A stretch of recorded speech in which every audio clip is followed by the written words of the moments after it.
Estimates Committee. This is the 25th year of the Estimates Committee process. The procedures of the committee have become well established over that time and are outlined in the Estimates Information Manual, which is available on the Assembly's website. I will, however, highlight a few key procedural points. The estimate hearings agenda gives the order that outputs will be considered. I remind members to seek clarification from the Minister at the beginning of a hearing if they are unsure of which output a matter falls under. It is important that each question on notice is given a number and repeated so its terms are clear. I will interrupt whenever a question is taken on notice and to ensure this occurs. I will also interrupt when answers are given to clarify the question number it refers to. Questions on notice must be answered by the 13th of July 2026 under the Assembly's resolution. The committee is not able to accept any answers after that date. I'll allow 20 minutes for opening statements and a 5-minute warning will be given at the 15-minute mark, which will sound like this. I ask that agency staff leave promptly when their hearing is complete so that we can admit the next agency. There will be a short break between each agency for the transition. The committee will now proceed with consideration of the estimates of proposed expenditure in the order set out in the estimates hearings agenda, commencing with the Chief Minister. Chief Minister, I invite you to introduce the officials accompanying you. Thank you very much to the committee, and we welcome everyone to Estimates 2026. I'm joined by Kirsten Kelly, who is the Electoral Commissioner, and Kostas Strakilis, who is the Acting Deputy Electoral Commissioner. I won't make an opening statement, as is normal convention and tradition. With the independent statutory officers, they are free to make their own opening statement. And I'll pass on to Ms Kelly. Good morning, Chair and members of the committee. With me today, the Acting Deputy Electoral Commissioner, Kostas Strakilis. Thank you for the opportunity to make an opening statement. The Northern Territory Electoral Commission, or otherwise known as NTEC, is an independent government agency responsible for the impartial conduct of Legislative Assembly and Local Government Council elections in the Northern Territory.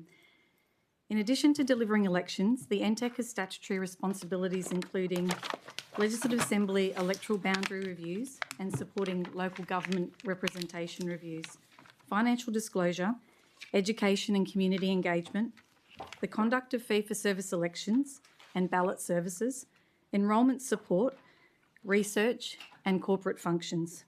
Legislative Assembly and local government general elections are fixed by legislation and held every 4 years in August, with local government elections occurring 12 months after the territory elections, most recently held in August 2025.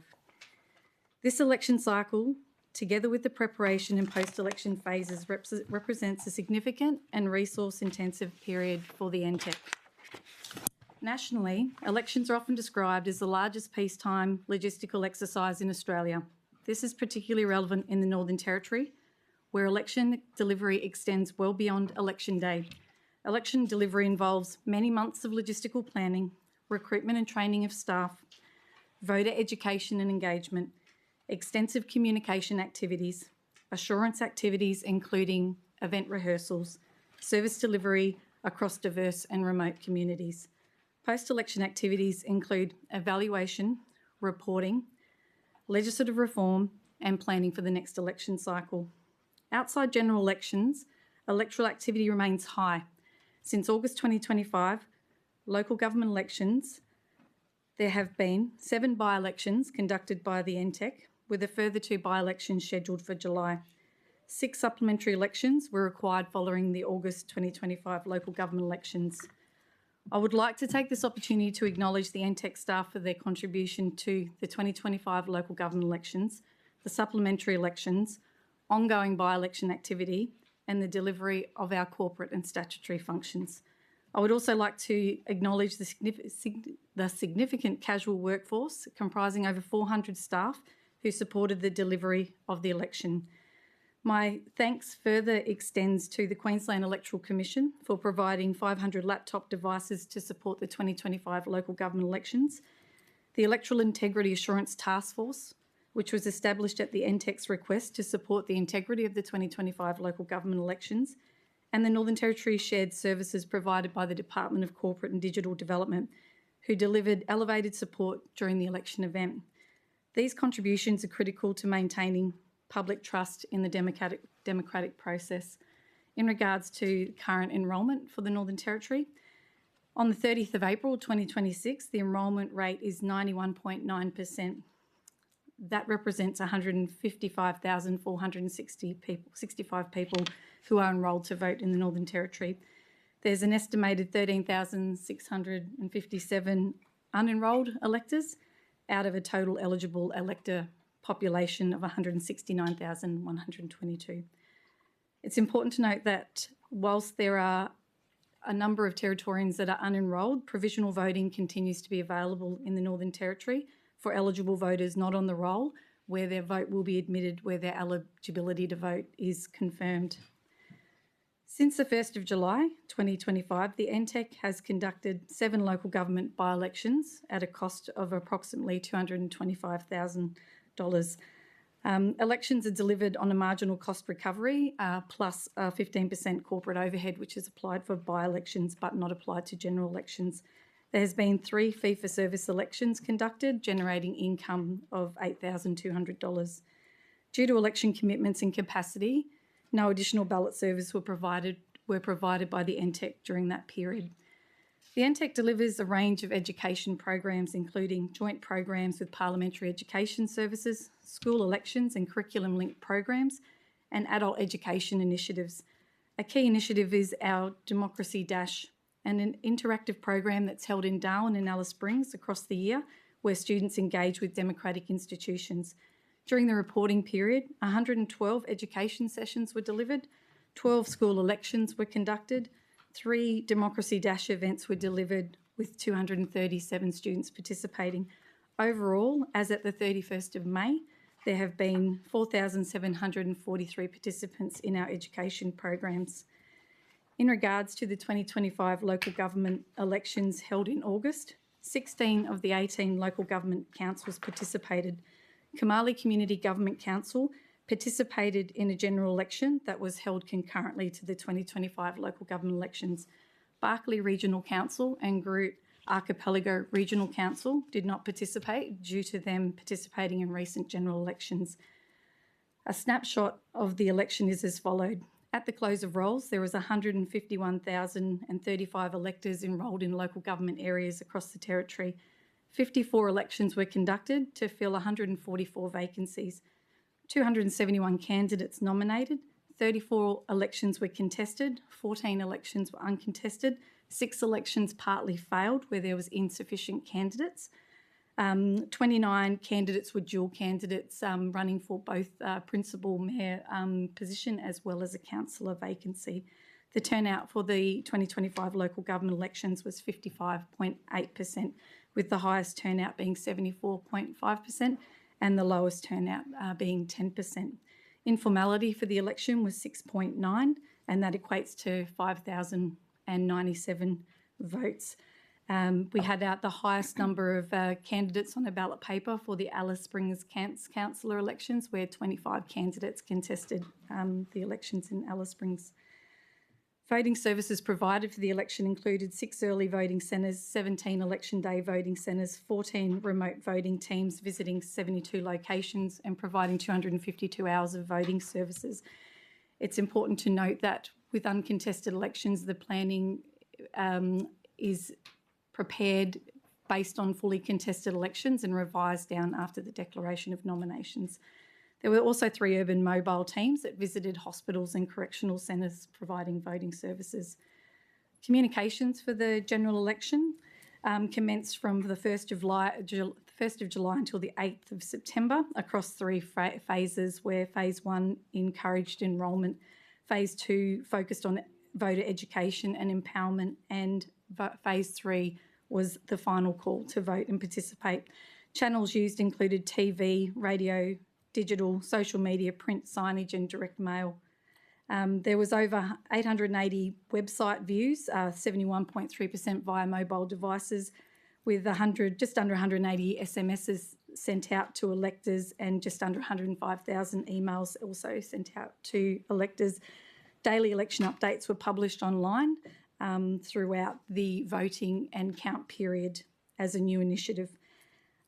Voter behaviour. Early voting continues to be a popular choice for electors, with just over 51% of people choosing to vote early, 31% election day. Absent voting, 7.3% where an elector votes outside of their council area but still able to cast a vote. So if an elector was in Alice Springs but enrolled in Darwin, they were still able to attend a voting centre in Alice Springs and cast an absent vote.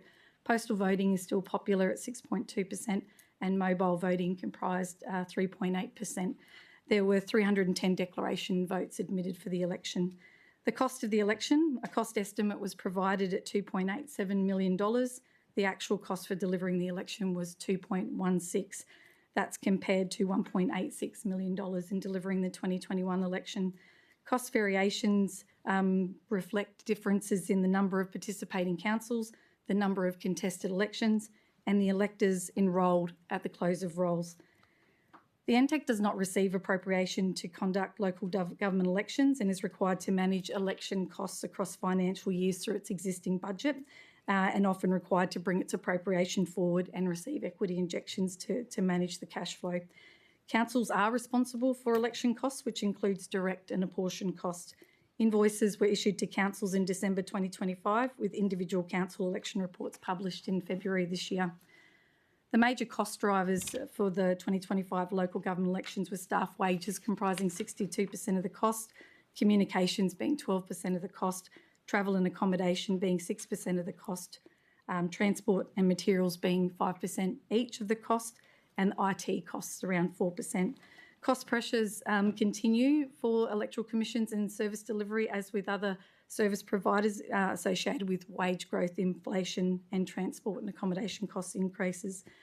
For the 2025 local government elections, there were 65 complaints received, 39% of them related to campaigning, 19% of those related to campaign material, 19% of those related to candidate eligibility and the nomination process.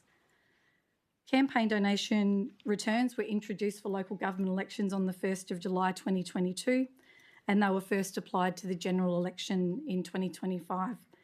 11 candidates submitted campaign donation returns across 3 councils, with a total campaign donation of $86,597.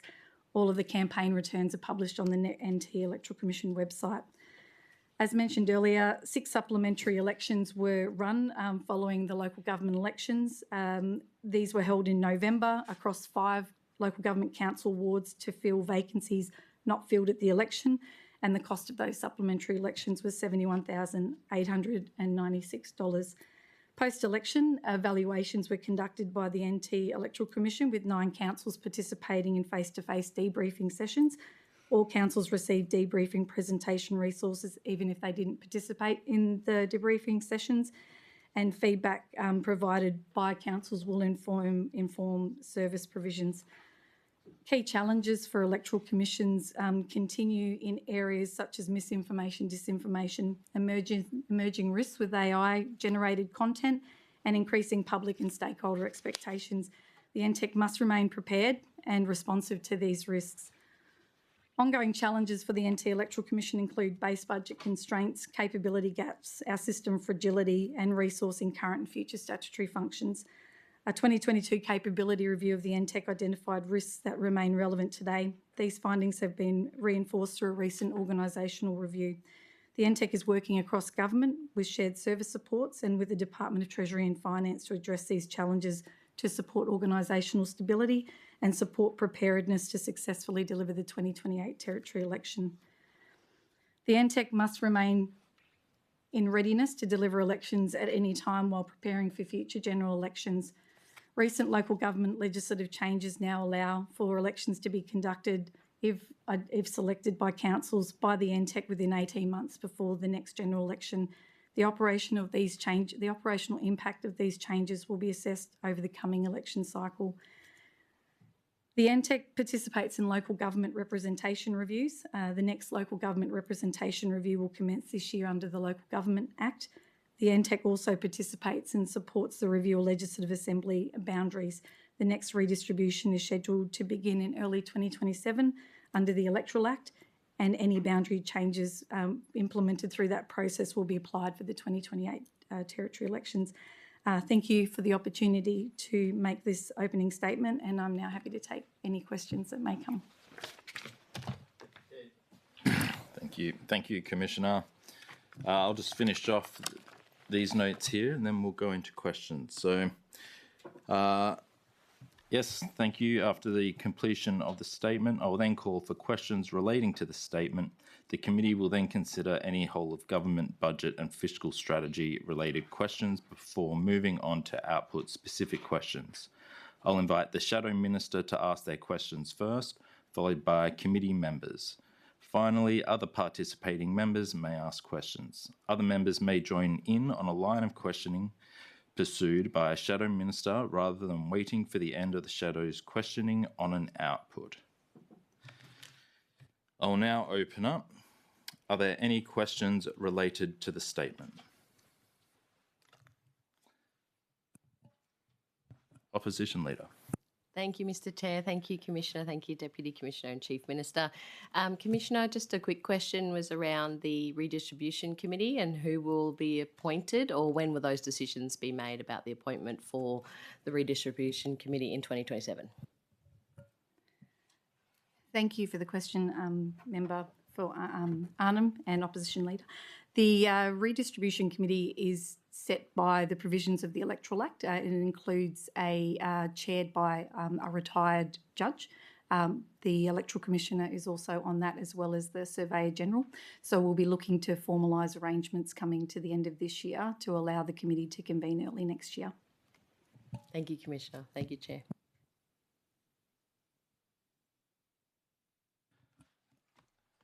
Crossbench, any questions? No questions? Member for Karama.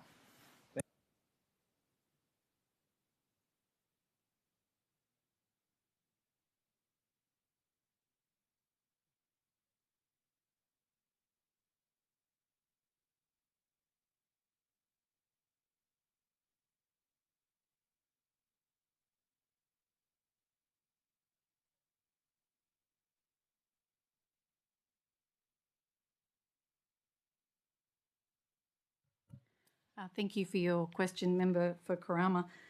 The cost to conduct the 2025 local government elections was $2.163 million, with the breakdown of 62% of that comprising staff wages, 12% advertising, vehicle hire being around 5%, staff travel, accommodation and reimbursements around 6%. So the bulk of the costs are associated with staff wages, and the apportioned costs. So as I mentioned earlier, the cost to councils are paid or charged at a direct cost, which is attributed directly to each council based on costs that council is receiving the benefits of, and apportioned costs. So the apportioned costs make up the largest part of the total election cost, being 70%. So on that basis, could you give me an idea, what's the approximate cost per ward out of the City of Darwin ones? The City of Darwin? Yeah.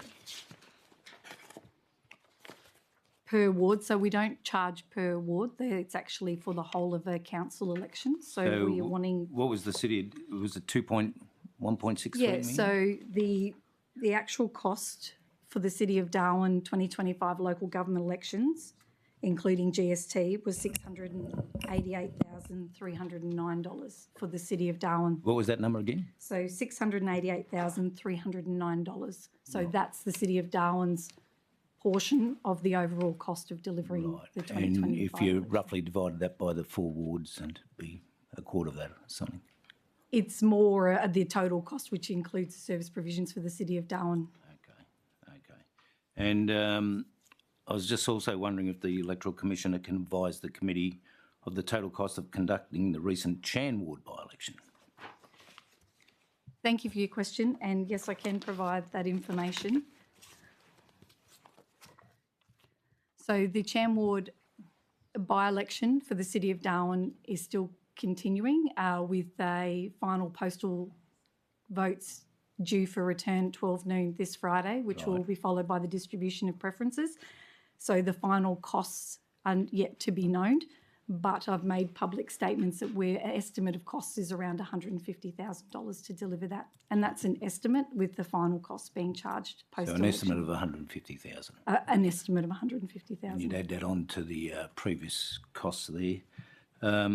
So I don't know whether anyone else wants to take up a question or whether I want to continue. Yeah, thank you, Commissioner. It was just a point of clarification with the member of Karama's question. So all encompassing, including council, NTG, what was the cost of the council by-election? Thank you for the clarification question, Member for Drysdale. So all of the 16 councils participating in the 2025 August local government elections, the total cost was $2.163 million. And for the City of Darwin, their component of that, sorry, I just have to find my page again.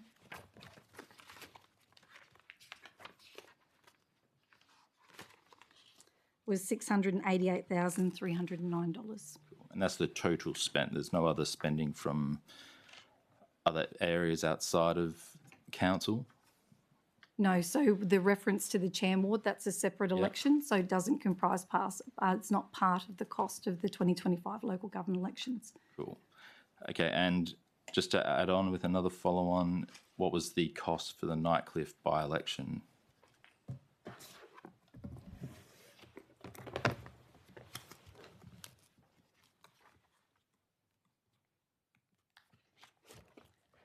Thank you for the further question. So the cost for the Nightcliff by-election is $220,000, and I just will note that that does include a non-voter activities and also does include a compliance review associated with Part 10 of the Electoral Act, which is the financial disclosure.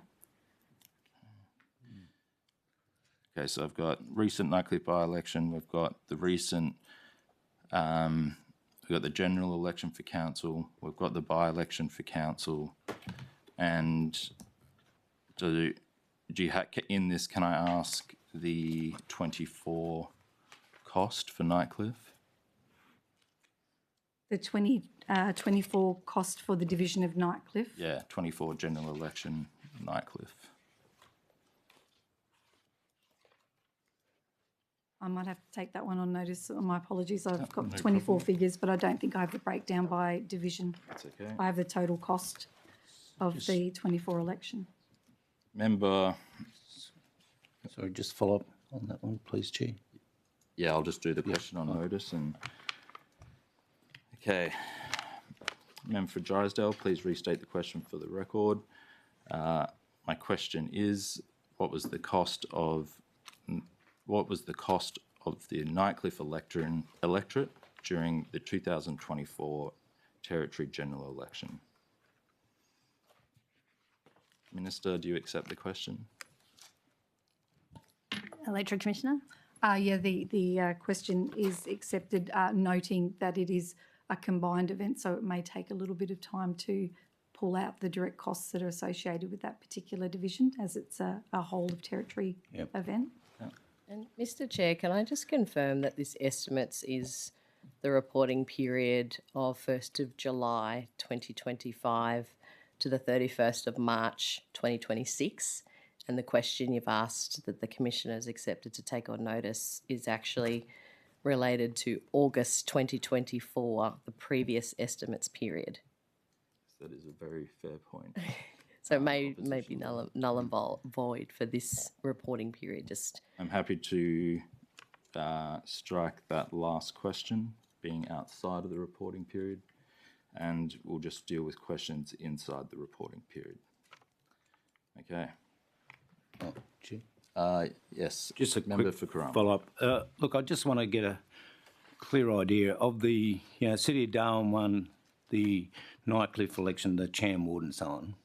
I mean, I'm only looking at the rough numbers and trying to work it out, but it seems to be around $500,000, $600,000 that we've expended as a result of the transfer of a member for Nightcliff from council to come into here and all those elections. Would that be a fair assessment? I can only comment on the actual estimate of costs for the City of Darwin Chan election, which is currently estimated at around 150,000, and the costs for the Division of Nightcliff by-election, which were 150.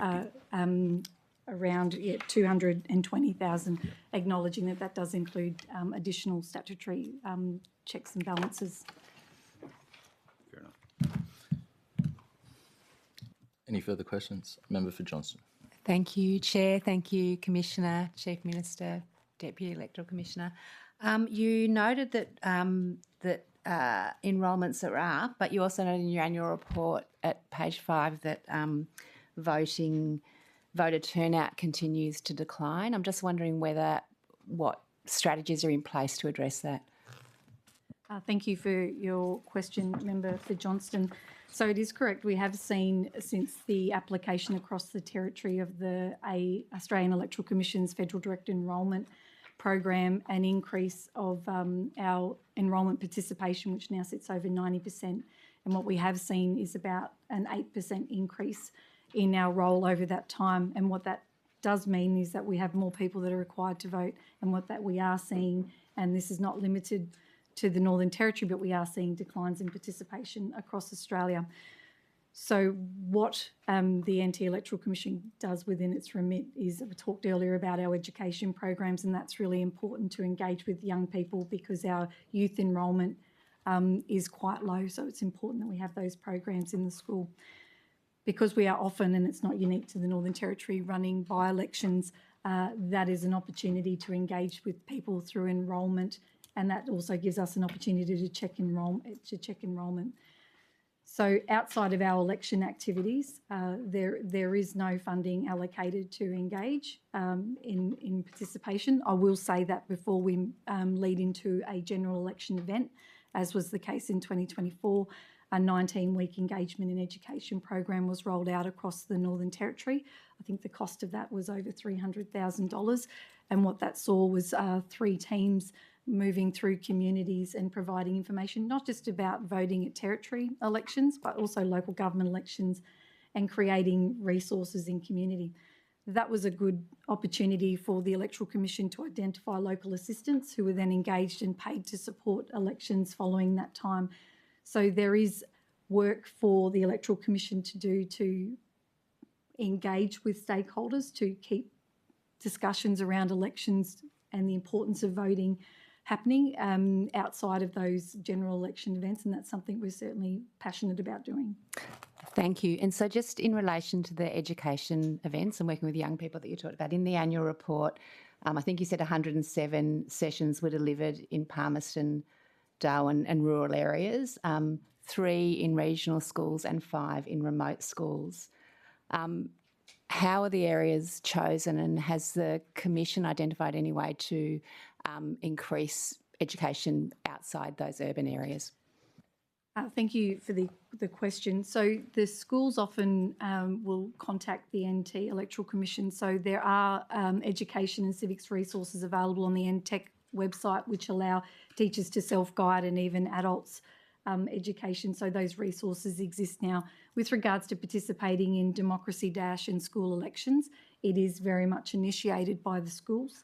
And we do see in Alice Springs a lot of remote schools will come in and to participate in the Democracy Dash. So it is not programmed by the NT Electoral Commission. It's on request and supported through school-based. Thank you. And does that include, how do you plan your adult education sessions? I saw you've done 7 in this reporting period. Thank you for the question. So again, that's based on reach out, but a lot of adult programs run through the Parliamentary Education Services, which the NT Electoral Commission participates with part of that. Thank you. And is there any measure or evaluation on what impact those programs have on voter engagement? Not in a formal sense, no, apart from ad hoc feedback about the success. So there's certainly opportunity there again to work with other education providers and stakeholders to look at those programs. Thank you. And through the Chair, on a separate matter, I just wonder if you have a costing of the early voting period, the 2-week voting period. Actually, that will go to a previous it's outside this output. My question is, how much does it cost to run 2 weeks of early voting as opposed to 1 week? Is that? Yeah, for the council election. Oh, for the council election. Yeah, thank you. Thanks, Chief Minister. Thank you for the question. I don't have that breakdown again, but I can look at doing that. What would need to happen is looking at specific voting centre costs and staff wages, and then making some estimates on other costs associated with that. But I can take that on notice if you're happy for that. Yeah, thank you. That would be great. Okay. Member for Johnston, please restate the question for the record. Can you please outline the costs of running a 2-week as compared to a 1-week early voting period? Commissioner, do you accept the question? I do accept that question, and I will just, if I may, just provide some context to that question, because it is we get asked about reducing services, voting centre numbers and voting hours, particularly through early voting, and we'll acknowledge that even reducing voting periods to accommodate for the elector need, you usually have to put on additional staff. So instead of having people come over across a 2-week period, you need to be resource responsive to be able to service. So I'll just make that comment, but certainly happy to get that information for you. Through the chair, sorry, just one other question. I think this might be what... Sorry, guys. Oh, We've sorry. just got to finish off that. Oh, sorry. So, Commissioner, do you accept the question? I accept the question. Thank you. Cool. I'll just get you a number. 1.1. The question asked by the member for Johnston of the Minister has been allocated the number 1.1. Member for Johnston. Thank you, Chair. Thank you, Commissioner. I think you may have answered this for the Leader of the Opposition in relation to the redrawing of electoral boundaries. When you were talking about who's on that committee, etc., that was in answer to that question. Yeah, That's correct. thank you. And you said it'll be early 28 that will be? So early 2027, the Early 27. committee will convene with administrative actions occurring at the end of this year to establish a chair. And when would we expect to know what those boundaries will be? So there are statutory timeframes for those processes to be followed. They have to be enforced if there's any boundary changes for the 2028 territory elections, and the process usually takes around 12 months. There's a number of public consultation periods required through that process. Okay. Is it possible to get detail of what those consultation periods look like? Are they publicly available? Absolutely. So the previous redistribution report is available on the NTEC website, which does include a timetable of the statutory consultation periods required. Great, thank you. Any further questions? Or Fanny Bay? Thank you, Chair. Through the Minister to the Commissioner, is there any mechanism under the current legislation for the Electoral Commission or taxpayers to recover the cost of a by-election where a vacancy occurs shortly after a general election? Thank you for your question, Member for Fanny Bay. Can I clarify if that question relates to Legislative Assembly or local government elections or both? Both. So in regards to Legislative Assembly elections for by-elections, there's no cost recovery provisions in them. Because they're unscheduled, they're usually covered through a Treasurer's advance because they're unscheduled events. With regards to local government elections, the councils are responsible for the reasonable costs in conducting the elections, and those costs incurred by the NT Electoral Commission. So outside of cost recovering through the councils themselves, they're the only avenues to cost recover. Thank you for that. So with the general elections, there's no cost recovery mechanism. Can the Commissioner confirm that the cost of these by-elections is ultimately borne by taxpayers? I can confirm that the costs for council elections are invoiced as practice to local government councils, and that's a cost owed by councils. And I can confirm that costs for general elections, including by-elections for territory elections, is paid for through. For general elections, the NT Electoral Commission submits a budget proposal for those, and that's through an appropriation, and any shortfalls managed through Treasurer's advance. And for by-elections, as is current practice, it's recovered through Treasurer's advance. Thank you. I appreciate your responses. So I guess my question is that you would agree that repeated election events within a short period place a real measurable financial burden on taxpayers? So their legislation exists where casual vacancies occurred and how they're conducted, and the NT Electoral Commission is responsible for conducting those elections and recovering costs through existing practices.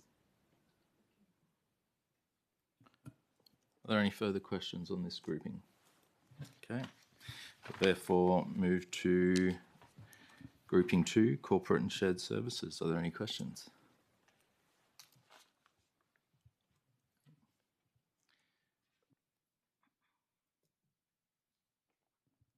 Are there any further questions for the NT Electoral Commission? Okay. Thank you for making the time to be with us today, and we thank you. For the committee, we'll just have a short rest in place as the Office of Integrity and Ethics Commissioner joins us. Before we break, I just want to put on the record my thanks to the Electoral Commission. They do a very, very important job, and it's a very difficult decision in a dynamic environment. I know a lot of preparation would have gone into today, so I thank everyone who's participated and contributed to the information that's been provided today. Thank you.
Justine, ready? Sorry, I was just making sure we're all good. Chief? All right. Chief Minister, I invite you to introduce the officials accompanying you and to make an opening statement of no more than 20 minutes regarding the Office of the Integrity and Ethics Commissioner. I'll give you a 5-minute warning and at the 15-minute mark. Thank you very much, Mr. Chair, and to the committee. I'm joined by Peter Scheuer, who is the Integrity and Ethics Commissioner, the CEO for the Office of the Integrity and Ethics Commission, Reece Kershaw, APM, Ms. Bronwyn Hack, who is title I cannot read from this angle, Mr. John Lynch, Executive Officer of the Office of Integrity and Ethics Commissioner, and Ruth Brisbane, who is the Senior Administrative Officer for the Office of Integrity and Ethics. Sorry, Ruth, do you want to... Sorry, Bronwyn. Executive Contract Officer, Office of Integrity and Ethics Commission. And I will pass on to the Commissioner to make an opening statement if you would like. Thank you. Thank you, Chief Minister.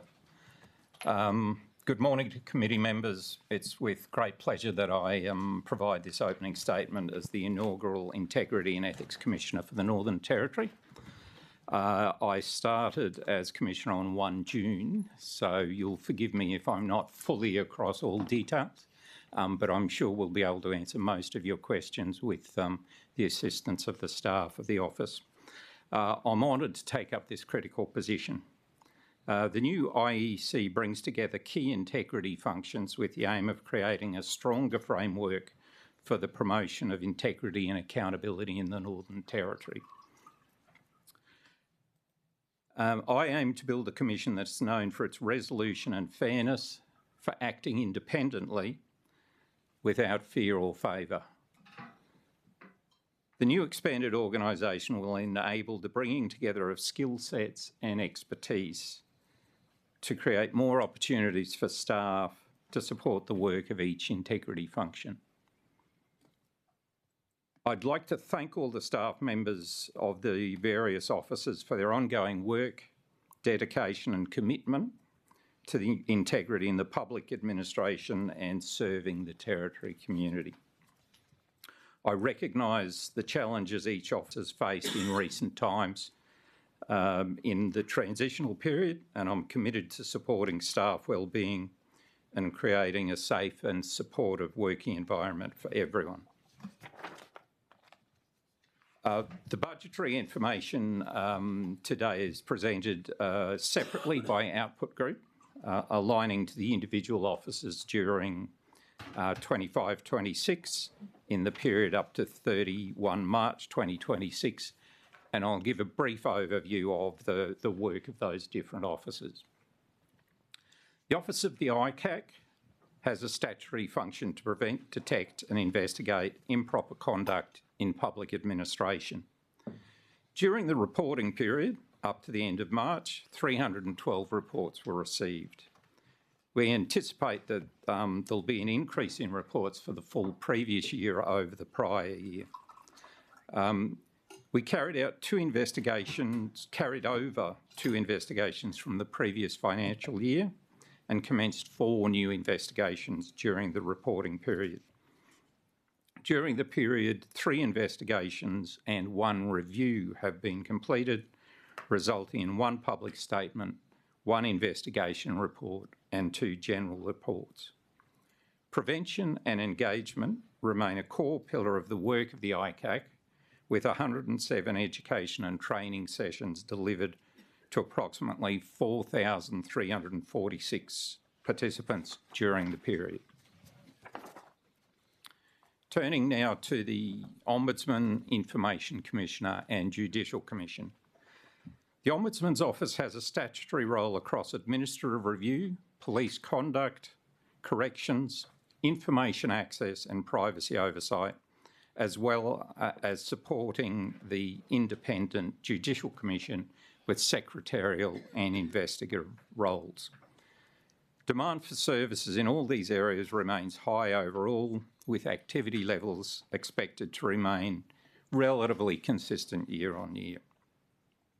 As of 31 March 2026, there have been 1,706 approaches to the Ombudsman's Office, and we'd expect there to be nearly 2,300 by the end of the financial year. In jurisdiction, approaches have included 440 police conduct complaints and 345 complaints involving correctional services. Police complaints are trending down slightly, but only because there was a substantially higher level of police complaints in the previous year. Correctional services complaints are trending up slightly. Complaints to or about other government departments remain a significant proportion of our work, and the increasing use of artificial intelligence by complainants is influencing how matters are presented and how they're dealt with. In the information access and privacy space, enquiries, complaints and data breach notifications are all increasing, perhaps reflecting a rising awareness of data protection issues, contributing to greater demand for advice, training and capability building across government agencies. The office has also taken over responsibility for the Public Information Act, with one matter currently under consideration. Turning now to Health and Community Services Complaints Commission. The Commission accepts complaints about health, disability and aged care services. The Commission's objectives include providing an independent, just and fair mechanism for resolving complaints, contributing to review and improvement of services, and encouraging awareness of the rights and responsibilities of users and providers. This office is also handling an increasing number of complaints and inquiries. In the period to end March 2026, the Commission received 693 approaches, an increase of 24% on the previous equivalent period. In closing, I'd like to acknowledge the work of former acting commissioners and ombudsmen, most recently Naomi Loudon, Bronwyn Hack and Ruth Brisbane. The work of each of the acting officers has undertaken in a time of change must be recognised. I thank them all for their work in keeping each of the officers delivering outcomes for Territorians. I look forward to working with stakeholders and with all staff to establish the Office of the Integrity and Ethics Commissioner as a high-functioning body and an office of choice for skilled staff. I welcome the opportunity to answer questions. Thank you. Are there any questions on the statement? Opposition Leader. Thank you, Mr Chair, and thank you, Commissioner, and all the best for your new role. Under the new arrangements, Commissioner, where a matter crosses over between multiple functions within the IEC, for example, ombudsman complaint may also raise potential ICAC issues, freedom of information issues and conflicts, health complaints issues, etc. How is the lead function determined and who will make that decision? So I should say that in the past, in one or two of these roles, I was engaged fairly often in talking to other office holders about how we could best ensure that every complaint was dealt with, but there wasn't unnecessary duplication of work. So this is a process that went on informally, perhaps between officers in the past. How I'm intending to deal with that from now on is to actually establish a strategic approach which will look at the different functions, how they're carried out, and the best way to ensure the same outcome, that matters are investigated, but that there isn't unnecessary duplication. So we'll be developing a strategy which will look at essentially a public interest approach to how all these matters are assessed and conducted. And we're also looking to establish a group within the organisation of senior officers. We'll call it a board. It may end up with another name. But more significant cases will be dealt with, judged against those strategic touch points to establish what should be investigated, who should do the investigation. Now, obviously, a lot of the matters that come through, there are a large number of them, will still be dealt with routinely on a day-to-day basis, but the board will essentially identify the major matters and will consider what's the best way to deal with these matters, who should be looking at them so that there isn't unnecessary duplication.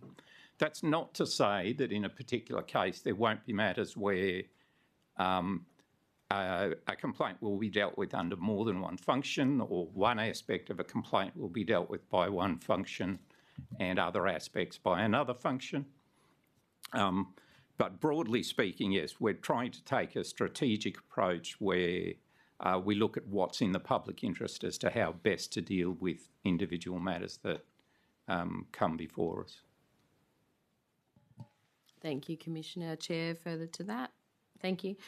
Commissioner, what safeguards are now in place to ensure that information that is obtained under the statutory function is not improperly used, shared or relied upon in other functions where it would create a possible conflict or unfairness procedure?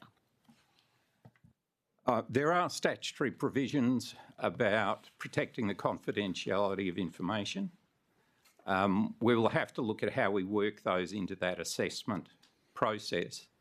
But by and large, working within those statutory provisions that require confidentiality, we will be looking at information sharing, which is already provided for in a number of the acts, where you do need to consult with other people to work out how best to deal with the matter. So that there will be some information sharing within the statutory limits, and that will be something that will be dealt with in any strategy. But there is already provision in legislation to allow that sharing of information so that we can work out how best to forward complaints and how to deal with them. There may be situations where a conflict of interest may arise or a potential conflict of interest, and there will be limitations on who can look at those matters based on any procedure for dealing with that conflict of interest. So over time, I would expect there'll be quite a bit of information sharing. At the moment, each office acts on its own database. That'll be maintained until such time as we work out the best way to approach that. And I suspect that will be for some time. But yes, as I say, there are existing statutory provisions for information sharing. We'll work within those, but we'll also be looking at working together to establish the best way to proceed. Thank you, Commissioner. And are separate teams, reporting lines and information barriers now operating across the functions of the ICAC, Ombudsman, Information Commissioner, Health Complaints functions? Are all the staff being shared across the multiple offices? As I indicated, I've been here for a week. We are looking at the best model to operate these matters. There will be sharing of staff because we're looking at protecting the individual functions and making sure that each function that's included in statute is carried on as that function. But we're also acutely aware that we have overlaps where staff have expertise in certain areas that they can share, and that we can improve the way the offices function with the sharing of staff and with staff taking on different roles. But that will always be with the statutory functions in mind. But at the moment, it's pretty much business as usual while we work on establishing a new working model for the combined offices. Member for Johnston. Thank you. So you're describing the potential of working together and sharing resources. Why is the new integrated office costing more than the 5 standalone offices that are replaced? We will need to look at how best to use that money, and at the moment, I'm very much looking at the best way to utilise it. We will use every cent we can get, and I'm more than happy to improve services on the basis of additional funding. But at the moment, we're working through a model which will take into account the existing level of funding. Thank you. Although I note in the budget there is a higher level of funding for the new office. Has the amalgamation resulted in a net loss or gain of staff? So I think there was, the current FTE is 35. What was the combined FTE across the former offices? That reflects the current FTE as of the moment. It's around that level. We anticipate that we'll actually be able to increase the staffing to some extent. There were a number of vacancies when I came into office. We're looking at the best way that we can actually use those overall to improve the performance of the office. Thank you, Commissioner. What is the current vacancy rate across the So of established positions, we have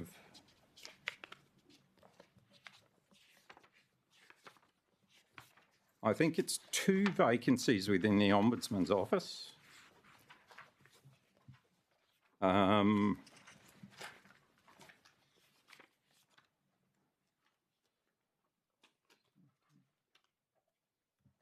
Two within the Health and Community Services Complaints Commission.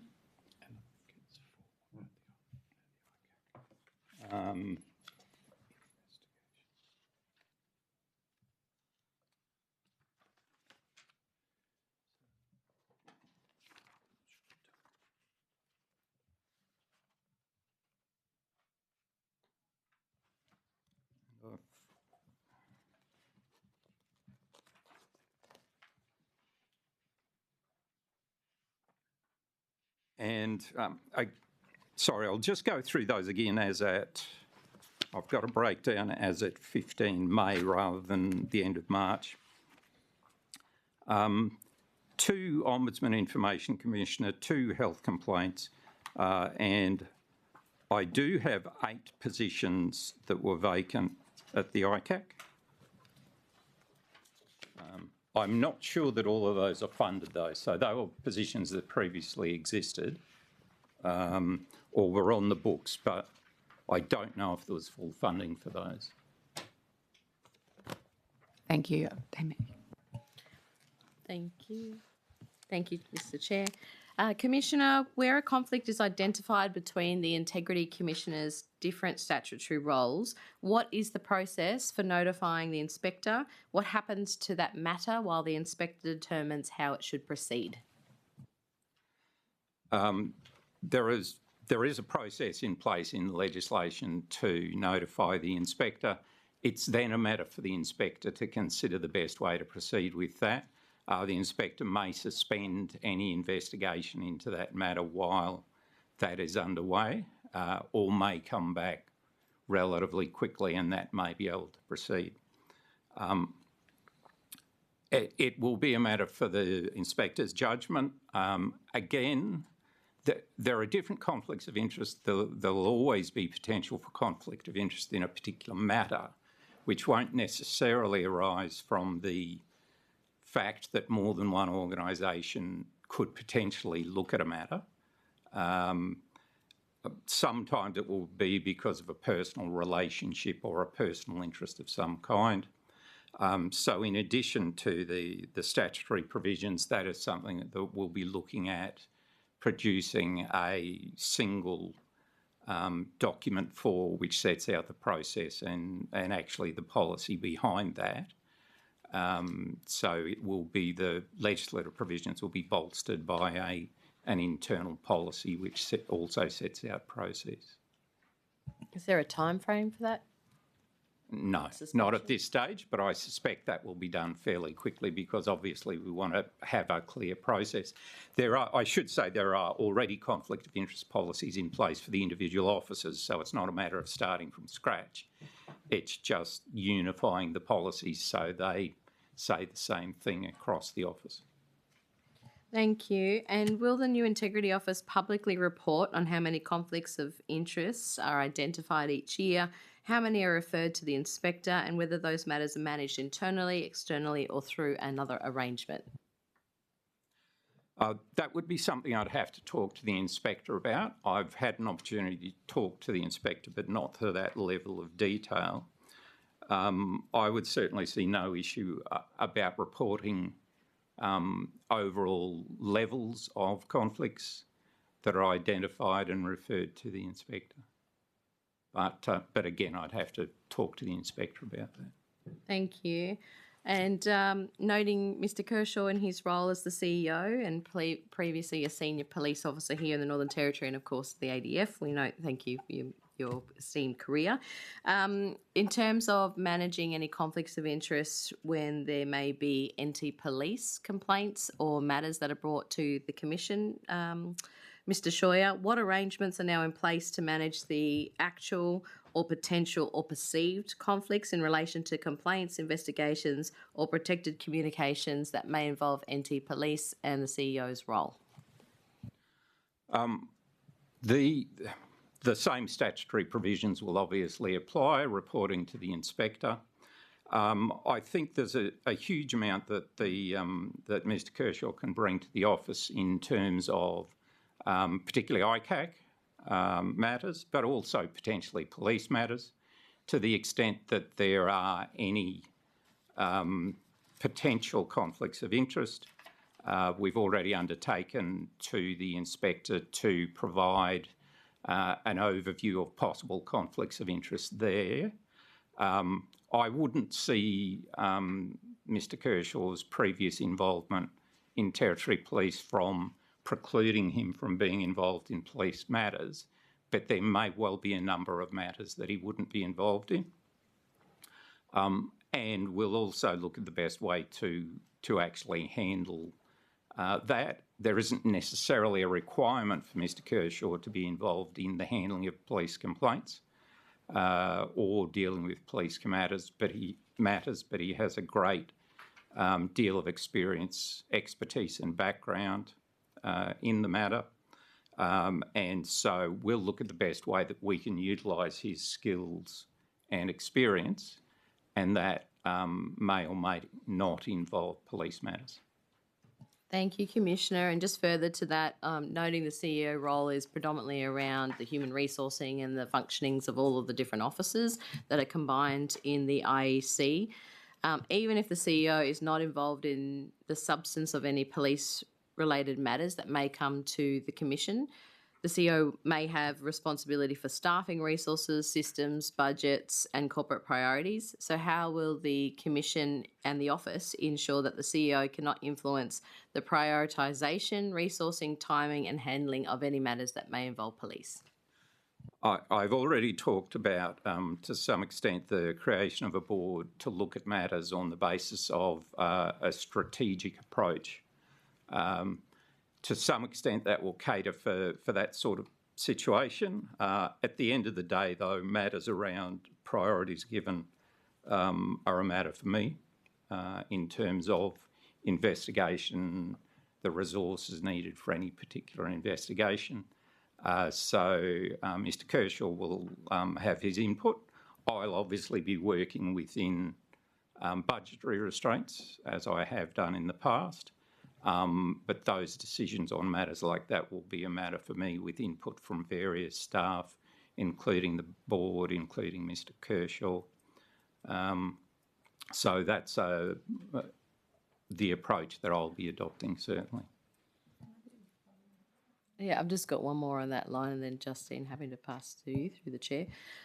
Commissioner, where a complaint relates to NT Police or the Australian Federal Police and possibly former colleagues of the CEO, former subordinates or matters connected to the CEO's former policing roles, how will these specific matters be dealt with within the Commission?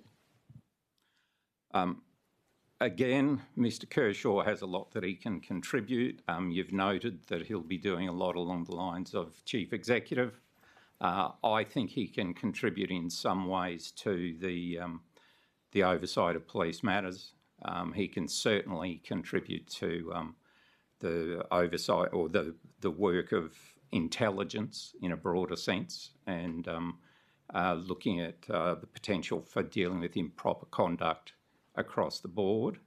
But we're certainly aware that he does have some relationships with existing police staff, and that those individual relationships will be raised where they might create a conflict of interest. They will be referred to the inspector. In general, the approach would be where he does have a close existing relationship with police, he would not be involved in those matters.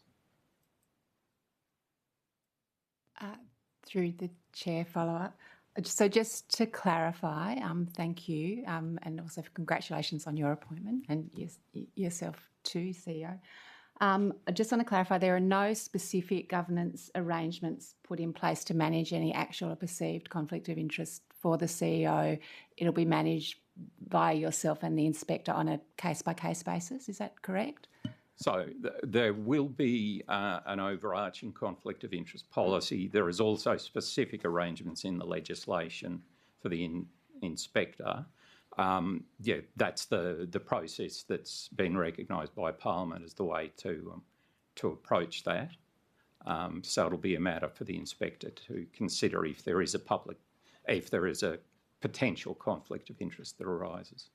But before we actually get to that stage, there will obviously be matters where there may be a close relationship with a particular officer. It may not be a police officer, it may be someone else.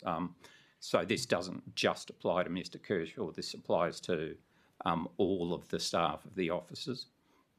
But that is the approach that will be taken in line with policies and the legislation.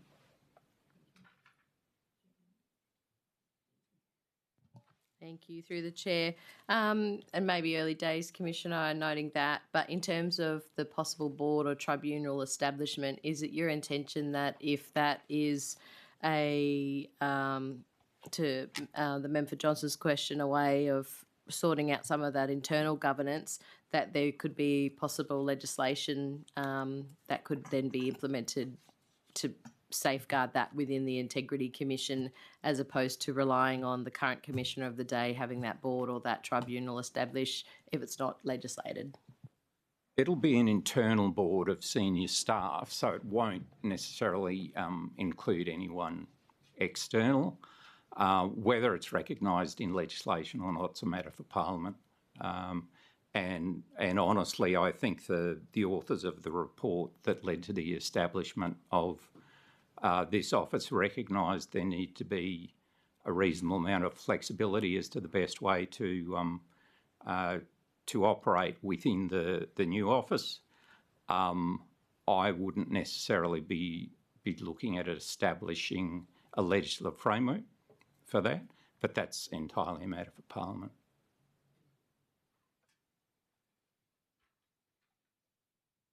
Member for Johnston. Thank you, Commissioner.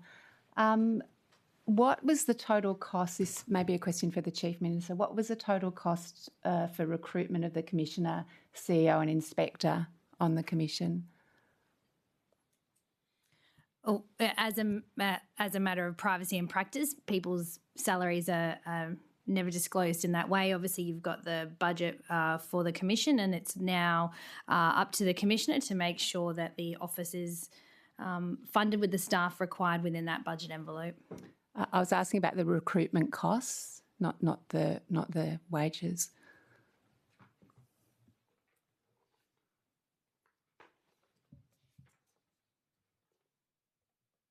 I could take that on notice, Member for Johnson, if you'd like. Thank you, Chief Minister. Member for Johnston, please restate the question for the record. What were the recruitment costs for the Commissioner, CEO and Inspector on the Integrity and Ethics Commission? Chief Minister, do you accept the question? I do. The question asked by the member for Johnston of the Chief Minister has been allocated number 1.2. Member for Johnston. Thank you. Chief Minister, you just said that it is, as a matter of privacy, a salary is not disclosed at a senior executive level. Is that across the board?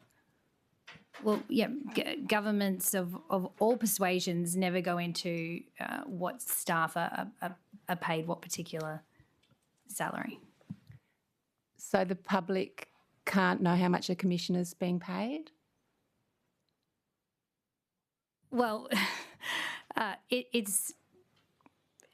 it's inappropriate to go into people's individual contracts. I mean, if you are very interested in this area, I would encourage you to ask those questions of OCPE. They are the people who manage that for whole of government. So perhaps it's best to direct your question to OCPE, which will be Minister Hersey. Thank you, Chief Minister. Chief Minister, Mr McClintock conducted the 3-week review that recommended merging the integrity bodies into this commission, and he's obviously since been appointed the inspector. What was the process for that appointment and how many candidates were considered? Mr. McClintock was already conducting the function of ICAC inspector, and so the transition over to IEC inspector for the remainder of his contract was a very practical way of establishing that role. He obviously has vast amounts of experience, having been the ICAC inspector that was appointed by the previous Labor government and completed those roles, and being involved in the review, has a clear understanding of the functions. And of course that was accepted by the Parliament, and so was then recommended to the Administrator for appointment. So the process was that it rolled over from being the ICAC inspector. Is that correct, Chief Minister? Effectively. Thank you. Yeah, my next question's for ICAC, which I think we haven't got to yet. Are there any agency-related whole-of-government questions on budget and fiscal strategies? That concludes consideration of agency-related whole-of-government questions on budget and fiscal strategies. The committee will now consider Output Group 3, Office of the Independent Commissioner Against Corruption, Output 3.1, Office of the Independent Commissioner Against Corruption Operations. Are there any questions? Thank you, Chair. Commissioner, the annual report shows the office had 16.1 FTE, down from 21.2 FTE the year before, with the vacant positions not advertised to manage employee expenses. The inspector also noted the agency had been significantly under strength and said no agency in the position of the ICAC can perform its public duties adequately while so understaffed. Are you now satisfied, Commissioner, that the ICAC is properly resourced to perform its investigation, prevention, education and oversight functions? Having looked at the new budgets and been in place for a short time, what we are going to do over the next year is undertake a transitional phase. We're going to ensure that we're fully staffed. We're going to undertake our roles from there. And I think it's something that I'll only be in a position to judge in a good 6 months' time. Given that there is some understaffing there, I think that gives us an opportunity to look at the best way to spend our resources across the agencies and to make an assessment of whether we need additional funding. But at this stage, I'm really not in a position to say that the resources aren't sufficient. And what we need to do is do our absolute best over the next financial year to make sure that we function as effectively as possible. Thank you, Commissioner. And the annual report also showed that the ICAC did not meet its targets for investigation completed within 6 months or 12 months, achieving 25% and 50% respectively. Commissioner, what are the main causes of those delays and what is the current status of the remaining legacy investigations now with the new Integrity Ethics Commission? With respect to active investigations, as at 31 March, there were 3 that were still open. These numbers are down significantly from previous years, chiefly because the type of matters that the ICAC is required to investigate itself have reduced with changes to the legislation which require the ICAC clearly to focus on the most serious matters. There were, as I indicated, there were 3 matters finalised for the financial year and 4 investigations commenced. One of the difficulties with the, in terms of the KPI, was a matter which had a huge elapsed time and in fact was suspended for over a year. That changed the average days to well above the actual level.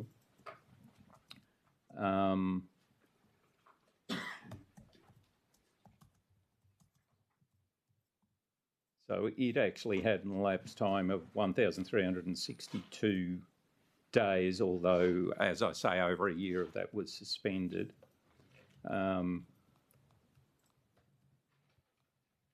So I would anticipate for the future that there will be much improved figures from that point of view, but that's essentially that one particular matter took a very long time, and 2 out of the 3 finalised investigations were finalised within 365 days.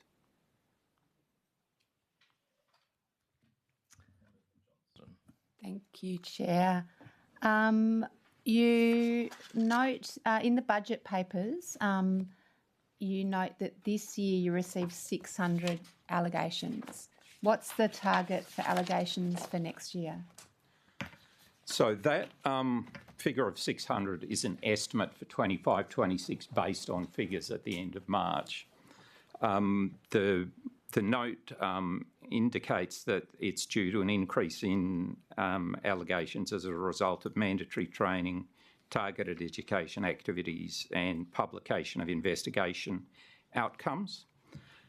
Looking at that figure with based on more recent trends, it may be slightly under the 600, but it will still be relatively close to that estimate that was made at the time.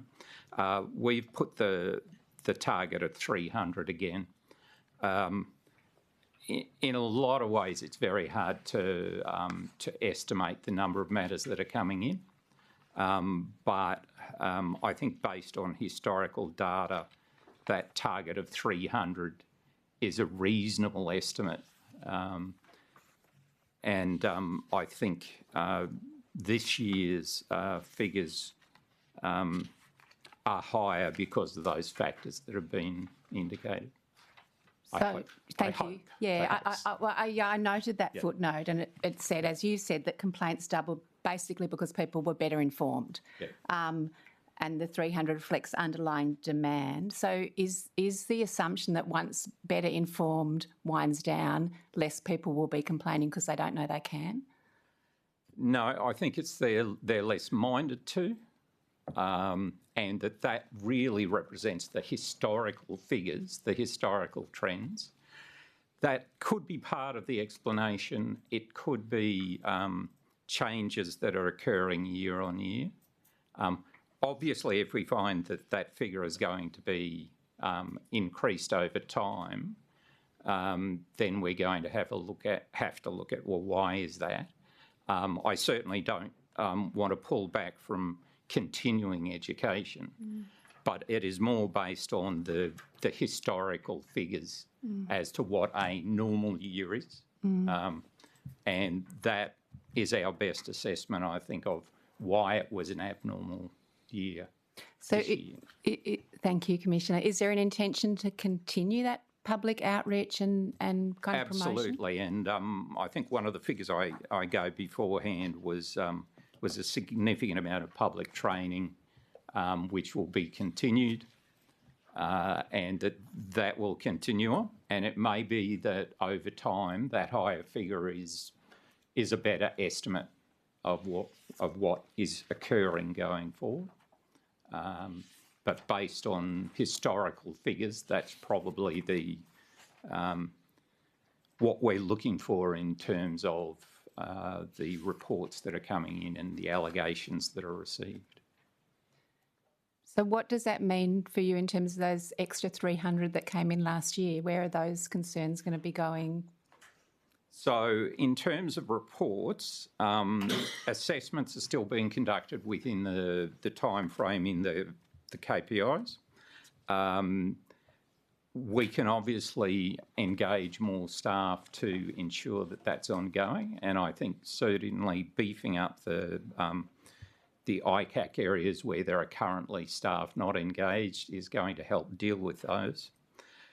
One of the things that we do, so investigations, we have a small number of investigations given the statutory requirement for us to focus on the more serious corruption matters and anti-democratic matters. So we're always going to have a relatively small number of investigations, but that will depend obviously on what comes in from year to year. Most matters we can refer back to other public bodies, or most matters that we assess as requiring further action, we can refer back to public bodies. One of the other KPIs is we estimate about 40 matters will be referred back with a requirement to report back to us on those matters. A large number of the other matters that are assessed aren't necessarily proceeded with further because they're assessed as not requiring that. So essentially, yes, there's a lot more work there that's been dealt with fairly effectively. Part of that is through referring back to agencies. And again, it's going to be part of this process of assessing what the best way to use resources is and getting staff in so we're up to a full complement of staff and we're using everything, all those matters, all the staff efficiently, but at the same time continuing those education and public communication processes.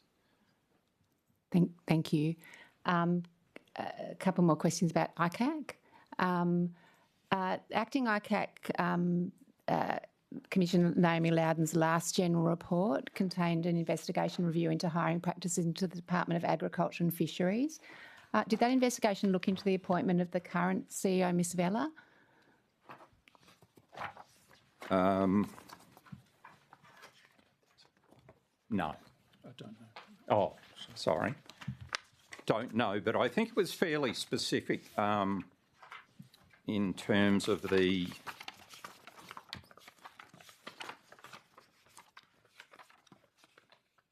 scope.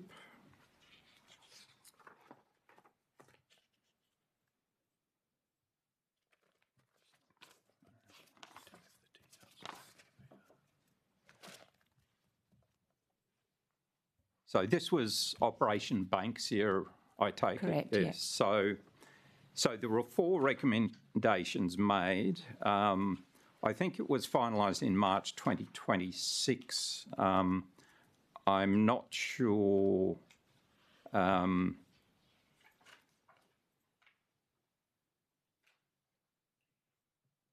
it was in relation to that specific appointment.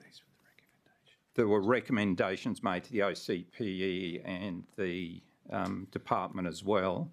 I could take that on notice. I honestly don't know who was involved or which recruitment processes they were looking at. Thank you. I'd appreciate that.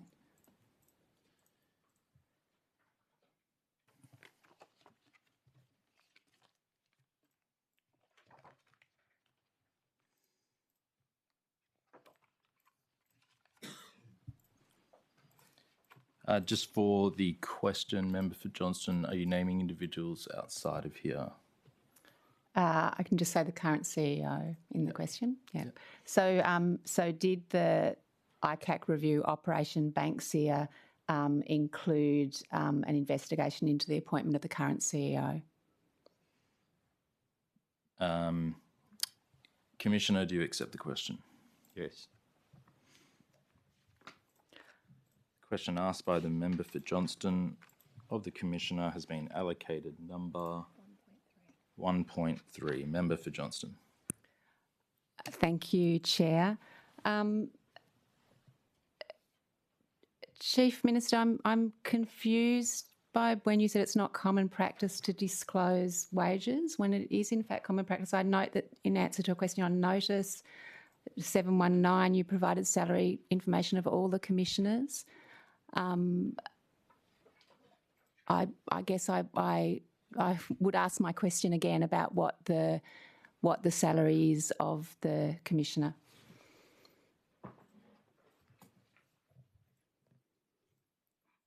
You're asking me? Yes, Chief Minister. Do you want to restate the question? Yeah. What is the salary? The Integrity and Ethics Commissioner noting that you have previously both in written questions disclosed salaries of all commissioners.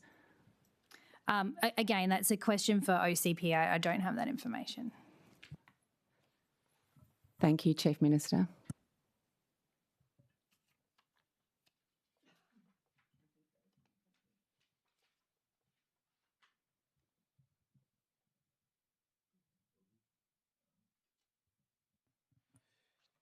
Are there any final questions for output group 3? That concludes consideration of output group 3. The committee will now take questions on output group 4, Ombudsman's Office, output 4.1, Ombudsman's Operations. Are there any questions? Sorry, Mr. Chair, I do have an answer to, I think it was question 1.2 in output 3, which was around the cost of recruitment.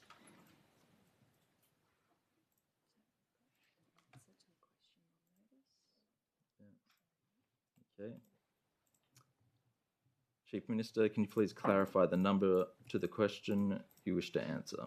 I wish to answer question 1.2 taken on notice in output 3 regarding recruitment costs. Yes, thank you. 52,000. 52,000. Thank you, Chief Minister. I'll now hand over to Opposition Leader. Thank you, Mr. Chair. My question around the Ombudsman's Office in Output Group 4. In the Ombudsman's own motion investigation, which found that Territory prisoners were held in conditions that were, quote, unreasonable and oppressive, end quote, in the tabled report to the Northern Territory Legislative Assembly on the 27th of November 2025, the report found and focused on the unreasonable and oppressive conditions, including severe crowding, exposed in-cell toilets, drinking water located above toilets, limited showers, poor sleeping conditions, and very limited access to family. My question on behalf of the committee is, what confidence does the new IEC have that the Northern Territory Government, corrections and police departments have actually fixed some of these systemic failures in the report that was identified? Thank you. That report related to both police use of watch houses and corrections use of watch houses, but predominantly was in relation to corrections use of watch houses. 7 of the recommendations, there were 16, were accepted in full or in principle by both agencies. 4 were not accepted by NT Police, and 1 applied only to Territory prisoners held by corrections and was accepted in principle by corrections. And the remainder of the recommendations were noted or accepted in principle or in part. We're certainly aware that a number of those have been adequately addressed. We're continuing to seek updates from both corrections and police in relation to those matters. And all I can really say is we're continuing to pursue a number of matters because we think they require further work on implementation. Thank you for the clarification. So NT Police did not accept 4 of the recommendations or only partly accepted the overall recommendations, including a minimum cell space, routine family contact, daily showers and outdoor time. Without those recommendations being fully implemented by the NT Police Force, is the office satisfied that people held in watch houses here in the Northern Territory are being treated appropriately and in accordance with the standards that the community would expect? And if not, what further follow-ups, as you mentioned, keeping an eye on this with the recommendations or escalation options are available to the newly established IEC?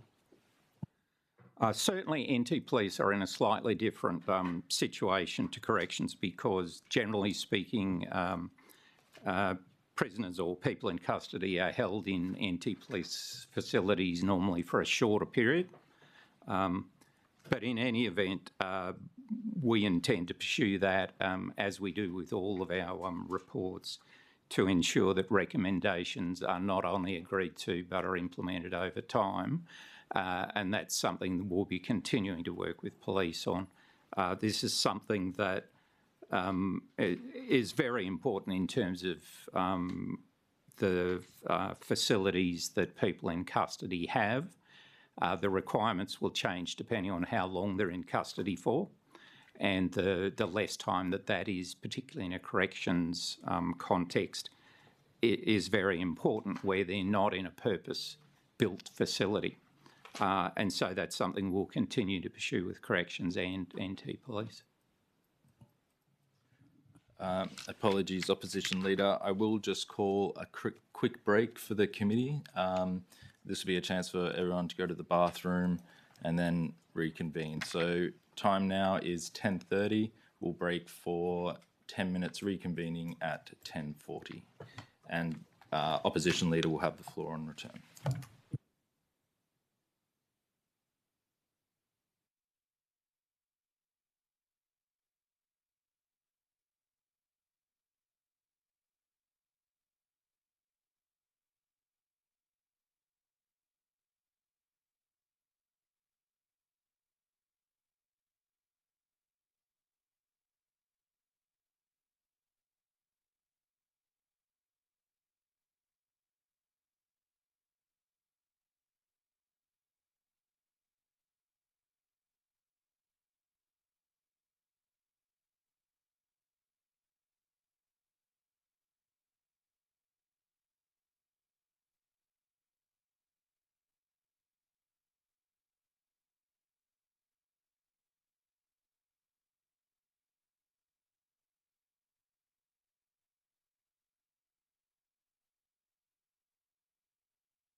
10:42, so I'll add 2 minutes to the final cut-off in tonight's session.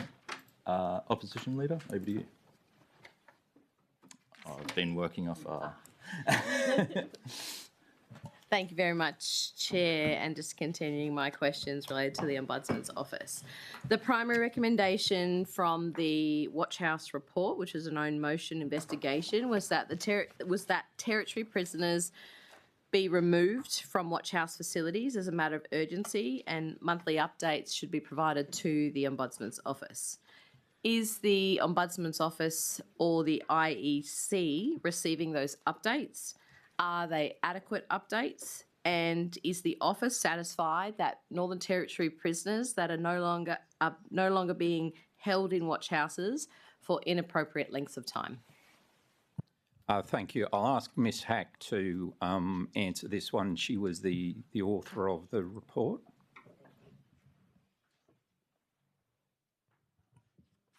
Thank you. Bronwyn Hack. So Corrections is reporting to us in relation to the numbers of Territory prisoners in watch houses. The numbers are very small, and the last time numbers were reported on the reports was, I believe, in about March, when there was significant weather events across the Territory. It was a time where the Stuart Highway in some places was closed, and they report to us how long someone's been in custody, their date of birth, so we can know that they're a child, and what the plans are to remove them. So we've been pleased at the small number. It certainly was far less than was previously, we were aware was previously occurring. Thank you, Ms Hack. And your recommendation, sorry, I know that you said that Department of Corrections was reporting regularly. Does that extend to the NT Police Force reporting regularly? It's Corrections that's reporting to us. These are territory prisoners, so these are not individual. These are not the report was directed at people who would normally be in correctional facilities, as opposed to someone who might be in custody, in and out of police custody, for example. Great. Thank you for that clarification. And Ms Hack, you recommended in the report that for 18 months, Corrections and NT Police provide the Ombudsman's Office with details of any Territory prisoner held in a watch house for 7 or more days. And how many such reports have you received within the reporting period so far? What do they show about where and if the problem is continuing for those oppressive and unreasonable conditions? Yes, there was one report. I'd have to check, but I believe it's March. It related to 2 individuals who had been, south of Darwin, and in the circumstances I've previously just described, where the Territory was very wet. I think parts of the Stuart Highway were closed. They were both female Territory prisoners.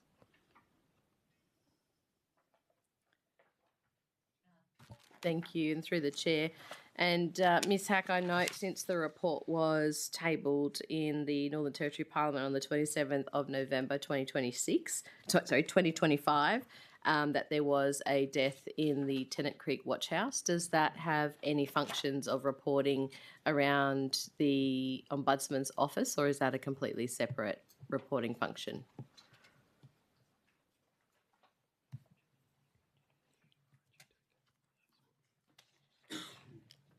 Just in relation to the Ombudsman's Office, obviously has a role along with other statutory agencies when there is a death in custody, and we work. We have with certain under Act certain powers. I think without speaking about any specific matter, you'll be aware. Obviously, there is the coroner involved in matters. There is our office. There's also police in relation to the initial investigation. Thank you, Ms Hack. And in the annual report for the Ombudsman's Office, it says prisoner complaints declined despite prisoner numbers soaring. And this may be because prisoners face barriers in contacting the Ombudsman's Office when they are locked down, held in watch houses, or they have limited phone access. What steps are being taken to ensure that prisoners can actually reach the Ombudsman's Office if there are conditions that are deteriorating in terms of their being isolated and in the watch house?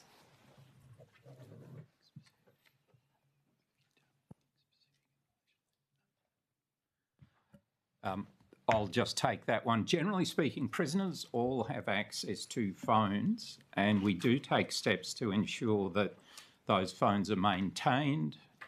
We visit prisons from time to time, but we also try to ensure that they can get access. Prisoners can also write confidentially to our office. Lockdowns present an obvious issue, but there are also, we accept situations where for the security of a prison that needs to occur. Generally speaking, I think that complaints eventually find their way to our office, but it can have a short-term impact in the number of complaints that we get. And clearly it's something that we like to, or would like it to be avoided as much as possible in terms of lockdowns, but if there are circumstances that lead to increased lockdowns, it's something that can limit access. Thank you, Mr. Scheuer. Yes, sorry, Opposition Leader, just to follow up from your question, Member for Fanny Bay. Thank you, Chair. Mine's probably through to the Chief Minister on this one. Can you just provide a bit of an overview of what we inherited when we came into government and how conditions might have improved over the past while in watch houses? Yeah, I think what we can tell is a really positive story of change. And coming into government, Labor for years had been using police watch houses as prisons. And so the report that Ms Hack did as Ombudsman, and Ms Hack, I can't remember the exact time frame, but I know part of it dated back through the previous government. Would that be? To November. From November. Yeah, okay, so it was during our time, but obviously we'd been in government since August that year, right? August, September, October, November, the report is done. And so at some points in Palmerston Watch House, for example, we would have 130 people having to stay at the watch house, which, as you know, a watch house is normally somewhere where police make an arrest, they bring them in, they process them, and then they're either bailed or they face court the next day and then are moved either into a remand situation or a release situation. So normally it's a matter of a couple of days. In remote settings, it might be around a week. That's a traditional use of a watch house. Under Labor, as I said, we had this long-term years of using police watch houses as prisons, which are not, police watch houses are not built to be a prison. And so with obviously our mandate to be reducing crime, which was a very significant election commitment we made to the people of the Northern Territory, and our change to bail and other laws in October through the Parliament, as we promised, that increased the pressure obviously on watch houses, as Labor had not been doing the work to invest in prison infrastructure. And so they took a very ideological approach to this rather than dealing with the actual issue and the root causes. We've been able to bring online a youth remand centre in Alice Springs, a youth boot camp and bail accommodation in Alice Springs. We've got the Catherine Work Camp being built right now out at Catherine CDU, of course, a number of other facilities right across the Northern Territory, which has effectively seen our watch houses empty. So we have police coming up next, but I imagine if the question is asked how many people are in Palmerston Watch House today, for example, it would probably be around 20 to 30 compared to the 130 that we were seeing as a result of Labor's failure to invest in additional prison infrastructure and prison places. So we're certainly on a path of improvement, acknowledging the report that was done by the Ombudsman. But I think this is a legacy issue that the CLP came to government on and has addressed very swiftly. In 18 months, we've been able to turn those numbers around. Opposition Leader.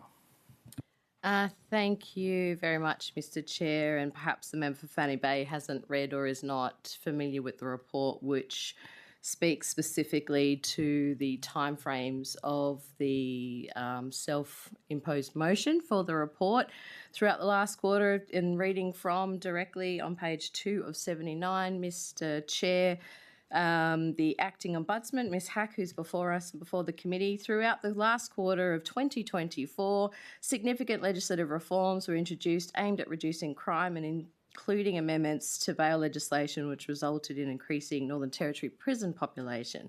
It is clear to me that the Department of Corrections had no alternative but to find a way to accommodate the growing prison population that was legally obliged to do so. However, as this report sets out, the conditions for Territory prisoners held in police watch houses during this period was unacceptably poor in several key regards. No prisoner, regardless of their offence, should be held in such conditions, end quote. So just to clarify that for the member for Fanny Bay, who obviously hasn't read the report. We're just speaking to that point, opposition leader, and you quoted it correctly. Corrections had no choice because the government that you were a minister in did not invest in infrastructure. Within a year of coming to government, we had brought online an entire new prison in Berrima, and I just want to do a huge shout out to Michelle, who runs Berrima Prison and just received her medal yesterday as part of King's Birthday Honours. I mean, we have been able to stand up an entire new prison, new boot camps, new remand centres, new work camps in 18 months to relieve the pressure that was left behind by you. So yes, corrections had no choice, police had no choice, because for our government, it was not an option to leave criminals on the street because you had failed to do your job. I'm just going to step in. We're going to come back to the questions. Thank you, Mr. Chair. Very happy to ask more questions because it's relevant and it is in the Chief Minister's time. Opposition Leader, so you will have the first questions. We're going to keep on the questions and we're going to not focus on individuals as we go through it. Opposition Leader. Thank you very much, Mr. Chair, because I did think it was the responsibility of the government of the day to answer the questions, not talk about 2 or 3 years ago, but that's fine. We'll continue with the questions. Through the Chair, through the Ombudsman's Office, the annual report says Corrections is struggling with the administrative and infrastructure burden of overcrowding, that there are, quote, extensive and increasing delays, end quote, in responding to complaints and the Ombudsman's inquiries. Are those delays compromising the ability of the Ombudsman's Office and the new IEC to provide effective oversight of their function?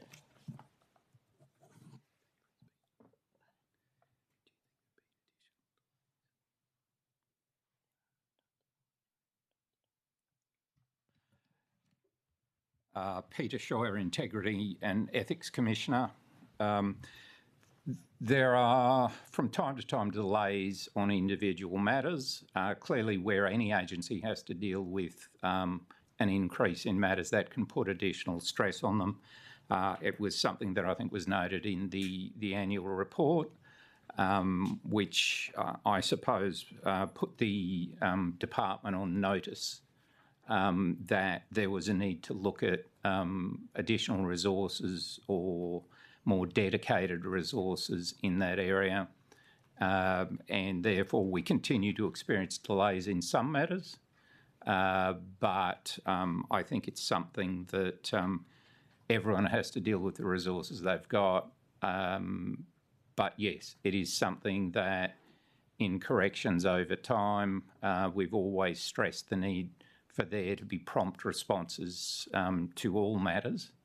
It's something that I've experienced over a number of years within corrections and within other agencies, but it's not compromising our ability to do the work. It may impact on timeliness. Thank you, Commissioner. The Ombudsman's Office received 2,293 new approaches in 2024 to 25, a 14% increase, with complex matters also increasing. At the same time, the Ombudsman's Office had 17.03 FTE at the 30th of June 2025, with 4 staff on long-term absence compared to one staff member the year before. Is the office properly resourced to keep up with complaints, to ensure that there is police oversight, corrections matters oversight, and own motions investigations ability? Again, we're looking at a new office which combines a number of functions. We're going to be looking at the best way to allocate those resources for the future. We think that there can be increased efficiencies. In terms of the ongoing work of the office, I think the individual staff who were on long-term leave would have been replaced in due course, and so it's not necessarily a matter of not having those people in place. One of the things that I suppose a number of departures from the office over the past 18 months or so, including myself previously, it did create a situation where we needed to get new people in, train them up, have them become expert in the area so that we could continue to deal with the matters that are coming in. That was certainly the case in the police area, where we needed to get new people in and train them up. That has led to some slight delays, but that's just part of doing business. I think you're always going to have a situation where some people move on who have meant a huge amount to an organisation, and new people have to come in and fill the roles. So that's something that we're coping with. And in terms of resource allocation, that'll be part of the process of developing the new model for the combined offices. Thank you, Commissioner. And according to the Ombudsman's annual report, police conduct approaches increased to 651 in 2024 to 25, a 40% increase on the previous year. The report also identified significant complaints about the use of force and failure to de-escalate, including involving young people and people with mental health conditions. What are the main systemic concerns that the IEC, and formerly the Ombudsman Office as its own standalone independent statutory body, are seeing in police conduct complaints? I'll ask Ms Hack to respond in detail in a moment, but simply to say, yes, that was a very significant increase. If you look at the previous 2 years, the numbers were considerably lower than that. Numbers in this year to the end of March have reduced somewhat, but they're somewhere in the middle between the high last year and the lower figures for the 2 years before. There've previously been instances where it's been up around the level of last year, and they were dealt with in due course. The numbers that are particularly significant, I think, are the police conduct matters, which are at the more serious end. They're not necessarily about administrative matters. They can be about things like excessive use of force, whereas there are a lot of matters that are at a lower level that are dealt with and can be dealt with fairly effectively by other means, including simply getting the parties together to try and sort the issues out. In terms of the more serious matters, they haven't increased quite as much, but there is still an increase that we're looking at. What we need to do as part of the process of establishing the new office is to look at how best to deal with those matters, to look at the specifics, including the use of force. But I'll just ask Ms Hack to talk a little bit about the types of complaints specifically. Bronwyn Hack. So in relation to the types of complaints, I just mirror what the Commissioner said. I suppose with some detail, we get a very broad range of complaints by people. I don't think that complaints being made is necessarily always a negative thing. I think we'd be very concerned if we receive no complaints, because actually people raising issues with us is positive. So we get anything from people being unhappy that they engaged in driving conduct and they received a ticket and someone else didn't receive a ticket, things like that can be dealt with through a customer service inquiry, to matters where police use force and or required to use force. Those matters are reviewed carefully by our office, and I suppose it always has to be taken. We need to be very careful, I suppose, to take into account that people are interacting with police in some very difficult circumstances for them and their families, and some of the behaviours that are exhibited towards police can be quite extreme. We look at that footage very carefully and in appropriate matters, work with professional standards in police about the appropriate dispositions of those matters. But it really is a very broad sort of matter. It's police are putting a stop to an individual behaving often they're intervening in someone's conduct, and some people obviously don't appreciate that, and the various sort of outcomes. As we all know, various people have various sort of responses to that. Thank you. Yeah, I've got a few more. Thank you. Through the chair, Ms. Hack, the annual report when you're the acting ombudsman notes 2 deaths in police custody during the reporting period, and that work with the ICAC and police on a memorandum of understanding for critical incident oversight was paused. Ms. Hackle, through the Commissioner, does that pause leave a gap in independent oversight, and when should Territorians expect that the framework should be finalised?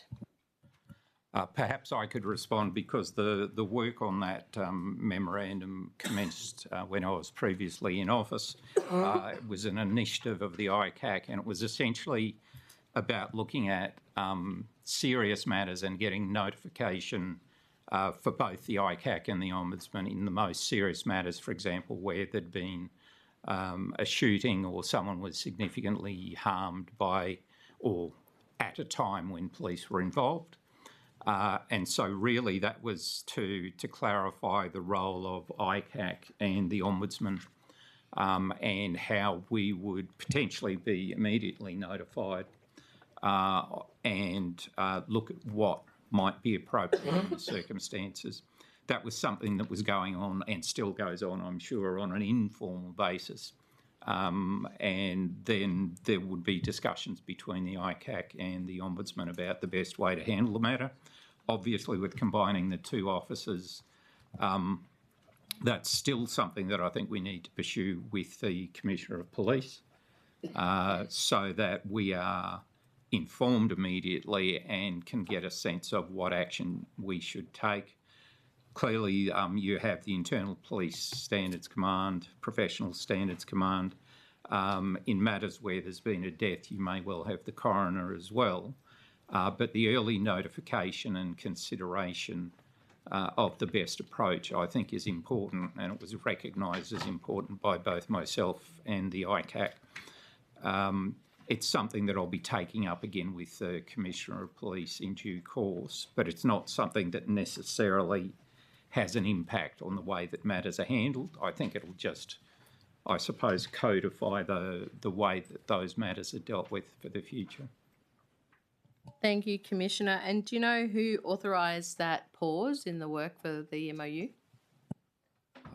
I think, sadly, circumstances just occurred where that discussion didn't continue on with the former ICAC leaving, and it just went to the side. So it wasn't a formal decision to pause it, I don't think.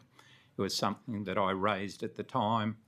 But there were a number of other matters that needed to be attended to, and simply it wasn't actioned.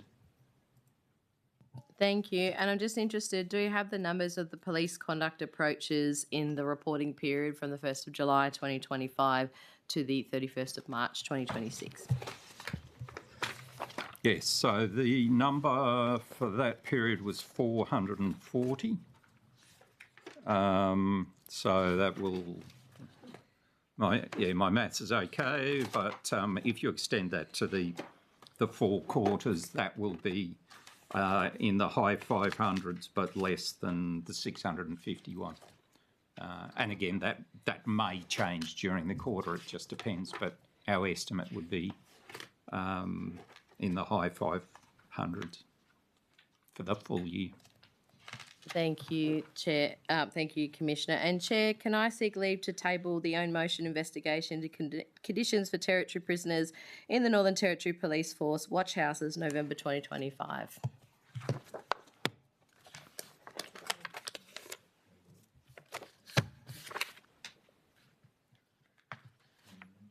This is the one that was tabled in Parliament. You want to table it today, even though it's obviously already the member public. for Fanny Bay hasn't read it and doesn't realise it's under your that's your period, opinion, so if opposition it's easy leader. for her to read it, I've got a copy here. I think it. Okay. I think it's up to the committee, not the Chief Minister. The committee will decide. Member for Johnston, do you have an issue if it's tabled? Member for Karama? All right, we can table it. Thank you, Mr. Chair. They're my questions for the Ombudsman's Office. Thank you. I will now hand over to Member for Johnston. Thank you, Chair. Thank you, Commissioner. Just following up on the questions in relation to police complaints, Has the Ombudsman made any recommendations to the NT Police as a result of the complaints in the reporting period?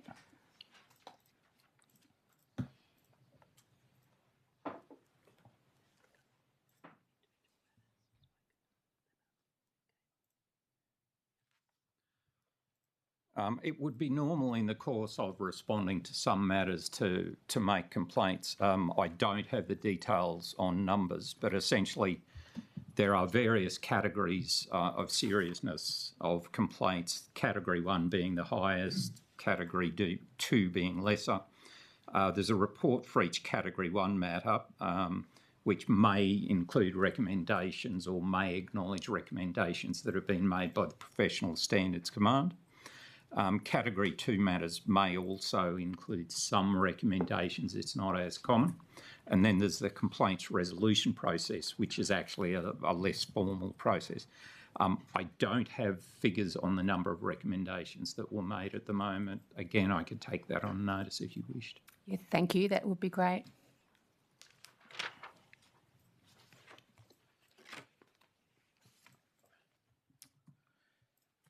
Member for Johnston, please restate the question for the record.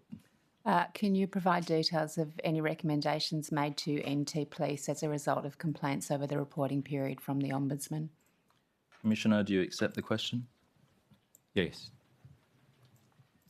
The question asked by the member for Johnston of the Commissioner has been allocated the number 1.4. Member for Johnston.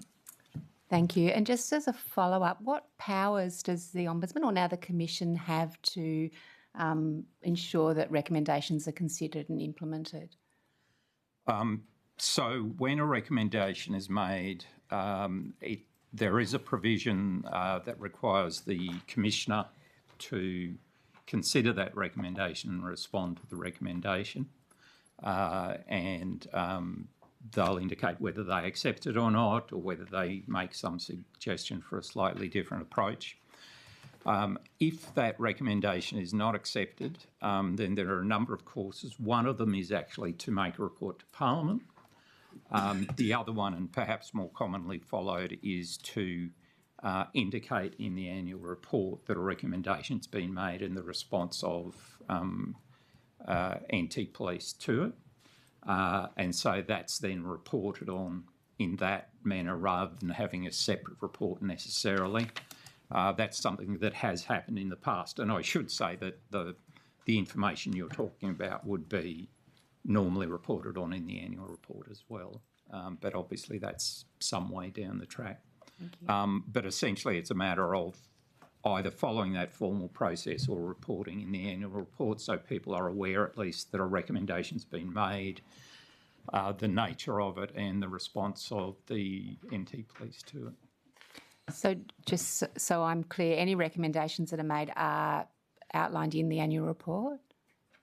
They should be. I can't speak to the last annual report, but yes, they would normally have been recorded, and I don't know that there's a formal process. It's not formally set out, but in the examples that appear before in the annual report, anything that involved a recommendation would normally have involved reporting, saying what the recommendation was and whether it was accepted or not. As I say, that's a recommendation by the Ombudsman as opposed to recommendations that may be quite regularly made by the Professional Standards Command and supported in essence by the office. Yeah. Thank you. Has the Ombudsman historically, and will the Commissioner keep an overall record of how many recommendations are made and accepted?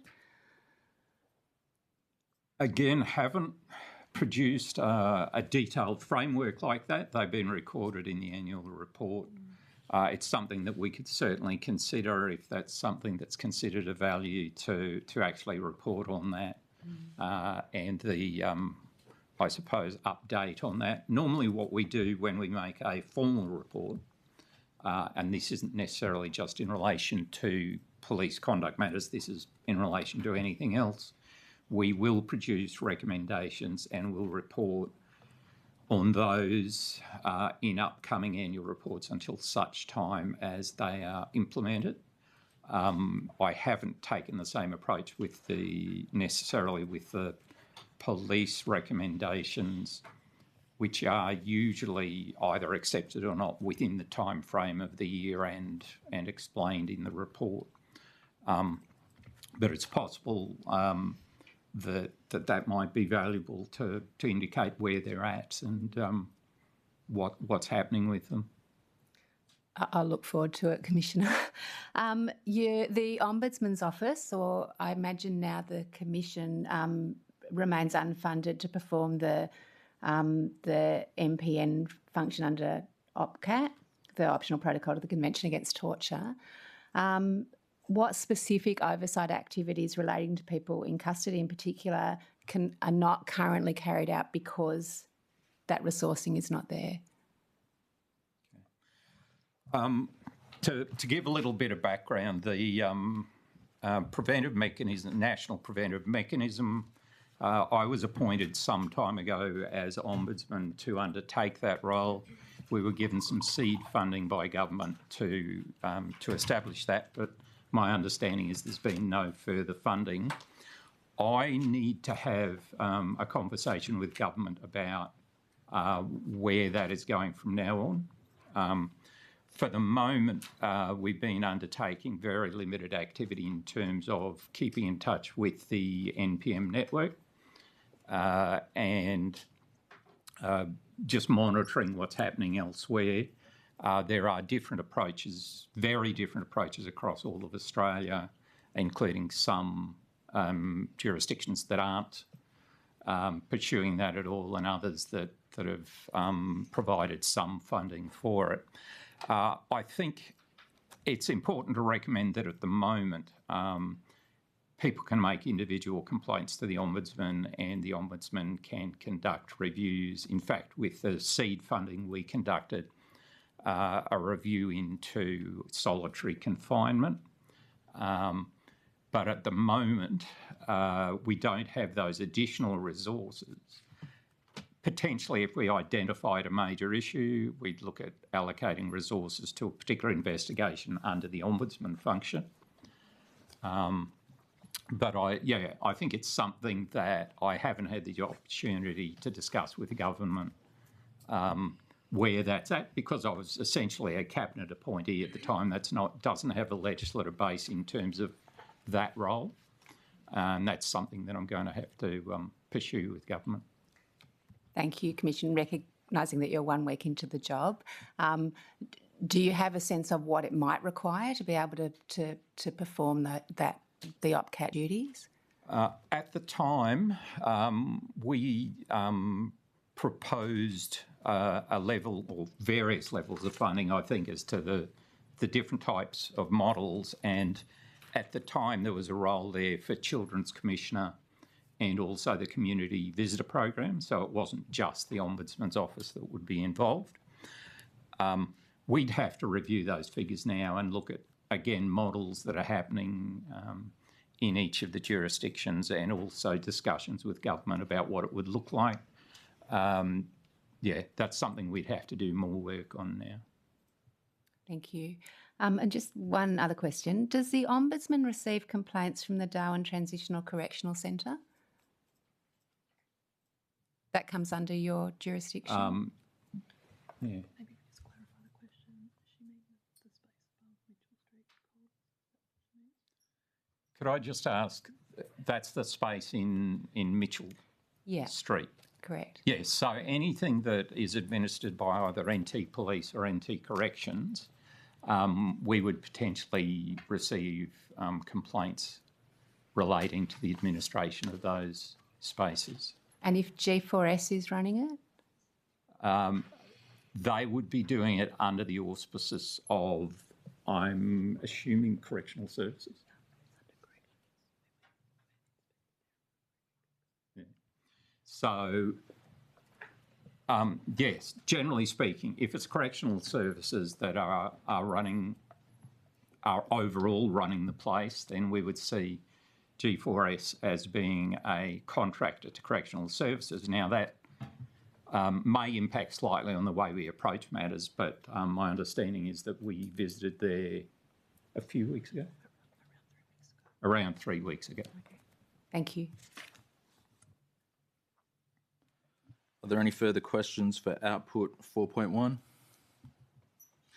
That concludes consideration of output group 4. The committee will now move on to output group 5, Information Commissioner. Output 5.1, Information Commissioner Operations. Are there any questions? Member for Johnston? Member for Karama, Fanny Bay? That concludes consideration of output group 5. The committee will now take questions on output group 6, Judicial Commission. Output 6.1, Judicial Commission Operations. Are there any questions? That concludes consideration of output group 6.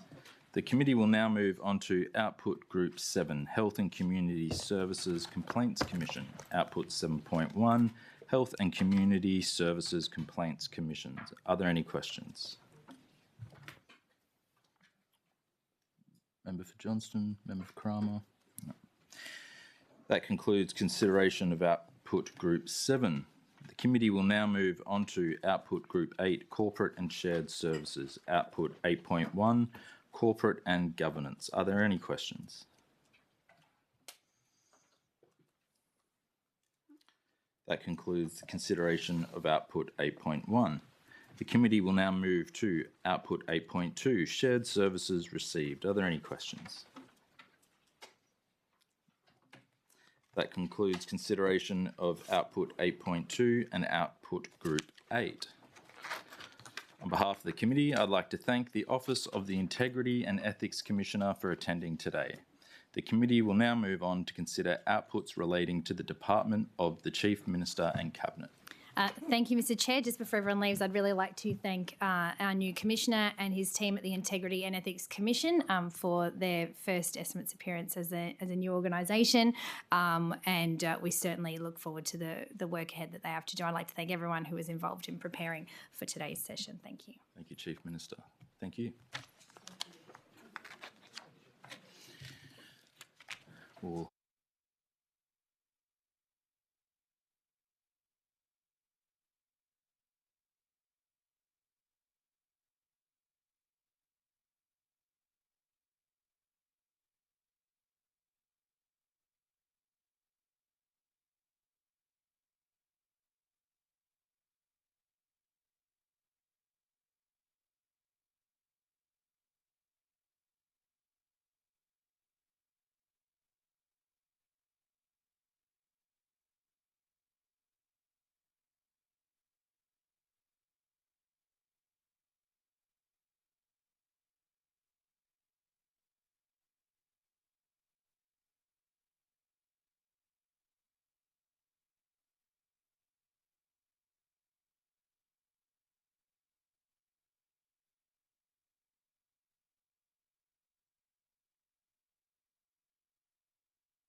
Good morning.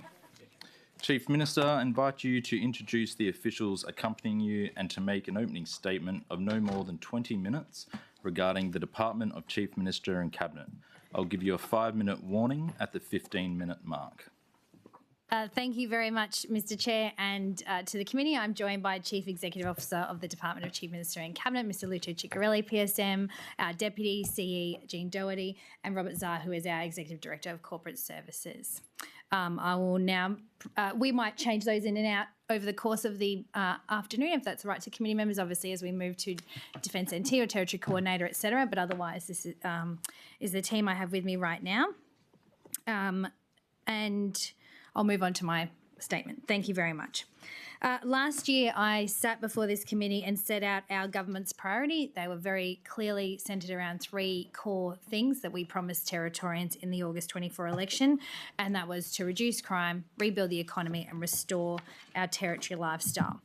This year, I can report that we've stayed very, very focused on those 3 priorities and have continued to back them with action. We've said repeatedly that we want Territorians to judge us on our actions, not our words, and that certainly, as the key central agency, has been our focus across the whole of government.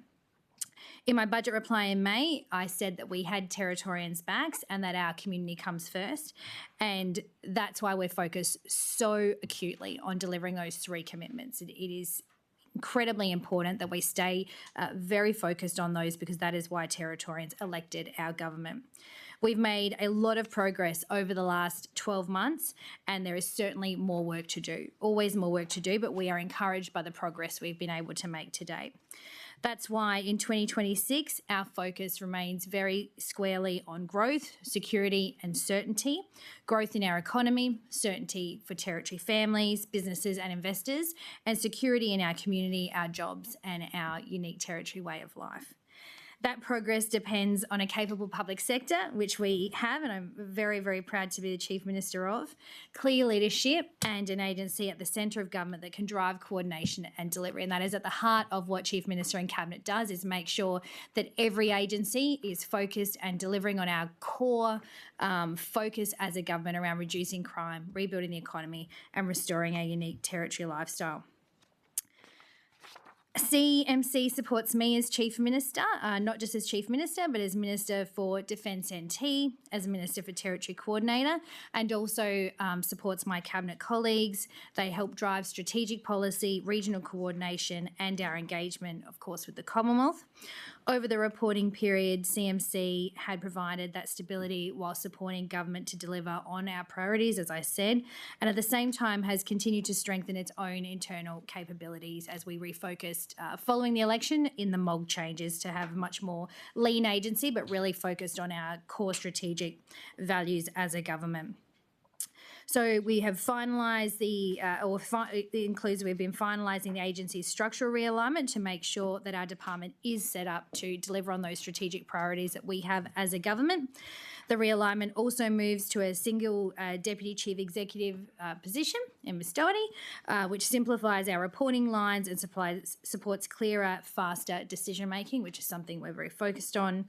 Just as importantly, it strengthens CM&C's economic leadership so that we can drive better delivery in our growth agenda, being that second key pillar that we committed to. That work is led by Executive General Manager of Strategy, Economic Growth and Development, Louise McCormack. As at 31 March 2026, CM&C as an agency had 216 FTE, which was compared to 226 as at the 31st of March 2025. The budget also keeps the agency's appropriation broadly stable, with a slight decrease from the original 25-26 budget of $85.184 million to $84.94 million in 26-27. Members will also have noticed a significant one-off variation of $60 million in the revised 25-26 budget under Strategic Policy Reform and Aboriginal Partnerships. As noted in the budget papers, this is primarily due to the costs related to the MacArthur River Mine settlement, which happened earlier this year. Mr Chair, beyond the agency's internal settings, the real story of the year is the work of CM&C has done to deliver our government's priorities. Over the last 12 months, CMC has helped drive and coordinate delivery across our three priorities: reducing crime, rebuilding the economy and restoring a unique territory lifestyle, while strengthening the systems, the partnerships and the governance that sits behind that work. That has meant backing practical action on community safety through our reducing crime strategy and through specific measures that Territorians can see and understand, including building on Declan's Law, strengthening police powers, introducing minimum mandatory sentencing for assaults on frontline workers, delivering new sentencing laws with stronger penalties for domestic violence murderers, standing up the first cohort of our police public safety officers, trialling personal OC spray for eligible Territorians, expanding the circuit breaker program and rolling out ready-to-work programs across Northern Territory prisons. In the 2026-27 budget, that work was backed in by a record $1.73 billion investment in law and order, which includes more police public safety officers and corrections staff, targeted infrastructure upgrades and continued investment in programs that tackle both offending and reoffending. It has also meant turning our economic agenda into action by launching the Rebuilding the Economy strategy, establishing the Defence Industry Council, upgrading the Berrima export yards, extending our homegrown territory build grants, supporting mining and resource approvals, progressing a new visitor economy strategy, delivering important procurement reforms, simplifying regulatory processes through lands and planning legislative amendments, and declaring the Northern Marine Complex a territory development area.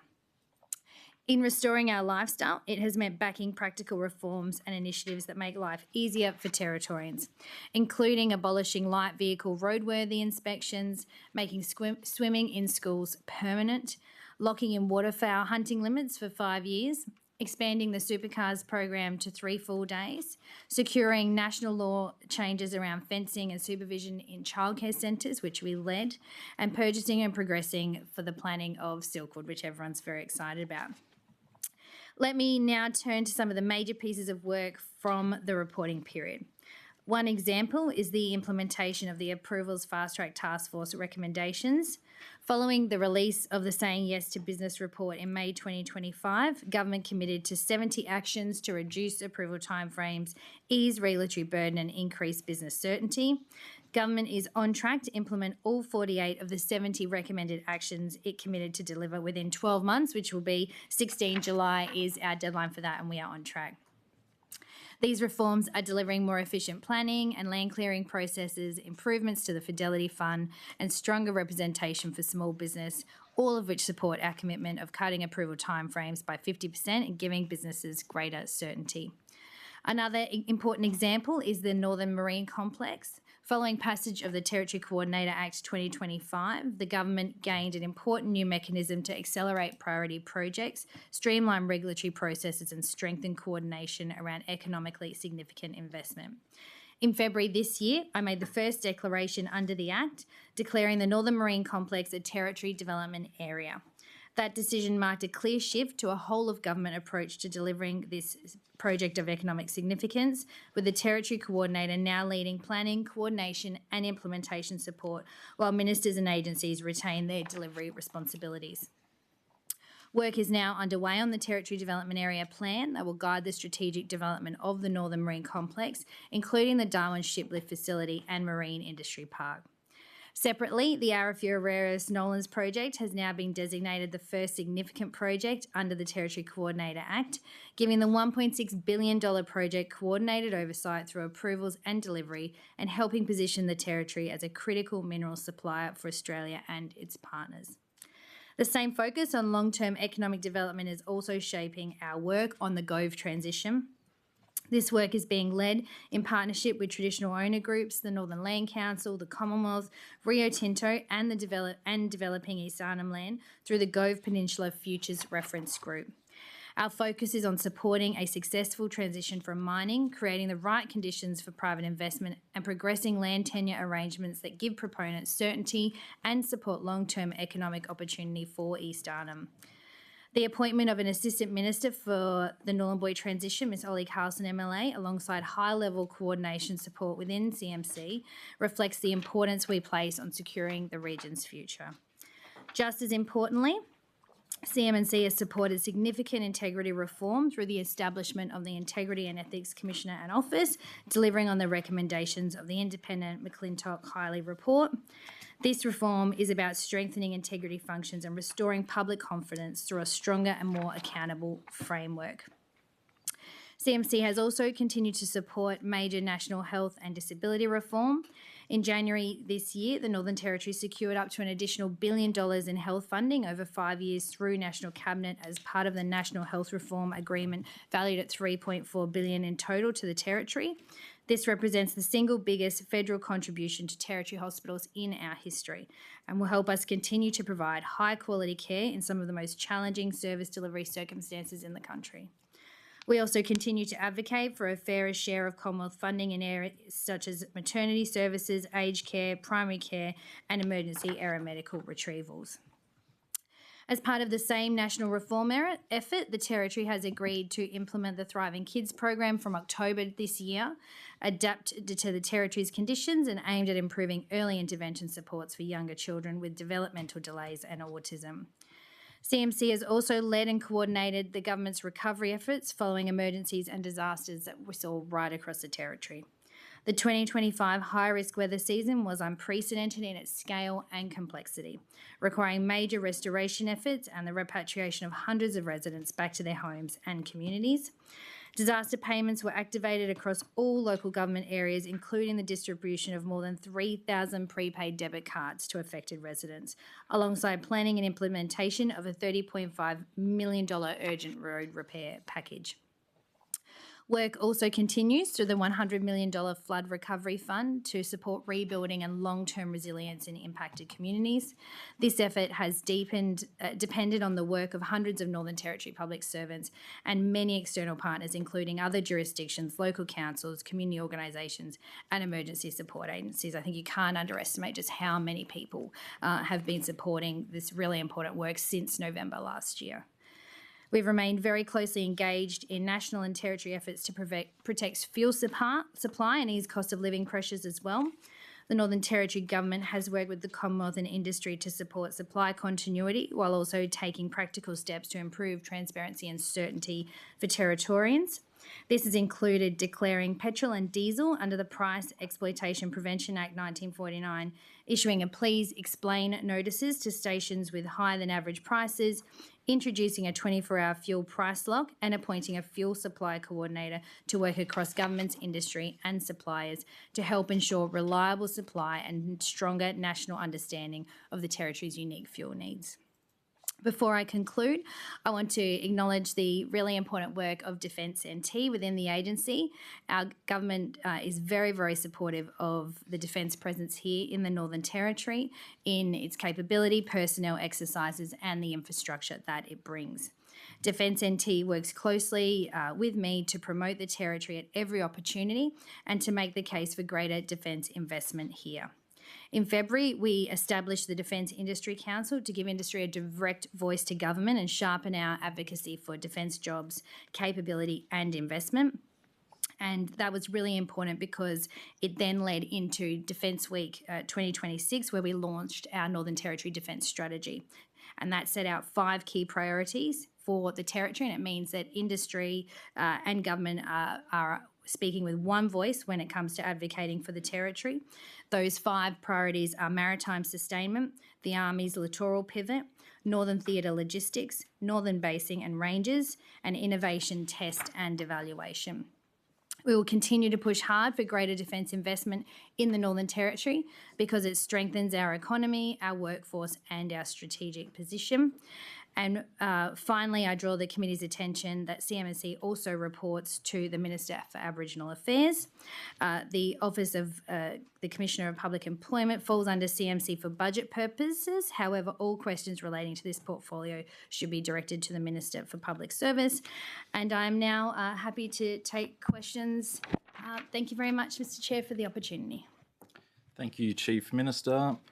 Are there any questions on the opening statement? Opposition Leader.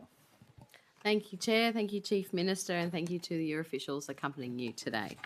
Chief Minister, the recent floods and cyclones exposed serious failures in your government's disaster response and recovery efforts. Territorians across many communities, as you have acknowledged, were given little warning about rising floodwaters, causing enormous anxiety and confusion. Aboriginal organisations say they were ignored, local governments were cut out of emergency response, and evacuees said that they were treated without dignity, and vulnerable aged care residents were placed in unacceptable conditions. And Territorians were forced to fight for basic information, basic payments and basic respect during all of this process.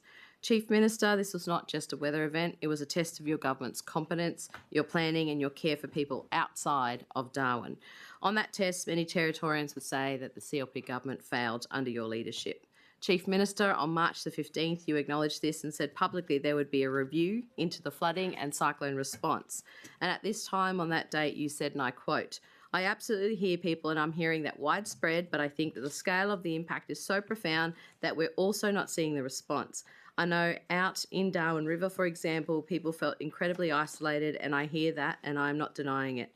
We did have, I think, 6 SES teams out there and they made 5 rescues at the time. But that's cold comfort for the people that we didn't get to. We take that on board and that's why making sure we review things is important," end quote. Chief Minister, you've said nothing about this review since that statement, despite the fact there are many lessons to be learned and applied from these recent events. Chief Minister, for the committee, can you please outline for Territorians when you will hold this review into the emergency response from your government? Thank you very much, Opposition Leader. And what we have seen since November last year is an unprecedented sequence of weather events that impacted quite literally the entire Northern Territory. I mentioned in my opening statement around the fact that every local government area was open to disaster relief funding. For example, we had the Cyclone Fina event in November. Murray Downs was then flooded and those people were evacuated to Ali Karung. We had flooding twice in Alice Springs. We had Daly River evacuated twice to Darwin. We had a number of other remote communities, including Palumpa and Julmingan and a number of others that had to be stood up into emergency relief. We then had the last cyclone, I think that was March, in which Numbulwar were brought into Darwin for a very short period of time just out of an abundance of precaution. I think if I could summarise the 5 months of weather events that we had, it would be that there was no injuries and no loss of life. And that is a huge, huge accomplishment for our emergency services teams who worked tirelessly to protect people from what was unprecedented levels of weather right across the territory. And that, of course, put an enormous strain on our individuals. I mean, I don't think we've ever run an emergency operations centre for as long as we did. We had an EOC in Alice Springs for much of the time as well. And so we are very proud as a government to have provided the support on a scale that has never been delivered before, where there is no loss of life and no injuries when it could have been so different. Could things have been done better? Hindsight is 2020, Opposition Leader, every single time. And I think that's why you quoted from me. There are always reviews, and you were in government for 8 years, so you know after Cyclone Marcus and other events that happened under your watch, that internally there is a look back at how can we do things better, and that work is yet to take place because we are still in the recovery phase. So I think we're in June now, and this really doesn't sit exactly with CM&C, but obviously it's a very important topic. CM&C is responsible for recovery, which we are in right now, but that response phase is led by police. So I welcome any questions when we have the Police Commissioner, and obviously we'll have the Fire and Emergency Services Commissioner as well available later today. But we are still very much reacting to the impacts. Now, we've had mass repatriation of people home to communities, which has been fantastic. As you can appreciate, people are desperate to get home, and we were able to accommodate people in a number of ways in a much more comfortable environments following where people were immediately evacuated to Foskey Pavilion, for example, which has been a facility that has been used by every government since as long as I can remember growing up here, member for Arnhem, including yours. And I think I said a number of times as I stood up every day in press conferences answering the media's questions and the community's questions around everything that was happening at the time, that we're dealing in an imperfect environment and an imperfect situation. Such is the nature of emergency management, but we have exceptional Territorians doing exceptional things. The communities themselves were just amazing. I think one of the greatest, most wonderful things that came out of all of the horror and the trauma and the tragedy of these events was that community spirit. I was just in Catherine 2 weeks ago speaking with Ben Hockey, who's affectionately, you would know Ben, opposition leader, affectionately and much loved, known as the Sandbag Man. And, it's people like Ben who just rallied together, pulled people together to do unbelievable things that, they didn't have to do it, but they did it because it was that sense of pride and that sense of duty and responsibility to the community they love so much. People like Trent DeWitt, people like, there's just so many. I have written so many letters to people thanking them for their incredible generosity and heart and community spirit. So there is water still to go under this bridge, pardon the pun. And coming back over the Catherine River, I can tell you it was wonderful to see it much, much lower than it was a few months ago. Thank you, Chief. Sorry, Opposition Leader. I'll just bring the whole committees just to notice Standing Order 109, and I'll ask going forward. So 109.5, questions may not be asked which reflect on or are critical of the character or conduct of those persons. So Opposition Leader, the only issue I took on your question would have been the failed leadership critique. I will give you a chance to withdraw just that line if you'd like, with comments from the community being fine. So if the community has said that there was a failure in leadership, I'm not allowed to repeat that here. No, it was during the question you put forward your failed leadership as a statement from yourself.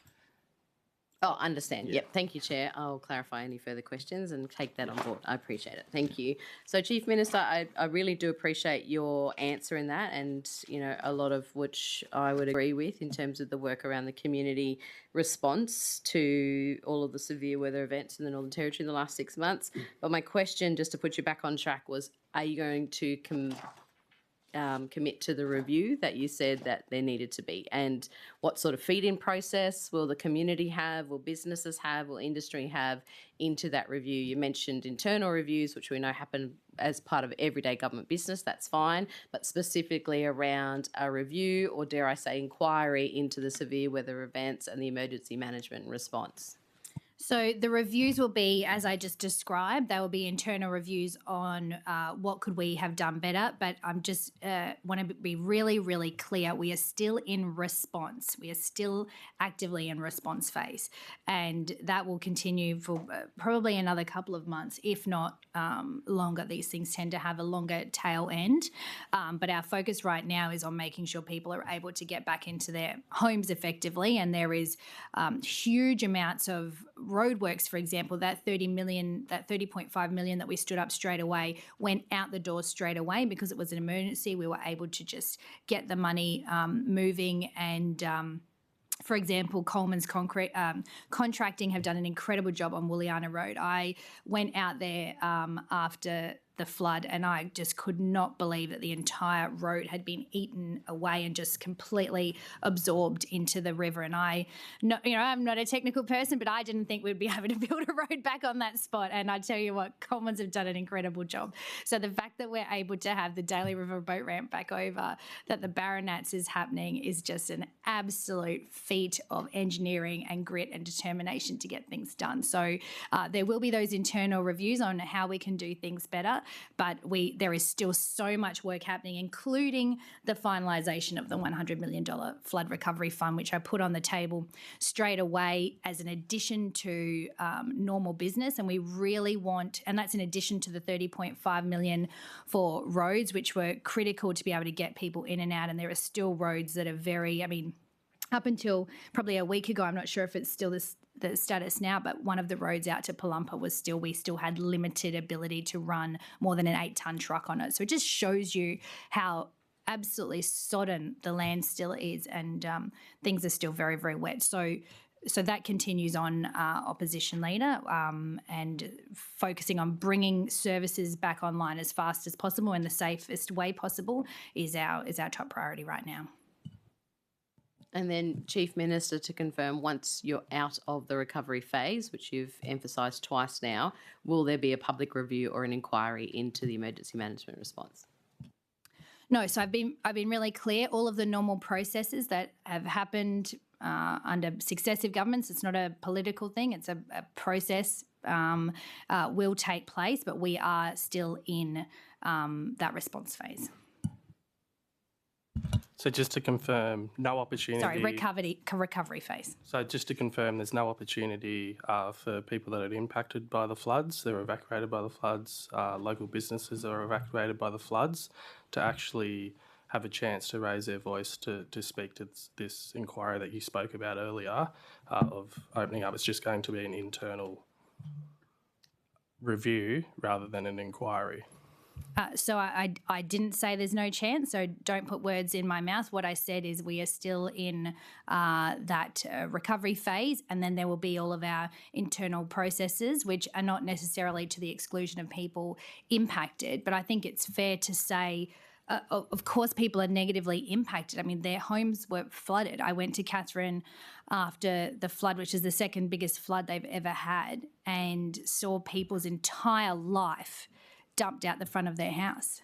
I mean, their entire life had been completely saturated by this horrible, dark, muddy water. The stench of it, it will forever just be stuck in my mind. The horror of it. I stood next to a wall and put my hand above my head where the water levels had been through. I stood in someone's kitchen and all of their belongings were just... I mean, the level of heartbreak is inconceivable. And so, there is undoubted impact on Territorians, and what governments can do is provide the frameworks for support. So, for example, that unprecedented scale of disaster relief funding that we pushed out the door across. I mean, this is multi-agency, multi-disaster, multiple reactions all happening at the one time, and we were able to do it successfully. Now, could we have done things better? Of course, but to pretend like a review is going to change the fact that people's lives have been completely turned upside down from this is foolish. What we know is people are impacted, and what we have to do now is do everything we can to support people to, as best as they can, get back to their normal life. I think I totally disagree that it would be foolish. It gives the opportunity for people that were impacted on the ground that had lost I've their asked houses. you once not to put words in my mouth, Deputy you said the Opposition word Leader. foolish. So All parties. Member for Daly, please come through the chair. Thank you. Through the chair, as the Chief I'm Minister sorry, said... Mr Chair, can I just add, I'm not going to be verbal today. That is not what I said. Thank you. Okay. Questions will come through the chair. I will then give permission for the question to go forth, and the Chief Minister will then have the time to respond. I'll now go back to the Opposition Leader on questions on the opening statement. Thank you. I'm still continuing on through the chair, and as I was, totally disagree with the Chief Minister that it would be foolish not to hold an inquiry. Mr Chair, I take exception to that. That is not what I said. If I'm going to be misquoted... It's on Hansard. Well, totally misquoted.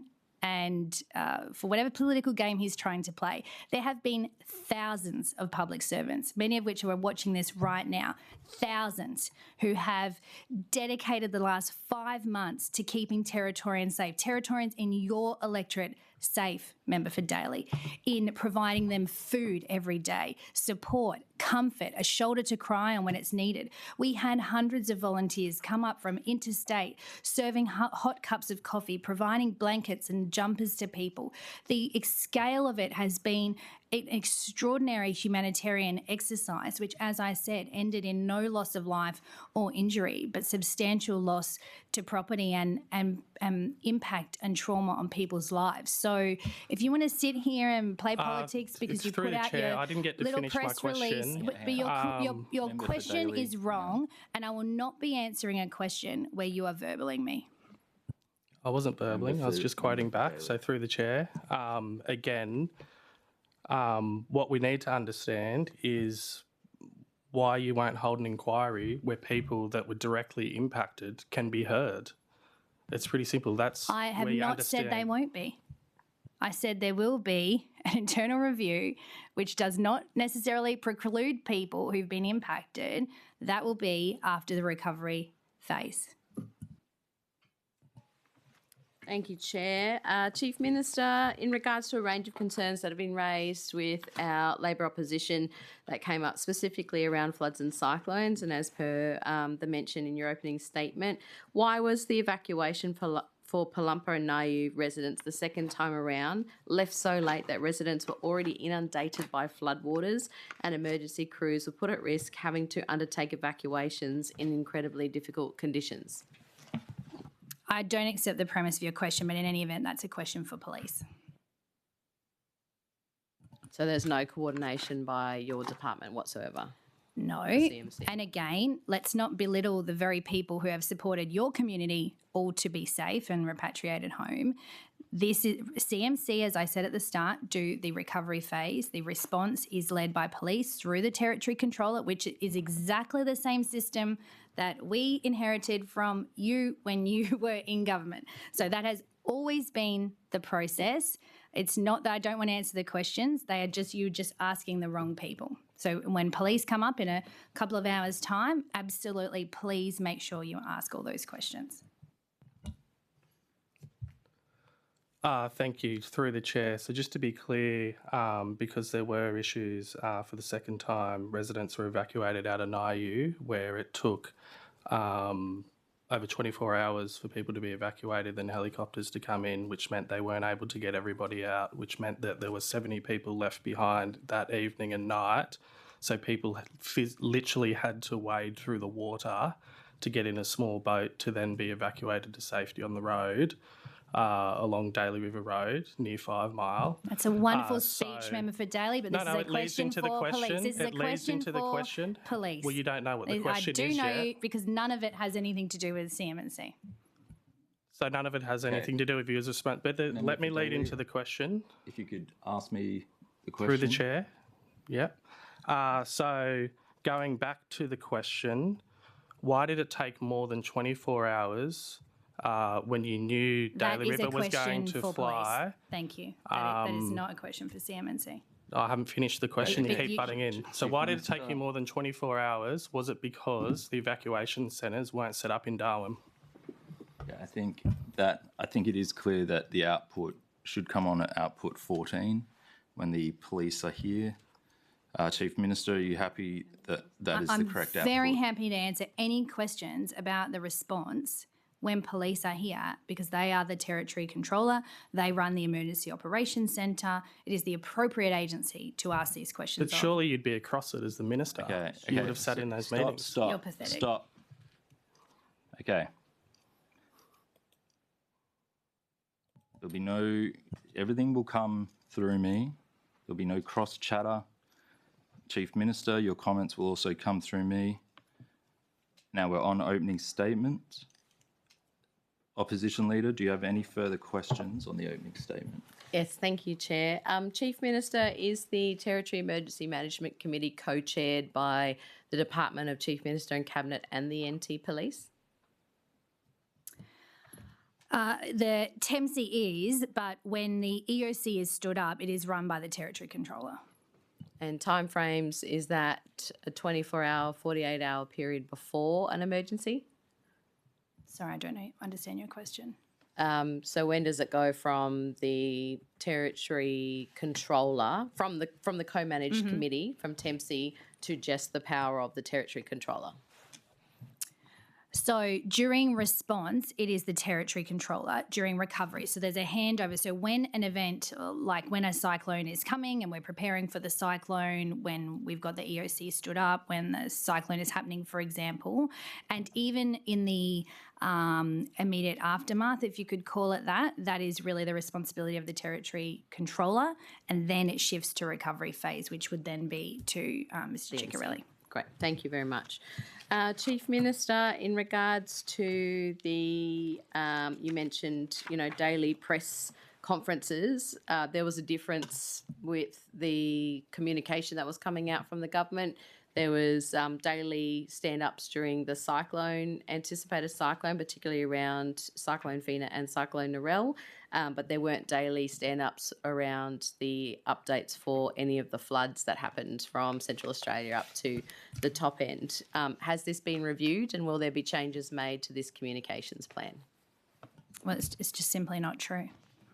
Well, you didn't go out and stand up every single day when it was floods, but you did during the cyclone. There was a difference. So just wondering if that's been taken on board, and will there be changes to that approach? A cyclone is a couple of days. Floods are weeks, if not months, and I would have stood up several times a week throughout every component of all of the weather events, including, there's one thing for me to stand up.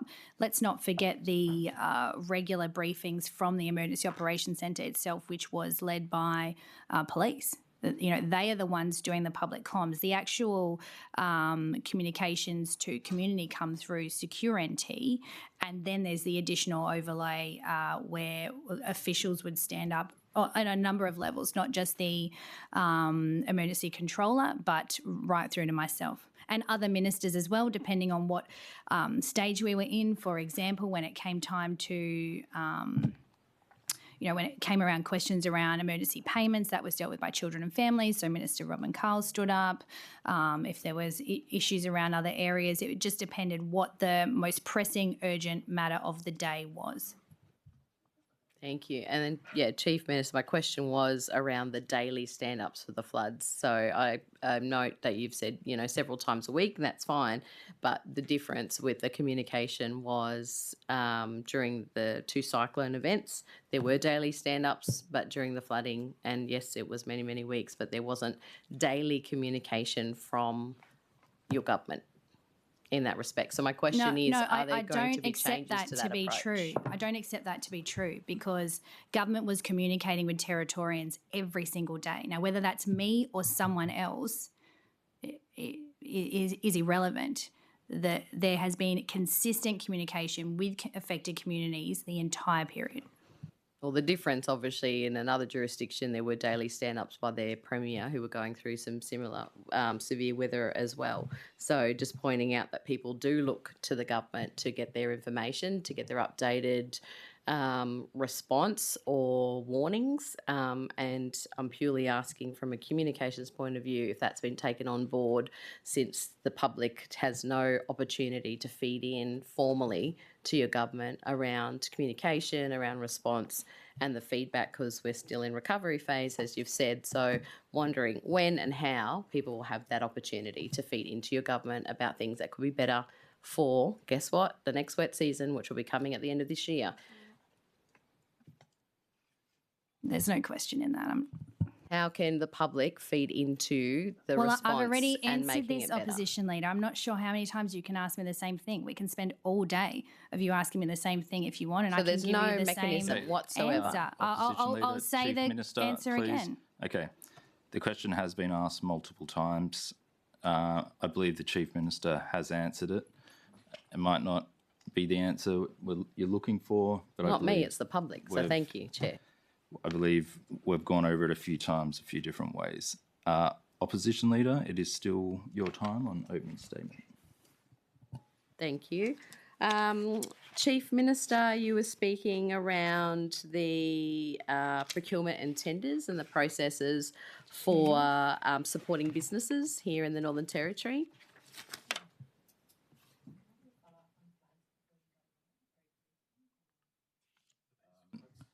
So what I'll do is you'll be getting the floor next. Opposition Leader, with your line of questioning on statement. Are you doing all your questions in one big chunk? I can do it any way you want, Mr. Chair. What would you like me to do? Member for Johnston has a follow-up, if you're happy. Oh, yep, we can stay on that. That's fine, because good luck getting an answer. Member for Johnston, followed by member for Fanny Bay. Thank you, Chair. Through the Chair, Chief Minister, do you accept that climate change is a factor in this sequence of unprecedented events? I'm not sure exactly what you mean, except to say that obviously we believe in climate change. Like there's indisputable evidence of that. I'll just stop you there. Sorry, Chief Minister. Member for Johnston, can you just confirm? Are you seeking are you seeking the Chief Minister's opinion or the department's position? My follow-up question was, if so, thank you, Chief Minister, clearly you do. How is the department factoring in climate change into future planning and investment? I think the reality is, can I just say on this point, the worst ever flood in Katherine happened, 20 years ago. So weather is volatile and unpredictable at the best of times. And as a government, what we have to make sure is that we have got the best systems in place possible with the right people in the right positions to be able to make sure that we're doing, one, the public education component, and two, then providing response as required. An example of that would be bushfires. So we've had a lot of, and again, this is not for this agency, but just by way of further explanation, we've had a lot of weather territory-wide. So there is a huge volume of vegetation that is growing right now. And so we're expecting into the drier months, which are now, next month and August effectively, that we could, and I say could because we don't know, we can't predict it, but it could lead to a really severe fire season. So it's about, we're already well in advance prepared for that, including having community consultation meetings right now. So, we've done an up and down the Stewart Highway sessions with landowners. We've contacted local governments, all of those things to be prepared, have your fire breaks done, have your fire plans in place, et cetera, et cetera. So it's a good example of, as a government, how all you can do is be as prepared as possible. Thank you, Chief Minister. I understand what you're talking about in terms of preparation in relation to where we are at right now. I'm talking more about long-term preparation, factoring in climate change in terms of future prevention and protection for Territorians. And what would that look like to you? I don't really understand your question. My question is, how is this government investing in protecting Territorians against the impact of climate change, given the extreme weather events we are facing and are expecting to continue? Well, I've just answered that. It's with the preparation. We can't control the weather. We can control many things as a government, and weather is not one of them. So it's about having our mechanisms in place to support events, prepare for events, and then support people as and when and if they arise. Thank you, Chief Minister. Thank you, Chair. In relation to our flood recovery fund that we've rolled out, I'm wondering if you can give us an update on the initiatives that have already been announced. Yes, give me a moment.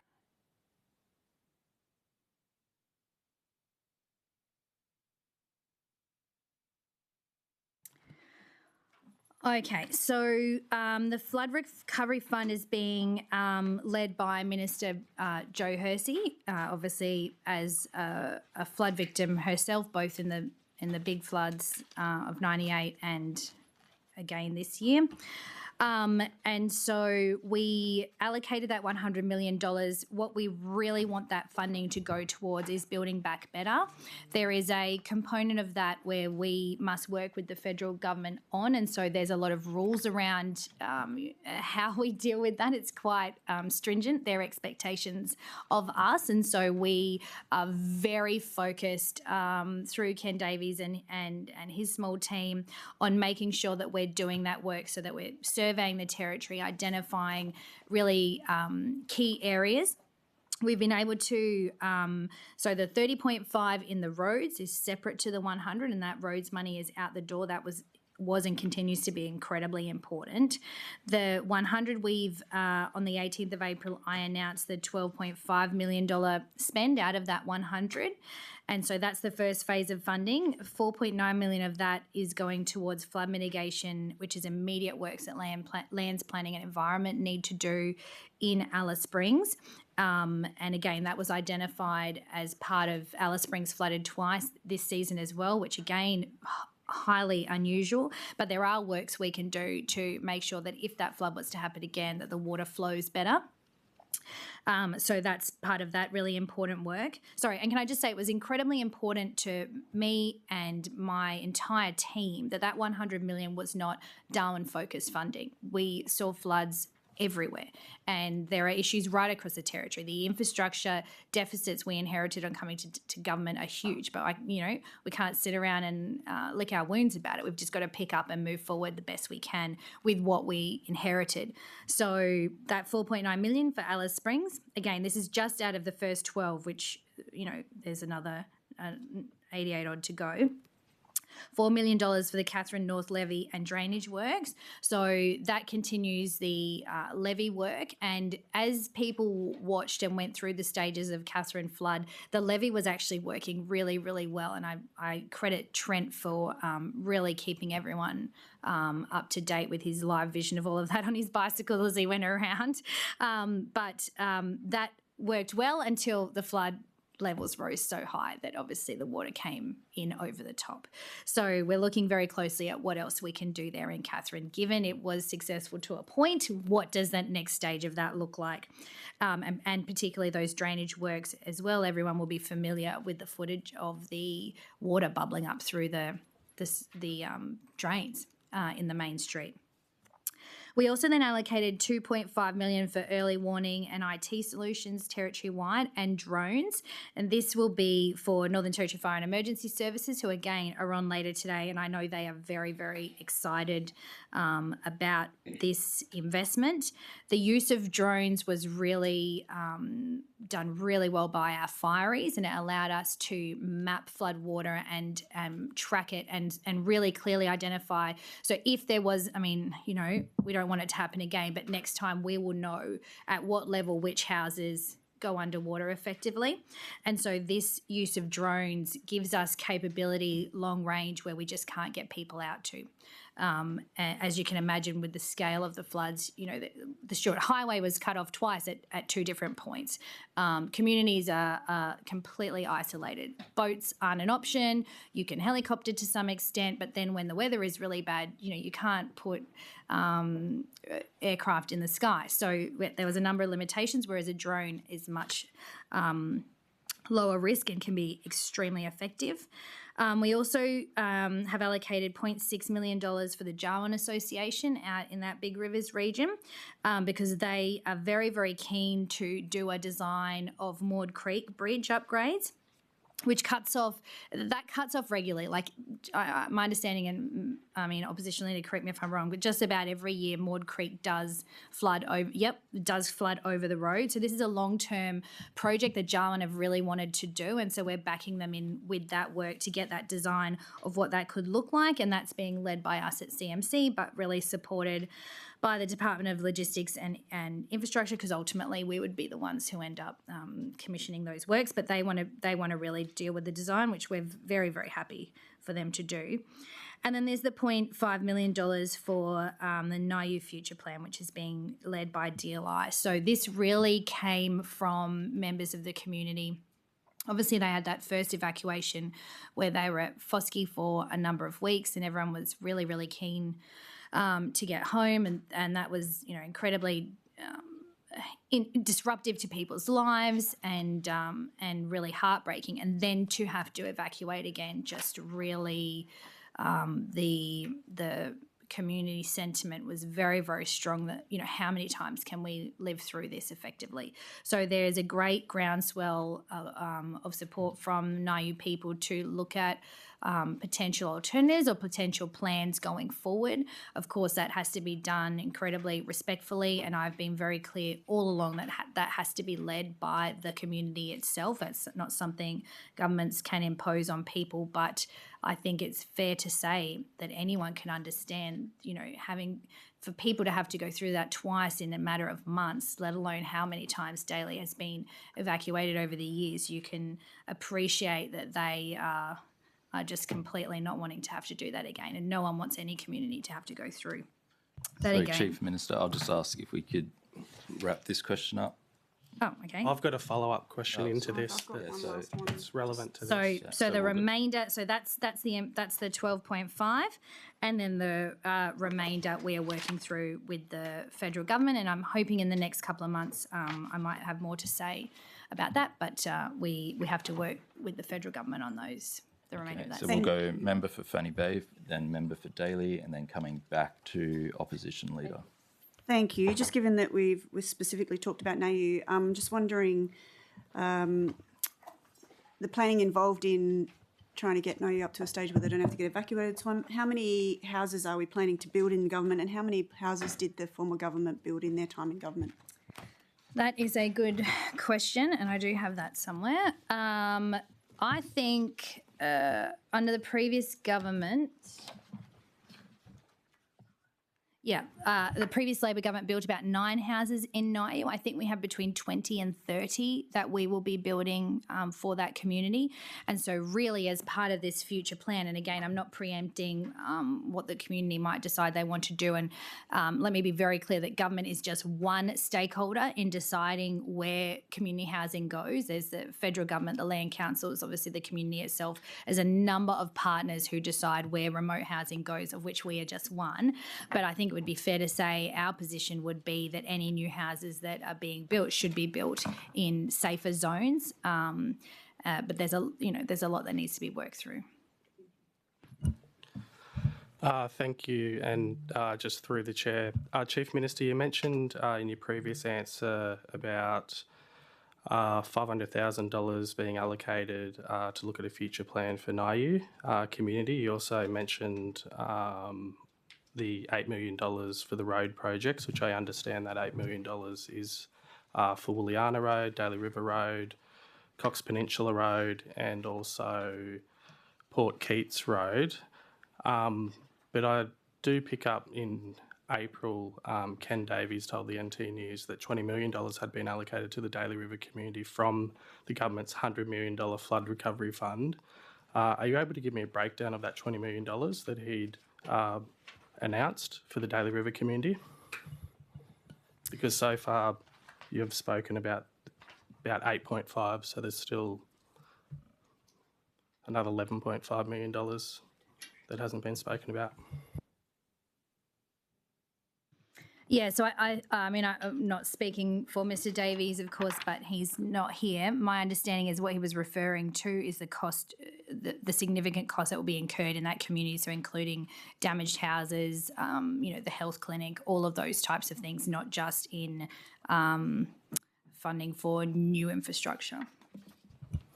So can you confirm, is that $20 million coming out of the flood recovery fund from the $100 million, or was that just because that's what he stated, that it comes out of the flood recovery? So I'm just trying to get a breakdown of that $20 million. I didn't hear that interview, so I can't really comment. But the numbers I've read out are what we've allocated officially from the flood recovery fund, which is at 12.5, and the remainder is yet to be allocated. So there is lots of government spend in and around all of the flood affected areas outside of the flood recovery fund. What we want from the flood recovery fund is the ability to build back better. In order to build back better and try and secure a 50-50, to leverage that money with the federal government to get the 50-50 co-contribution with the federal government, we have to work very closely with the federal government on that, and it requires their approval, joint and a whole range of other things. So we're still working through that process. We want to make sure that money is spent in the very best of possible ways to future-proof. Okay, so As I stated, only 8.5 had been allocated for the Niu community, even though your flood recovery coordinator, Ken Davies, had told there was $20 million allocated for Niu community. So can I get a breakdown of the other $11.5 million, or the $20 million that Ken Davies announced? And if so, can I just get that question on Well, notice? I've just answered your question. I didn't hear the interview. I can't comment. I'm not Ken Davies. What I can tell you is how much of the He 100... works for your government. hang He's on. been There won't be allocated the flood Member recovery. for so you Daly. should for know. Daly. There won't be any interjection. I will clarify, again, Standing Orders 109, looking at 2A.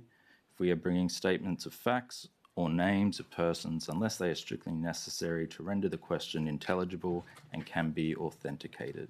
So it's not- Okay, I'll it's a- give you the facts, Chair. Through the Chair, NT News on the 21st of April put an article out that $20 million had been allocated to the Niu community. He's been appointed as the flood recovery director, I think his title has been, under the Chief Minister. So I'm trying to get an understanding of where this $20 million has gone and a breakdown of that $20 million that has been announced by your government. Member for Daly, I'll say it again. What I'm talking about is the $100 million from the Flood Recovery Fund, of which we have allocated 12.5. There is then 30.5 million, which has been, I suppose you could say it's been attached to the fund, but essentially that's DLI funding for roads and other critical infrastructure, which is on top of the 100 million, of which a portion of that is obviously for Daly because we've fix the roads out there and have people back home. So a lot of money has been spent, plus the money we spend to refurbish homes. So it's more that we've spent $20 million. I mean, we would have at least spent $20 million in Niu of territory money. And then that remaining $88 million of the Flood Recovery Fund is yet to be announced. So that will be announced, but it will be hopefully done in conjunction with the federal government. Yeah. So just confirming that the $20 million that Ken Davies announced, the Flood Recovery Director, is not from the $100 million Flood Recovery Fund. Is that correct? No, it's program. So it's works that we are doing. So is it all of that $20 million that's within that Flood Recovery Fund, or is it some of it, part of it? Like, that's what I'm trying to understand, the breakdown. I'll go through this again. Let's just make it simpler. There is $35 million that is being spent on roads. Some of that is for Niu. I don't have a breakdown, but you've been out there. I've been out there. The roads are fixed, right? So the money has been spent. Then we have 12.5 million that has been allocated out of the 100 million. Only 12.5. 4.9 of that is for Alice Springs. 4 is for Catherine. 2.5 is for Fire and Emergency Services. 0.6 is for Jarwin, and 0.5 is for the Niu Future Plan. That's on top of all of the other money being spent in Niu. Thank you. Through the Chair, the $8 million that's been allocated for roads, my understanding is it's for the Cox Peninsula Road, it's for Daly River Road, it's for the Port Keats Road, and it's for Wooliana Road. Sorry, what's this funding you're saying? This is the $8 million. Sorry, moving on from the $20 million, Chief. So there's $8 million, I think you spoke about it in one of your answers to the member for Fenny Bay, had been allocated for road projects. Of that $8 million, it's for Cox Peninsula Road, it's for Daly River Road, it's for Wooliana Road, and Port Keats Road. Am I able to get a breakdown of the cost for each of those roads from that $8 million? So that will be from DLI. So make sure you ask the Treasurer tomorrow. Thank you. Through the Chair, Chief Minister, many residents from Niu to Palumpa to Wooliana were asked to me around the recovery and were asked about the deployment of the ADF to the Daly region. You said it didn't meet the threshold. Can you please explain exactly what that threshold is? I found your tact during the emergency responses on this really interesting, to say the least, given you are a Labor opposition with a federal Labor government. Now, the Northern Territory government does not and cannot deploy the Australian Defence Force. Only the federal government can do that. But you can request it. You can request the ADF. Member for Daly. Well, we just need to be factual. Member for Daly, I'm speaking. There will be no more cutting off of any individuals. The Chief Minister is answering, just like I will not allow anyone to cut you off during your questions. Member for Daly. I'll just move, to keep this in order, I'll move to warnings if I have to. Okay. Chief Minister. Thank you. Because only the federal government can deploy the ADF. Now, under a very strict and controlled process, jurisdictions can request support from the ADF, but there are so many thresholds you have to meet first that they won't even process the first stage of it unless you've reached those thresholds. I said many, many times in the dozens of press conferences that I did on all of these situations that we have ADF embedded in our EOC, in the actual room where all of the Northern Territory government people are. There is an office specifically for the federal government. So they are there every step of the way. Now, these are highly operational decisions. They are not decisions for me. And again, they're better to be asked in police. But you pretending like if I had have just asked, we would have got it is completely factually incorrect. And in fact, we were rejected for support. So I don't know, I don't begrudge the ADF for that. They have many competing priorities,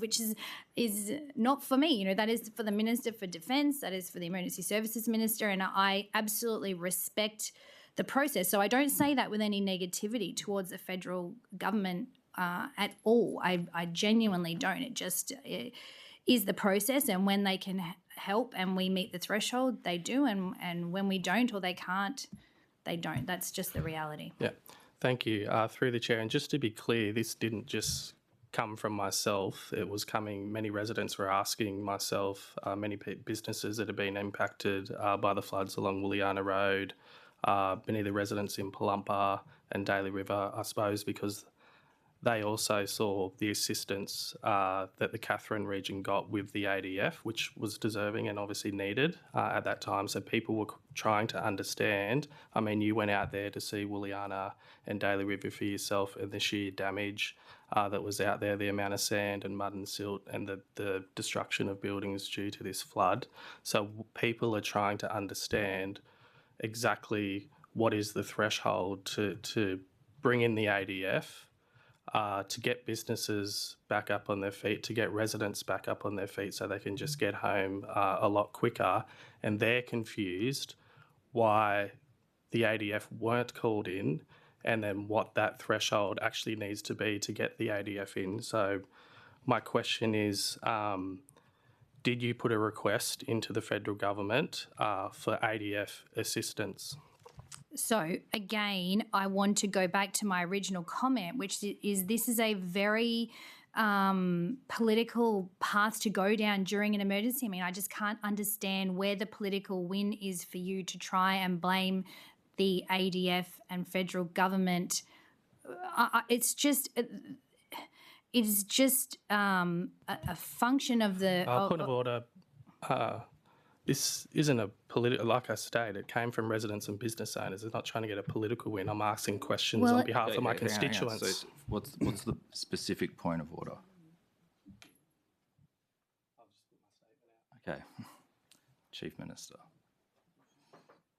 You have consistently harped on about this, and I have very diplomatically tried to answer your questions, given that I appreciate the extraordinarily complex, dynamic, global environment that our ADF are operating in our federal government. Now, we were working very closely with the Minister for Emergency Services and federal government ministers in a very respectful, proactive way. And I think it's important for governments to respect each other's limitations on certain issues. I have the utmost respect for our Australian Defence Force personnel, and I also very much appreciate that they are a symbol of support and security. You know, everyone wants to see them. They are just our heroes, right? They are absolute heroes.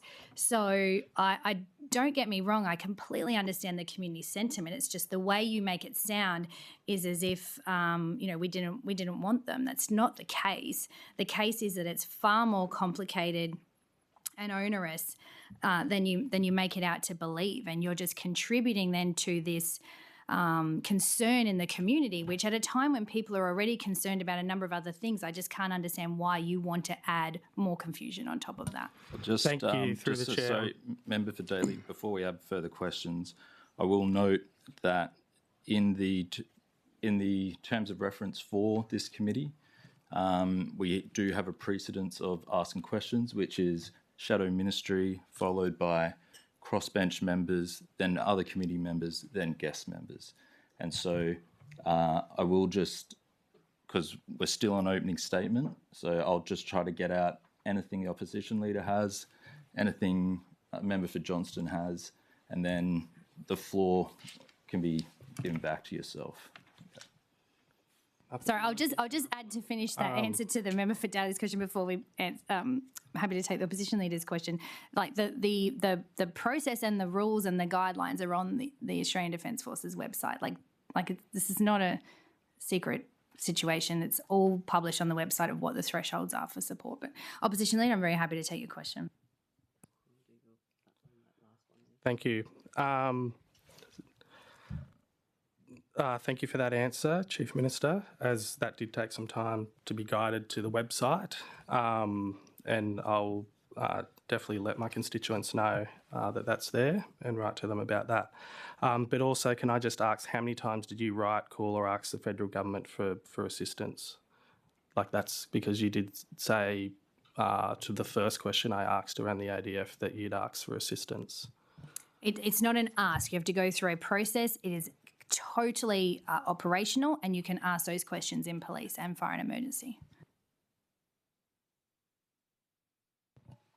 Thank you, Chair. Chief Minister, what's the reason for withholding the 75% of disaster relief payments to some affected Territorians and not others? And who has this policy applied to, and who has it not applied to? That is a question better asked of Minister Carl for Children and Families. Thank you. Hopefully her office is listening. I will definitely be asking that question in her session. Chief Minister, in regards to the full relief payments and people returning home, I assume this will be a Minister Carl question. Why were they withheld, the decision to wait till people were fully returned home, noting that now we are seeing Territorians from Nauru community return in stages, which means many, many months without that critical support and relief payment? Yes, those are questions for Minister Carl for Children and Families, and they will absolutely be ready to answer these questions. I just asked too, are the household goods replacement grant, is that for Minister Cahill too, or for yourself, the 8,000? Yes, that any of those category A, B, yep. Yep. Thank you. Chief Minister, in regards to the responsibilities for post-evacuation, does that sit with your department, CMC now? Should we ask questions on that, or would that be for the police later on as the handover period that you spoke about? No, it just depends what it is. So, for example, we move people out of FOSCI because we recognise people were going to need supported food, accommodation, amenities, all of those types of things for a lot longer than anyone would ever want to stay at FOSCI Pavilion. So we made those transitional arrangements with both Bachelor Institute and Bachelor Outdoor Education Unit. They are run by Children and Families. So anything to do with those is for children and families. But we run the recovery in terms of what could be an example. Organising everything to be cleaned up, gotten back ready for people to be repatriated. The repatriation is coordinated by us and delivered by children and families. So it just really depends what you're after. Thank you. Thank you. Through the chair, just going back to the ADF for hopefully one last question, if we get the answer. Chief Minister, obviously Catherine saw the ADF come in, which was definitely needed and definitely supported from, I think, everyone in this House. But I'm just trying to understand what was the process to call in the ADF, and what was the actual threshold for the ADF to come in to Catherine, just to bring in the ADF? Member for Daly, I'm not going to do your job for you. It's written on the ADF website. I've said at least half a dozen times today that it's an operational decision out of the EOC. These questions are for police when police come up in, the not too distant couple of hours away, and you can ask those questions then. Thank you. And through the chair, I just want to check. I've got other questions on the opening statement that are a different topic. Is that okay to? Yeah, crack on. Yep, crack on. Right, let's do this. Chief Minister, in regards to tenders, so today we received a written response back from your department at 9:58. So thank you, better late than never. 62% in one of the written questions returned, 62% of Chief Minister and Cabinet Department procurement contracts went interstate to a value of $237,000. Chief Minister, when we're talking about buying local and advocating for local territory businesses to be part of that very important supply and demand critical paths for businesses, how does your government consider that buying local and supporting our territory business be a core part of your government's economic strategy? And if so, how is this principle applied or not applied in this case to procurement decisions made by your own department? Yes, thank you. And certainly buying local is a huge emphasis as part of everything we've been doing as a government. It's been part of the reason why we've led wide-ranging changes to procurement and engaged with key stakeholders right across the territory around what that procurement framework needs to look like. Minister Carl has led the charge on that through the Department of Trade, Business and Asian Relations, who've done an excellent job. And on top of all of that work that we've done, not just in streamlining regulatory processes and cutting red tape and changing the way procurement operates, but we've also put in place a territory procurement champion. And so that allows us as a government to have a very clear focus. We've also then have really strengthened government's partnership with the Industry Capability Network. Now, I acknowledge that the previous government was working to some extent with ICM, but we've really leaned in hard on their capability to make sure that as a government we can very clearly monitor and see the extent to which contracts are going to locals, but also give locals a really important platform to have a chance. And I think that's something that we are so focused on. I was just in Aileron for the signing of the significant project status for the Arafura Nolans Rare Earth Project, which is just so unbelievably exciting for the Northern Territory. But it's only exciting if locals are going to benefit from it. We don't want to see $1.6 billion in project just walk across jurisdictional lines or even out of the country. We acknowledge there are components that inevitably will, and that's just doing business. But what we're really focused on is for example, the way we've created the partnership with Arafura and ICN, so that ICN are profiling all of the contractors in the territory, their capability. They understand what Arafura's needs are, and Arafura will use ICN so that Territorians have a shot at every component of the works. Now, whether they get them will remain to be seen, but Territorians need to have the opportunity and the chance, and that's the power of having the focus that we have. So that being said, given a sort of holistic government approach, I'm happy to hand over to Ms Doherty to answer that specific component. Thank you, Member for Arnhem, for the question. In relation to the consultancies that contracts, I should say, awarded to business entities outside the Northern Territory, there were 4 in total awarded out of a total of 7. So the 63% relates to fairly small numbers of contracts in general. The 4 contracts let outside the Northern Territory, of which 2 were specialised trade stands, which are required for our defence exhibition activities interstate. The trade stands are required to be stored interstate because it would cost about 3 times as much to move them back to the Territory after they've been used for those specific exhibition stands. So that sort of provides an explanation around the requirement to use an interstate supplier for that particular one. Another one of the contracts related to an online ballot system. The reason why an interstate provider is used for that particular contract is because it avoids any conflicts of using or conflicts of interest or privacy issues involved with using a local supplier for that when it comes to the online voting for employee bargaining arrangements and the like. So that's one for OCPE. And then finally, we have specialised data provision that can only be provided through an interstate supplier given the specialised nature of the data that is provided where it relates to Commonwealth defence matters.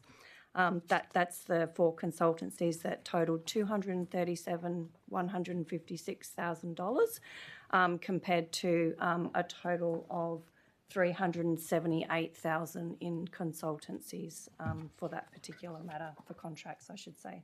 Thank you. Thank you. Appreciate the answer and the detail in that.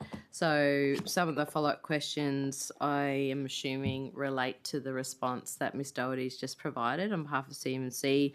So department awarded contract worth $91,754.73, which went to the Northern Territory exhibit at Land Forces 2026. Expo Eccentric Proprietary Limited, New South Wales-based company listed not being a Territory enterprise, as well as the $88,897.28 contract for the exhibit at the Indo-Pacific 2025, New South Wales-based company listed again as not being a Territory enterprise, as well as the department awarded contract $43,084.80 for defence data capture and engagement support. DEC Net Proprietary Limited, New South Wales-based company, also listed as not being a Territory enterprise.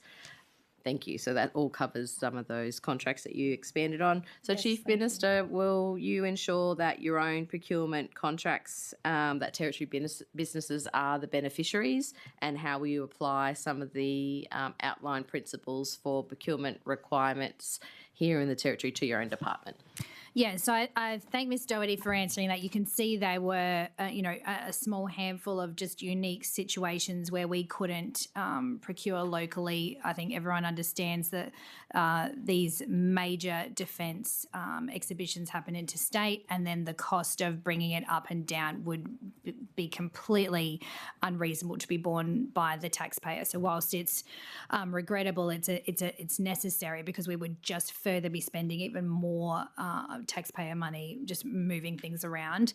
As I said, being the central agency and being the strategic lead of government, it's really important to us to lead by example. So the work we have done in procurement reform, of which is still ongoing, might I add. I know Minister Carl, and she would be extremely happy to get any of these questions, by the way, when it comes to business, trade and Asian relations. But I know that work we are doing is to make it easier. I think when I think back to when we were in opposition just 18 months ago, it was one of the single biggest concerns that Territorians had was around procurement, around what government was doing, around the process for procurement, the complexity of it, and a range of issues. And it was certainly something that we heard loud and clear from Territorians, no matter where we were in the territory, that they were really let down and disappointed by the processes that had taken place under your time in government.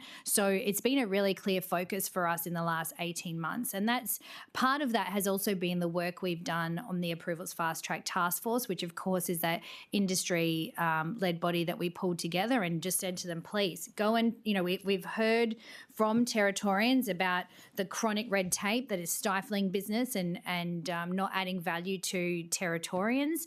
Go and tell us about it. And we let them loose, and they came back with a 70-page report, of which we made a commitment to implement the first 48 within a year, which will be 16 June. And I've been very, very firm that there is no movement on 16 June, which is why I think everything has been done already. So we're really, really pleased to have implemented. I think there's one left which will be done by 18 June, but 16 June. But in any event, it shows our commitment. And as I said at the start, and I've said many, many times, we want Territorians to judge us on our actions, not our words. They can see through what we are doing, the changes we are making, our discipline to make those changes, our commitment to deliver on election commitments.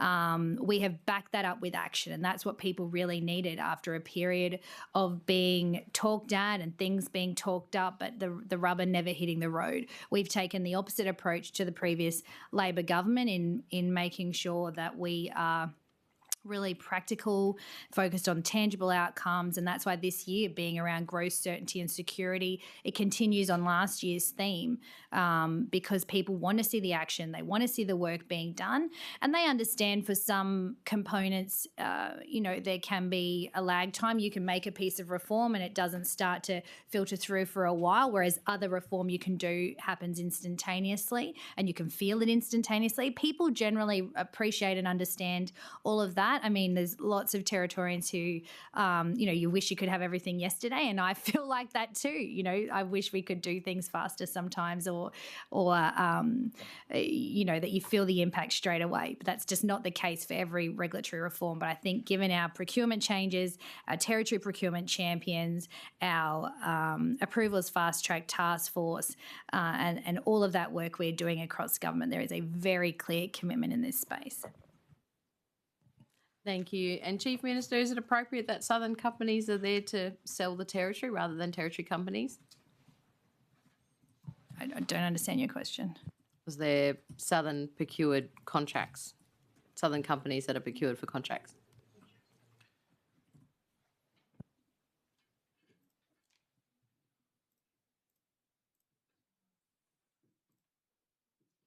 Are you trying to have a crack at the fact that we had Southern, like that the defence stalls were by Southerners, even though we've just explained it to you?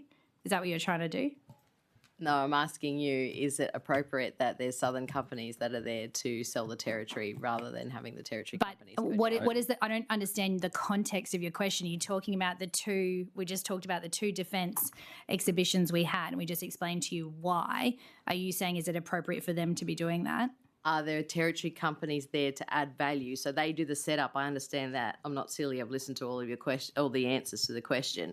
I understand that, the back of house, but in terms of the front of house, is it the Southern companies delivering that message on behalf of the territory government? It's the territory businesses. Territory? Yes, so that's what I wanted to understand. So, for example, I think there were about 20 businesses involved in one of the exhibitions. So we, particularly on defence, we do this really well, where industry are highly mobilised to attend and really showcase capability. We know as a territory that unfortunately there is this awful myth that ends up running around the country that, the territory is really small and they don't have the capability to do this and that and the other thing, which is something we are really, really trying to clamp down on. It's why I was in Canberra last week, for example, really pushing that message. It's why we're working really closely with ICN, because we know we have the capability. I know you know we have the capability oppositionally, and I think there's not a single member of parliament who doesn't understand how powerful the territory is and that we have what it takes to get things done. And so when we go down for those showcases, there is absolutely a contingent of local territory businesses taking every opportunity they can to have a conversation with anyone who will listen about our ability to deliver. Thank you for the clarification. That's what I was hoping to hear. Chair, I've got another topic from the opening statement that I'd like to move to, but just passing back to you to facilitate. Yes, thank you, Opposition Leader. We have about 13 minutes remaining till lunch, so what I will do is just offer Member for Johnston to get her questions in, and we will stay on you as well till your line of questioning is finished. You happy to continue? Member for Karama, Member for Fanny Bay. Opposition Leader. Thank you very much, Mr. Chair. Chief Minister, you mentioned the Go Futures and the transition that's happening on the East Arnhem Land Peninsula in your opening statement. So, Chief Minister, I know that there are people in Nhulunbuy and the East Arnhem region who are feeling that they've been left high and dry. They've been facing the closure of the mine, uncertainty over jobs, rising costs, particularly around housing and essential services, town governance, and now facing the loss of their only major supermarket in the township of Nhulunbuy.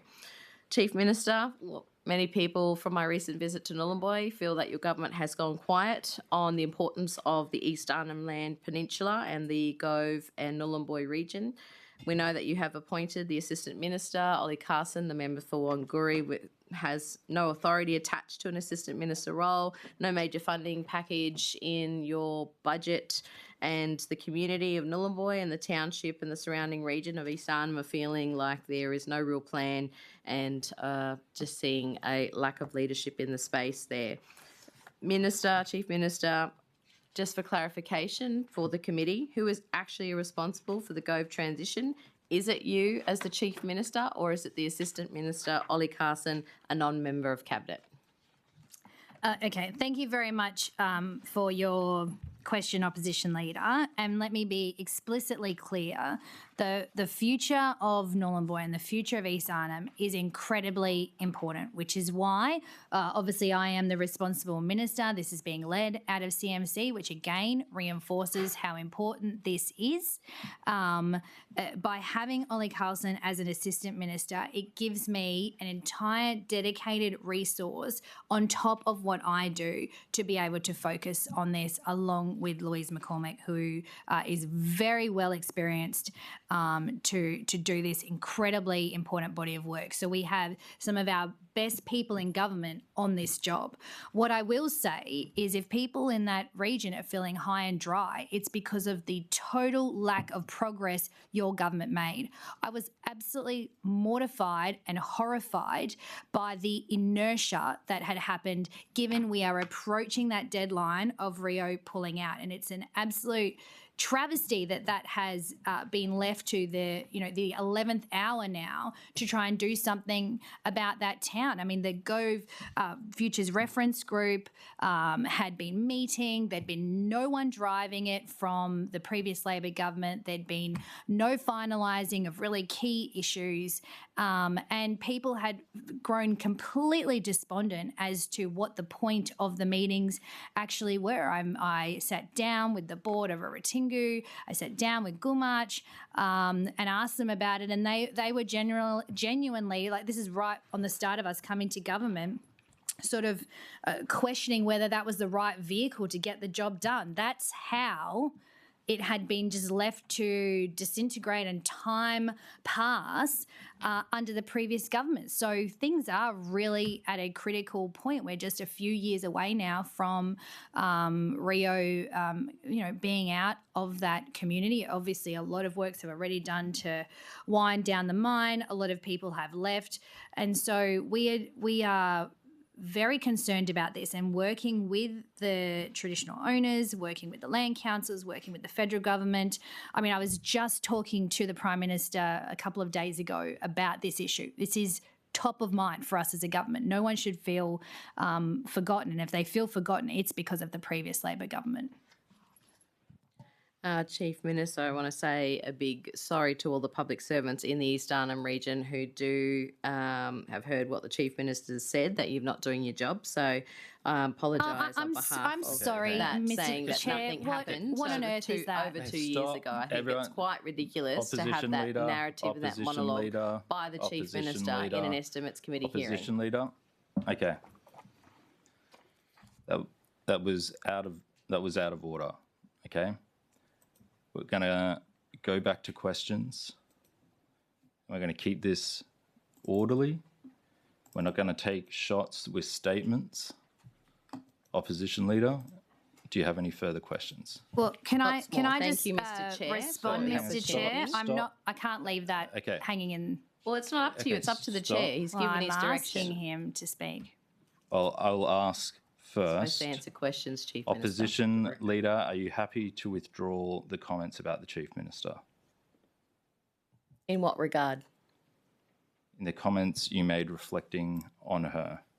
It's the comments she made about the public service, which are completely misconstruing everything I said, completely untrue. We have incredible teams of public servants Absolutely who do. So Okay, saying stop. we've done nothing Lady, in the over opposition 2 leader, years ago is opposition leader, absolutely Chief Minister. disrespectful.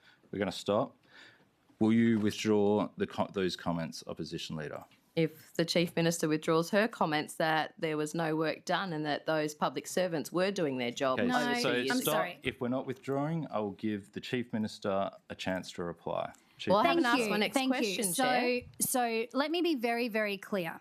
Leadership comes from the top, and when there is an absence of leadership, the public service do everything they can to keep the wheels of government moving. There was an absence of political leadership by the previous Labor government on this, which is why this issue has dragged on for as long as it has without resolution, which is why on coming to government, it was one of the very first things I picked up and took a deep dive into and went out and met with leaders and had made sure we had Ollie Carlson doing that important work to build relationships so that we have some focus on this. The clock is ticking. We cannot sit idle on this like Labor did. Now, that is absolutely nothing to do with our public service, who do an incredible job right across the territory delivering services for our community. This is about a lack of leadership at the top of the previous Labor government, and any insinuation otherwise is completely false. Okay. Thank you, Mr. Chair. I've got further questions. Yes, and I will just note there'll be no further interjections from any side when someone's talking. There were multiple interjections then. If another interjection will simply lead to a warning, and then I will kick out. Opposition leader. Thank you very much, Mr. Chair. Chief Minister, you said assistant ministers would not be an extra cost or burden to the taxpayers. And last time I checked, Nhulunbuy was not in the Wanguri electorate.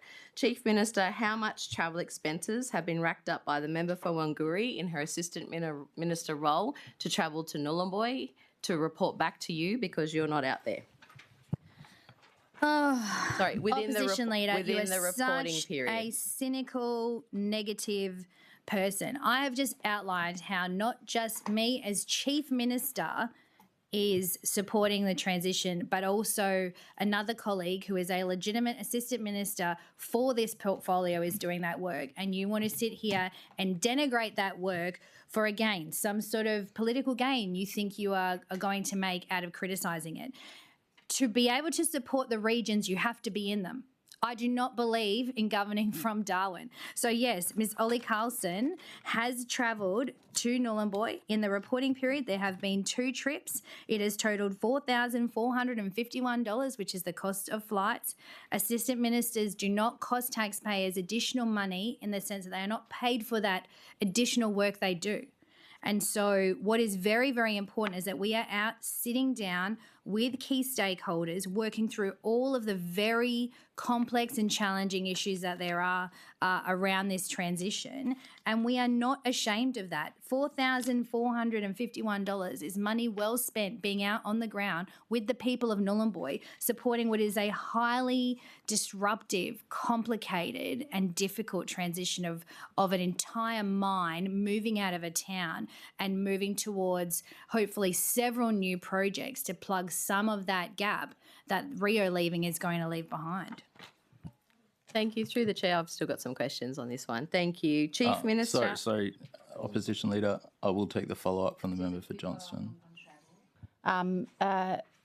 This is a question on behalf of the member for Mooka. Chief Minister, prior to becoming the Assistant Minister for the Nhulunbuy transition, how many times did the member for Wangari travel to Gove and for how many days? And what was the purpose and cost of these visits? That would be outside of the reporting period, which I would have dealt with last estimates, but for this reporting period, it's the 2. Opposition Leader. Thank you. And Chief Minister, has that come from your ministerial budget or is that from the Department of Chief Minister and Cabinet's budget? Ministerial travel. Thank you. And Chief Minister, where exactly in the budget is the dedicated funding package for Go Futures? Well, again, this shows the naivety and lack of care that you're actually giving to this issue in your desperate attempt to score a political point on an entire region whose future hangs in the balance of this being successful.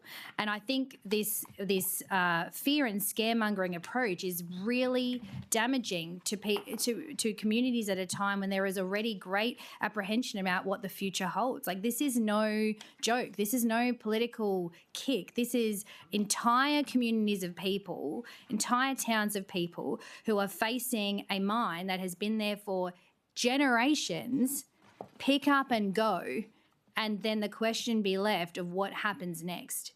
And so it must be done very respectfully. It must be done very carefully. It is complicated. There are lots of legacy issues relating to Rio and that transition. There's obviously population decline, which then erodes other services being able to continue. So this is a very difficult time for that entire region, and we're incredibly focused on it. I mean, to add to the work we've done, we've also created a CEO level government transition task force, again, something that was not there under the previous Labor government.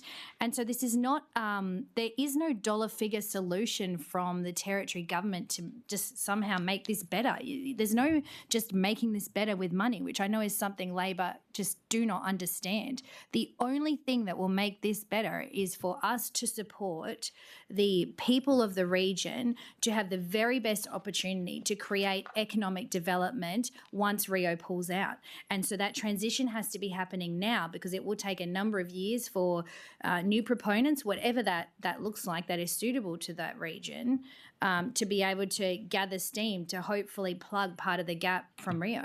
That is the only way. And so that work is instilling confidence in the private sector that there is future in Nhulunbuy, of which there is substantial interest, but then making sure we're working with all of the TO groups, all of the stakeholders. As I said, federal government is a huge stakeholder in this, land councils, Rio is a stakeholder in this, to make sure that the fundamentals are right. Through the chair. Just a quick follow-up on that, just to clarify. This is also a question from the member for Mooka. I take it from your answer there's no dedicated funding in the 26-27 budget to assist with the Nhulunbuy transition.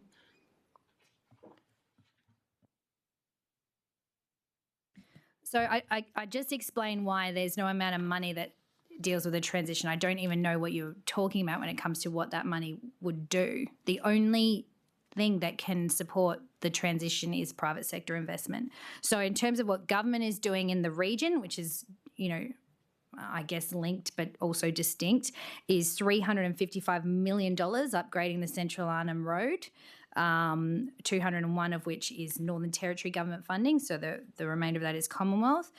There was the $9 million upgrade of the Guniangara Tourism Precinct, which looks absolutely gorgeous and I know is being enjoyed.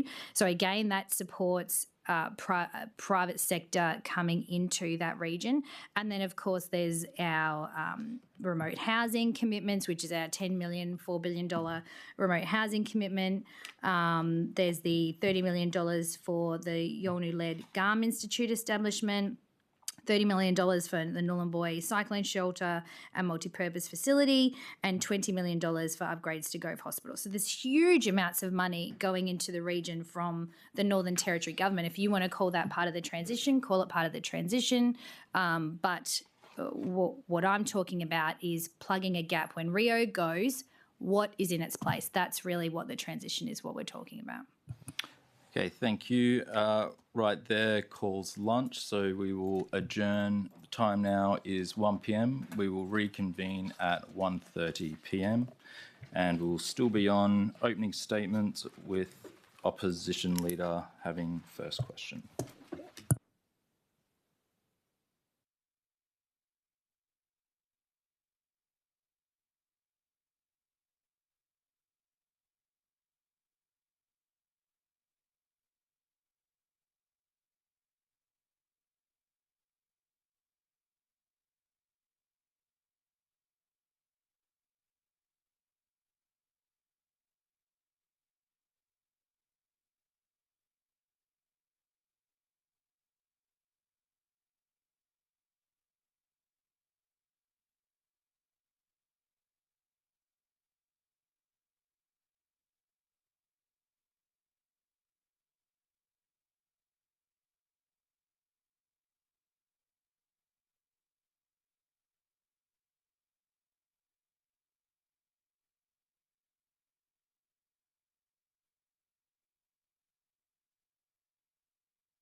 Challenge accepted. Ladies and gentlemen, thank you. We are now come back after lunch and we'll kick straight back into it. So we are still on questions on the opening statement, and I'll hand over to the opposition leader. Thank you very much, Mr. Chair. And just continuing on a couple of questions around the Go Futures. Chief Minister, will you be able to table a detailed Go Futures implementation plan showing who is responsible, what funding has been allocated, what milestones must be met critically by 2027 and 2029, and what services your government guarantees will remain in Nhulunbuy once Rio Tinto exits?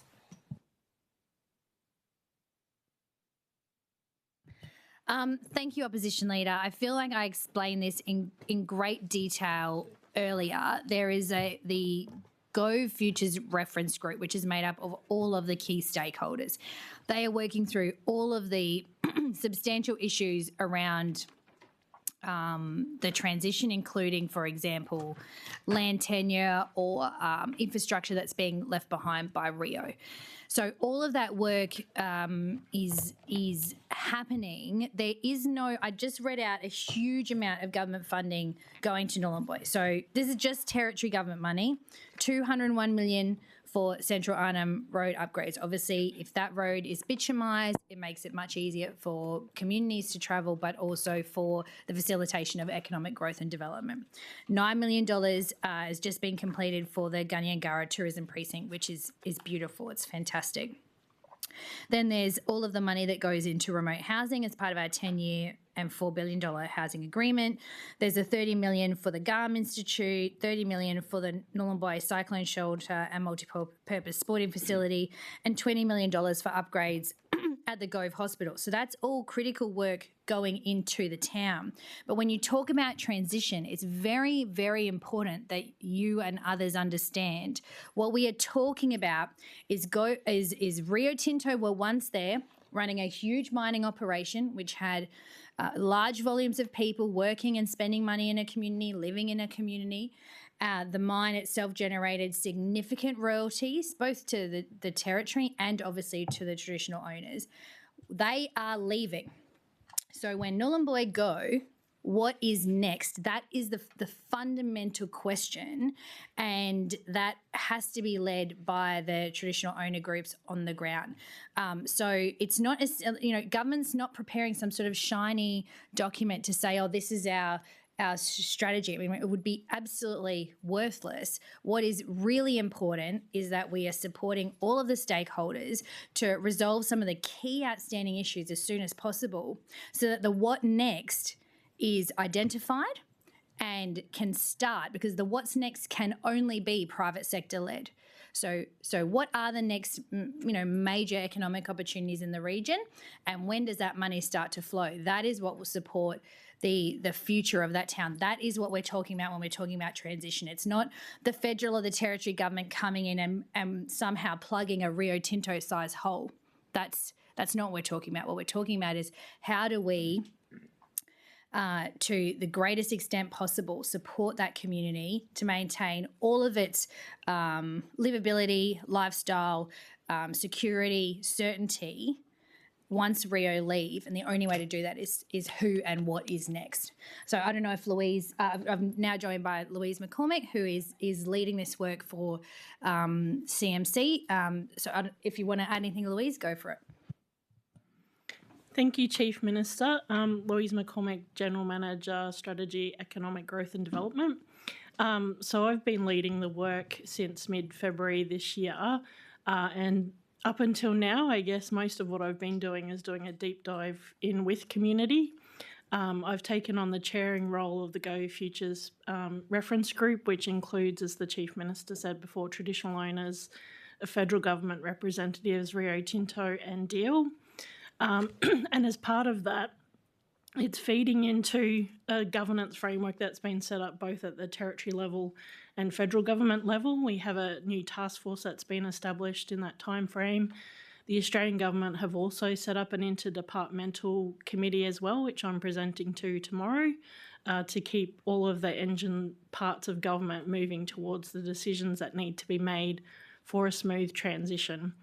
So part of that really is, as the Chief mentioned, partnering closely with the stakeholders on the ground. And on the Go Futures website, there's a statement by traditional owners in particular about walking together and being on this journey together, and that's exactly what we've been doing over the last few months. And the two key decisions which really provides that environment then for future investment is getting decisions on land tenure and what that looks like post Rio Tinto, as well as the assets that are on the ground and transitioning those to the future model as well. So most of it has been to date working with all of those stakeholders. I held a workshop with them in April to really nail down those decisions. There's been lots and lots of discussion, but it's decision time, I guess, and we've been working with them on that. Thank you. I appreciate the detailed response. In regards to the task force that's been established, can you share with the committee who's on that task force? Yes, we've got chief executives from all the key departments that will be part of that transition story. So Department of Lands Planning and Environment from a land tenure perspective, Attorney General and Justice, Department of Logistics and Infrastructure, Department of Trade, Business and Asian Relations to look at the small business economic development, and the Territory Coordinator has joined us as well as a watching brief. Thank you. And Chair, just one final question around Go Futures. With the $200 million, Chief Minister, that you mentioned for the Central Arnhem Road, will there be specific parts of that road? I know the member for Nhulunbuy is interested because that goes across my electorate and his electorate, Mulka and Arnhem. And how will that be identified in terms of where the sealant happens? Because obviously there's a lot more than 200 kilometres of dirt road that needs to be sealed, and that's kind of what that would cover if we're lucky. So, yeah, what will be identified as the priority areas on that particular road, the Central Arnhem Road? Yeah, thank you. And that's a good question. So that's definitely a question for DLI. They're managing all of that and doing all of the, stakeholder engagement. Obviously, every time we build a bit of road, we've got to negotiate with all of the TOs and everyone involved. So it's not so straightforward, but definitely DLI could explain to you which sections of the road are next and how they're approaching it. Thank you. Thanks, Chair. That's my question specifically around Go Futures. I think member for Johnson. I've just got a couple of follow-ups for the member, on behalf of the member for Mulka. Member for Johnson. Thank you, Chair. Ms McCormick, this is on behalf of the member for Mulka. How many times have you travelled to Gove since being appointed, and how many Gove Futures reference group meetings have you chaired since your appointment? Thank you for the question for member for Mulka. I went in February when I first came back after long service leave.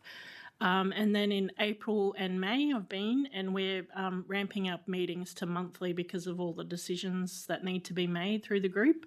It used to be quarterly, and our next meeting is the 19th of June. Thank you.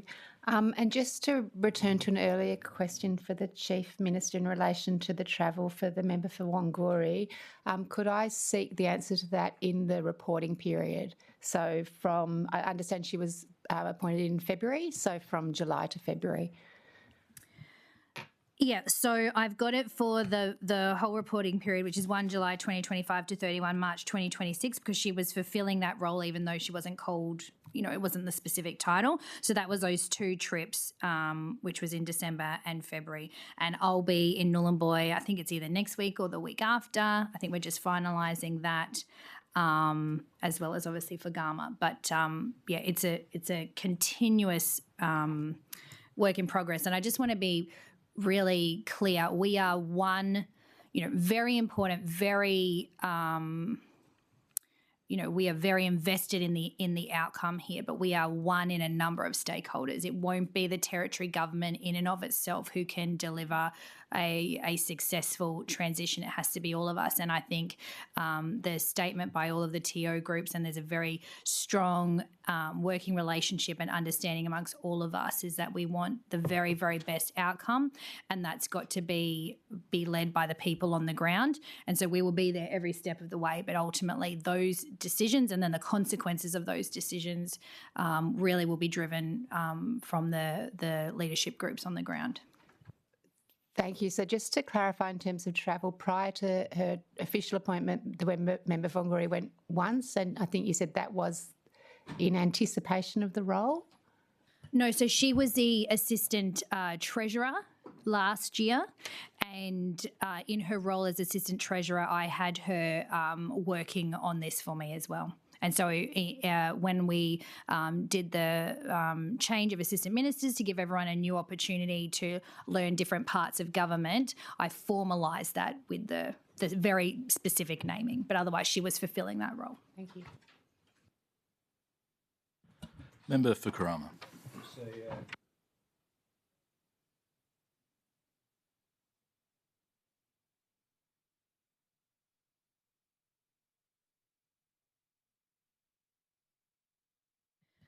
Yeah, so it's top of mind for both of us. We want a really good outcome here, but as I explained, we as federal and territory governments, we have different roles to play, each of them equally important, each of them different. And so by making sure we move to those more regularly cadence of meetings and really come down to decision-making time now, the time for talking and fleshing things out is coming to a crunch point. We need to be anchoring some decisions to give certainty so we can take the next steps. As I said, that every day that goes past is just another day closer to Rio leaving. It means it's another day closer to what fills that gap. And so everyone, and I can very confidently say to you, everyone is very, very mindful of that. Everyone wants a strong Nhulunbuy moving forward. Everyone understands that it's going to be incredibly difficult to find a new Rio, right? That's not really the realistic goal here. There's going to be a gap, but it's minimising that shortfall as much as possible. So we, because of the inertia, the lack of leadership under the previous government, there hadn't been much going on, as I mentioned earlier, much progress from those meetings through lack of direction. But now that we have really picked it up and said, hang on, this is too important, we can't just let time evaporate in front of our eyes. Like, there is literally a clock ticking on this one.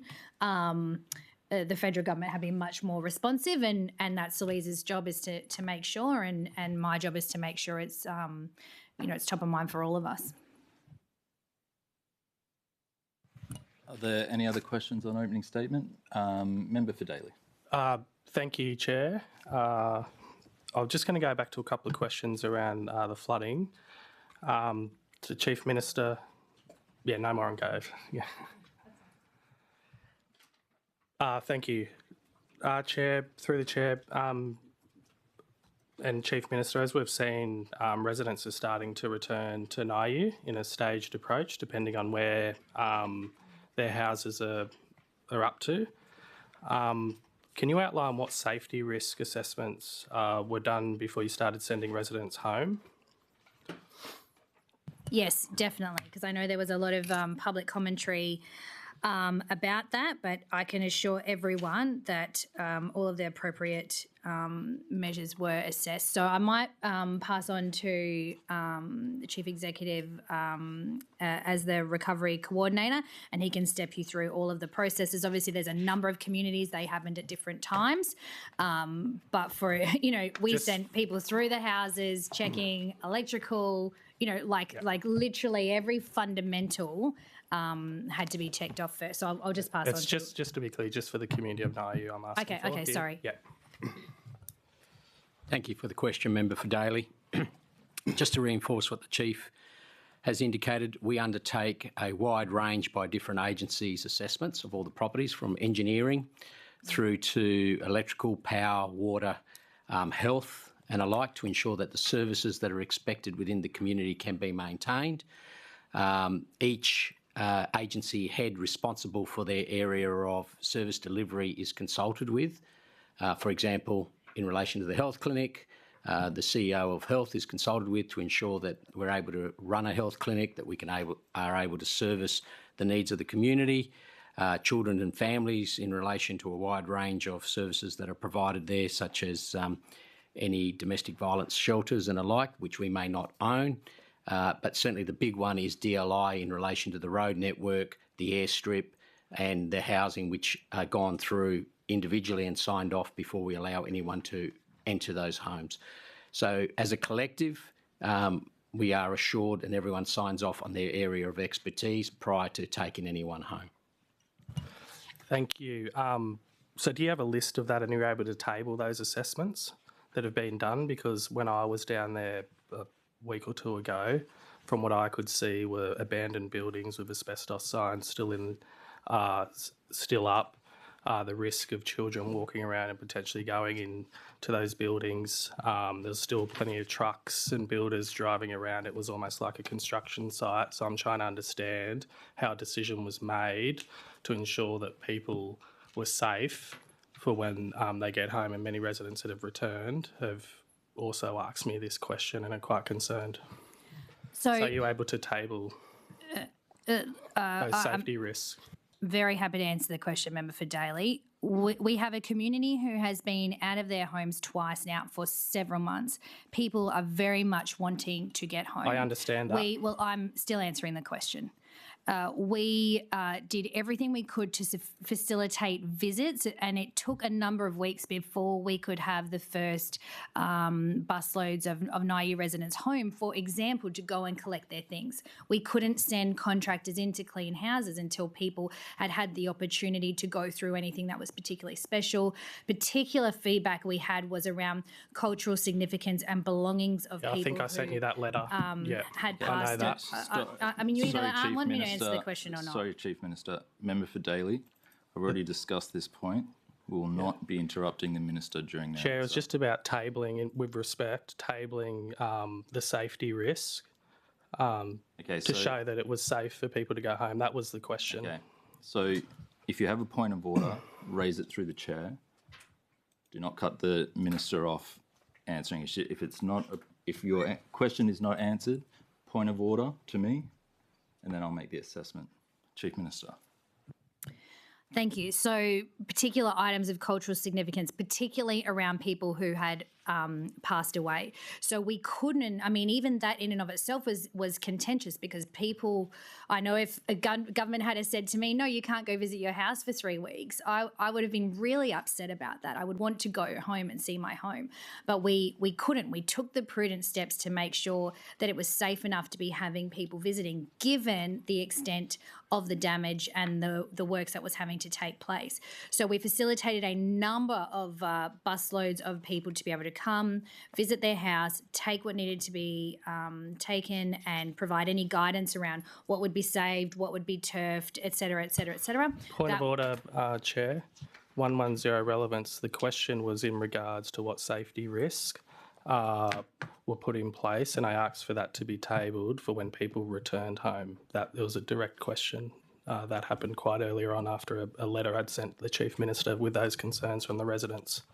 If you don't want to hear the answer, then the answer is no. There is no one document to table, and so the answer is no. If you don't want to hear about why Naiu is safe for people to return home, the community that you are elected to represent, and you want to just feed fear and misinformation, then fill your boots. 110 I'm not going relevance. to be I'm not supporting that. So creating any the answer fear. is They're just genuine no, and we can questions have the around next safety. question. Okay. Thank you. Member for Daly, do you have another question? Thank you, Chair.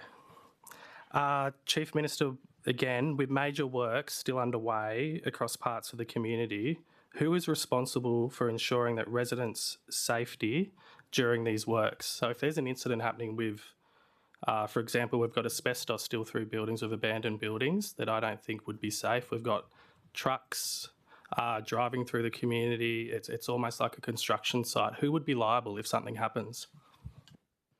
I mean, your question is ridiculous. Are you telling me that on non-flood or emergency event times, there's never a truck driving through Naiu? Like, is that what you're saying? There are many more trucks than that would usually be driving through, but there's also buildings that have asbestos in it that have been abandoned. There's also still plenty of mud and silt and sand across the streets in Naiu. So there is a liability question to if something was to occur or happen. And residents have raised that with me. They're quite concerned about it's almost like a huge construction site. There's a difference between a couple of houses being built to rebuilding a whole community or recovering a whole community, and they are the real concerns. I'm not sure if you've been down there since. So I'll just can we get to the point of the question? Your question remains on liability, correct? Yes, thank you. Chief Minister.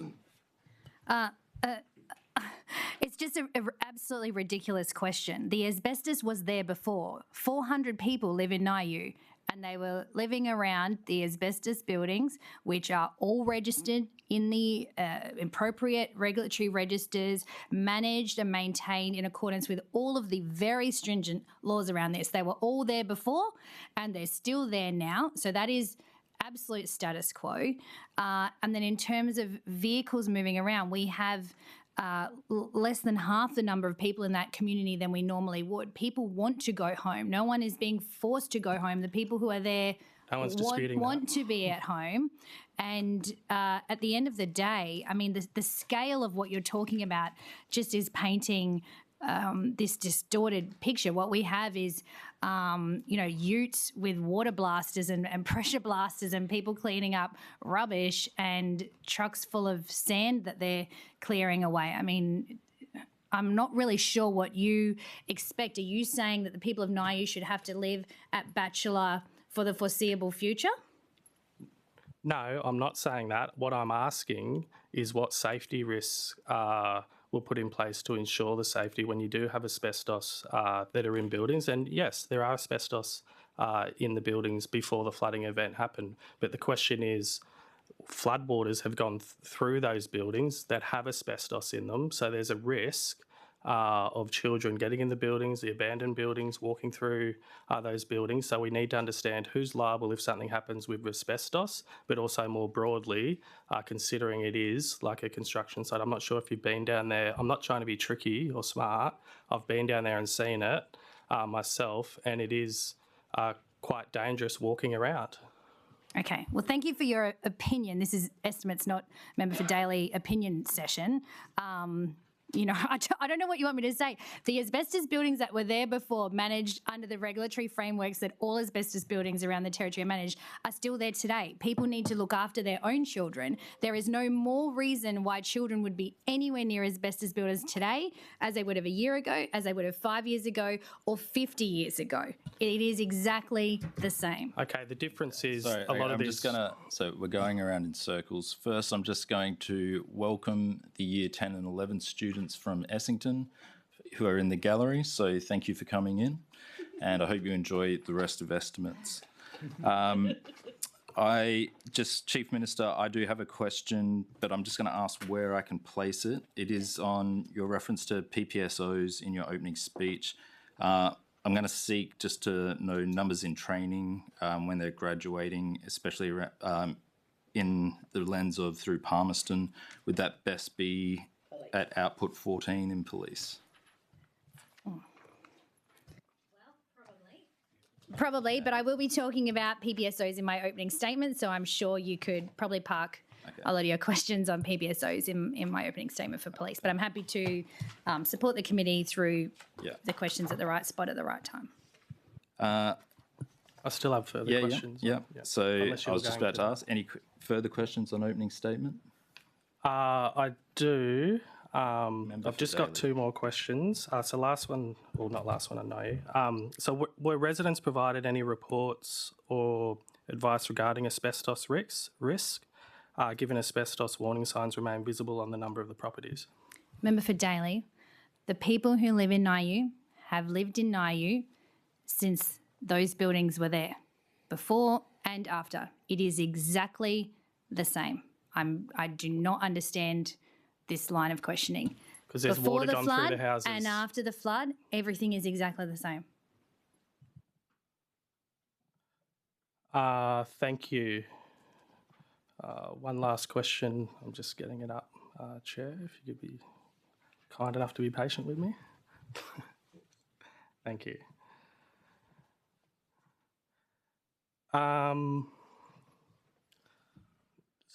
Thank you, Chief Minister. Thank you, Chair, and thank you, Chief Minister, for your answers. On the 6th of June at 2 p.m, the Northern Regional Emergency Committee held a meeting regarding the rising water levels at Niu, and were advised that helicopters were ready to go with the evacuation.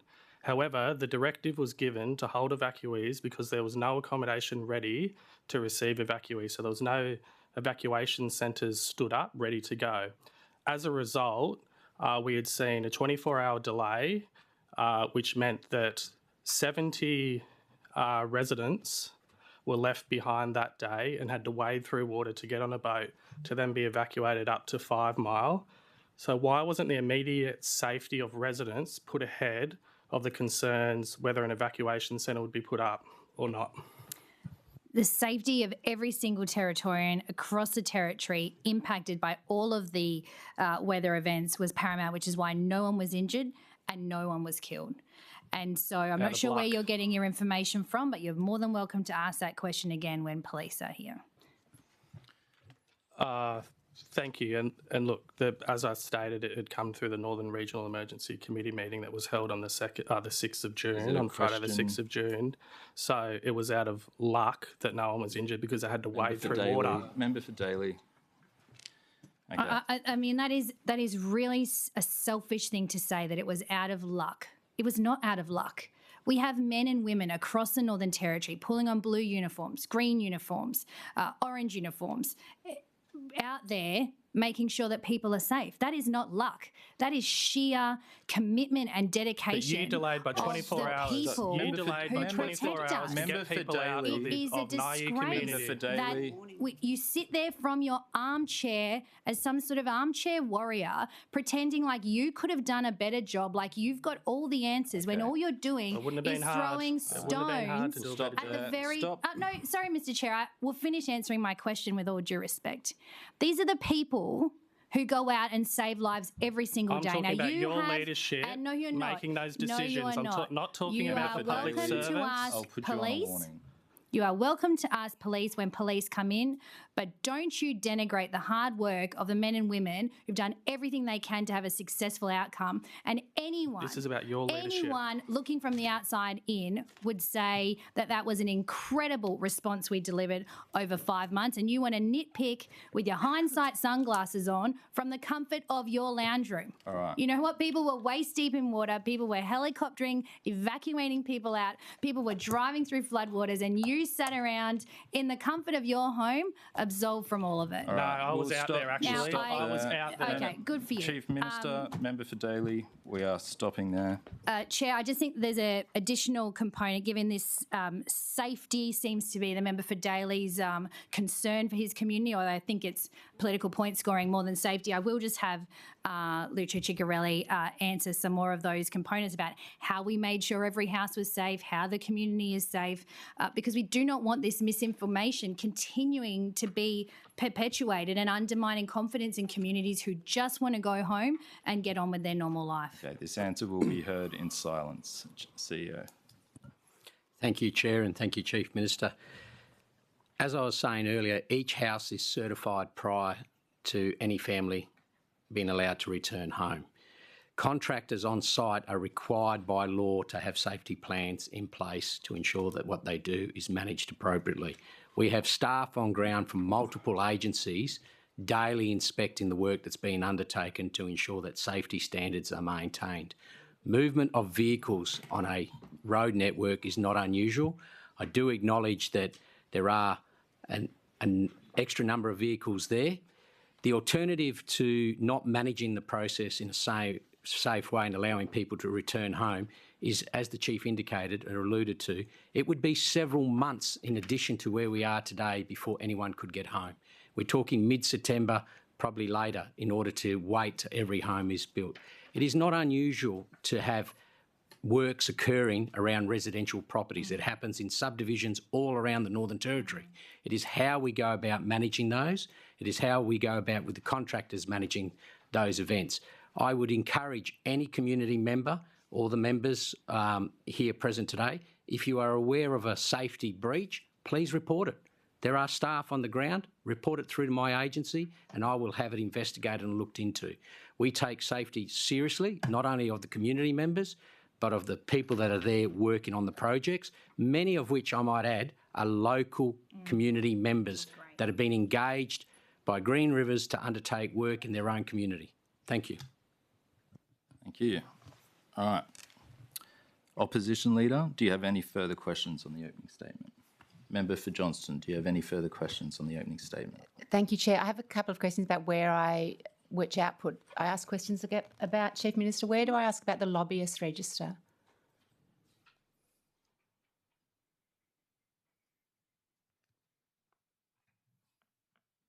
We had output 13.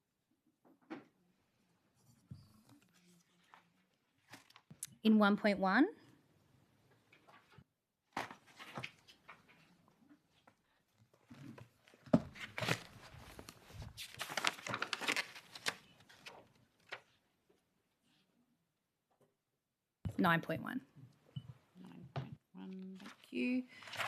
Thank you. And two very brief questions. That one is in relation to under Chief Minister and Cabinet budget highlights. On page 16, you listed de-densification of social and affordable housing with a budget of $1.5 million. I wondered if you could clarify what that means. Yes, thank you. So unlike the previous Labor government, we try extremely hard to make sure our budget is what we are going to spend going forward. And so we have had to do a lot of budget repair in budgeting for items that Labor just had cliff funding for or completely just neglected to make sure was in the budget. We know that public housing is a very significant area of reform for us this year. Last year, we spent a lot of time focusing on policing and laws and those types of things. This year, there is a very big focus on housing, which is evidenced by the fact that we have our police public safety officers obviously training now. They're fully funded in this budget to build to that capacity of 212 over the next 2 years. There is a densification review that the department is doing as well. And so it's important that CMC have a portion allocated for whatever, we anticipate coming out of what the department is doing, that there'll be then work for us to do. And so that is a budget line that allows us to do that work. So this was in last year's budget or in the coming budget? No, sorry, in this year's budget. And can you, just in plain English, what does that mean, de-densification? Thank you. So it's basically, we're looking really closely at, and a part of it came out of the member for Drysdale had the Electoral Commission do a review into an outlet in his electorate. And part of what they reported back on was that I think it was Grey was one of the most dense, community housing dense suburbs in the whole of the country. So housing and doing, member for Karama will be very familiar with this, as well as do a number of local members of parliament and therefore their communities. So it's really around doing an analysis of that densification, and then if we need to be not growing that densification further, do we need to be de-densifying, so i.e. having the right a different mix of housing in those particular suburbs that might be some of the most dense suburbs in the country. So it's really just it's a piece of work around what is our housing footprint across the spectrum. Obviously, there's social and affordable, public housing, all of those different types of housing. What does that footprint look like so that we can map out, well, where should it go into the future? So it's a mapping and research, that's what that money will be spent on? No, that's what the department's doing, and I expect once the department has done that work that then there might be whole of government coordination work that needs to be done by CMC, which would be what that money is spent on. If that doesn't happen, well, then the Treasurer will be a very happy man and get $1.5 million back at the end of the year. Thank you. Do you have more? Thank you, Chair. Chief Minister, you spoke in your opening statement about the government's commitment and action on reducing crime, and you identified And you've identified the Sentencing Criminal Code, Bail Youth Justice Amendment Bills as key measures intended to reduce reoffending and improve community safety. Chief Minister, what specific evidence, research, modelling or departmental analysis was relied on in developing these bills to demonstrate that they will reduce reoffending or crime? So I don't know that this is for the reporting period, but in any event, we had a territory election in August 2024 off the back of what had been the most significant growth in crime and repeat offending that the Northern Territory had ever seen. It got to the point where people were leaving in droves, businesses were closing down, we could not attract private sector investment. The whole ecosystem of the Northern Territory had come under severe pressure and threat because people didn't feel safe to even just go up to the shops and do their grocery shopping anymore. We saw DV increase 82% under the period under Labor, and so we were at an absolute crisis point of a proportion we'd never seen before. And so our commitment to Territorians over an enduring period of time, both in the lead up to 2020 and 2024, was very clearly around law and order. Many of the policies we implemented in October 24 had been policies that we had taken to 2 elections and developed in consultation with communities and in reviewing all of the data over all of those years. And so we took that very deliberate, urgent action in October 2024 and have continued with that in consultation with police and our other stakeholders around where we can have an impact on reducing crime territory-wide, and the numbers are speaking for themselves. We are seeing huge downward pressure on crime. We've reduced the number of offences down to 2017 levels. Like, we have been able to wind back the clock. No other jurisdiction has been able to wind back the clock on the number of offences, and yet we, in virtually 1 year, or 18 months, have reduced the number of offences territory-wide back to 2017 levels. Now, there is a lot more work to do. We are steadfast in our commitment to that work, and we continue on to make sure police have the tools they need, that corrections have the tools they need, and that our courts have the tools they need while we tackle the root causes of crime, which is an incredibly important component of all of this, which is why the work we've done in corrections to make sure that people are able to access skills training, education, DV training, alcohol, all of those things, and all of the work we've done in children and families for that early intervention support. Thank you, Chief Minister. My specific question was what specific evidence, research or modelling or departmental analysis was done? Was there a regulatory impact statement prepared? Was there any cost-benefit analysis? Did the department model the impact on prison and remand numbers? Did the department model the impact on reoffending rates? And what specific data or evaluation evidence links these amendments to reduce reoffending outcomes? Chief Minister, to be clear, I'm not asking whether the government supports these measures. I'm asking what specific evidence was relied on in developing these bills. Well, it's a number of bills. I can think of probably a dozen that we've passed. All of them go through their own individual process and are ultimately put to the Parliament and passed. So I think your question's just probably far too broad to be able to answer in any meaningful way. Chief Minister, was any specific evidence relied on in developing these bills? This is so old news. Remember, for Johnston, your style is incredibly predictable.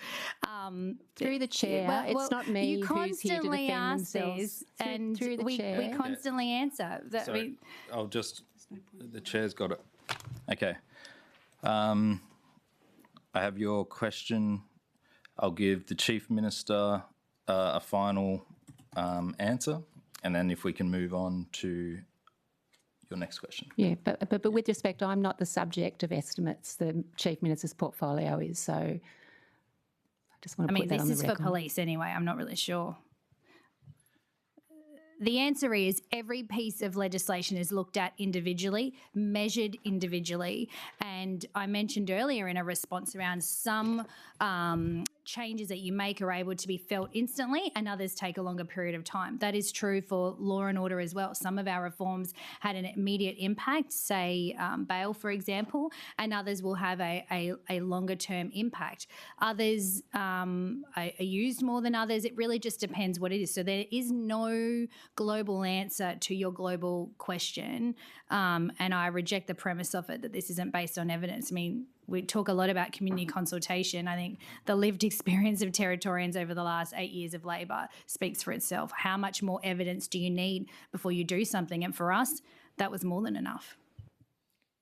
Thank you, Chief Minister. Member for Johnson.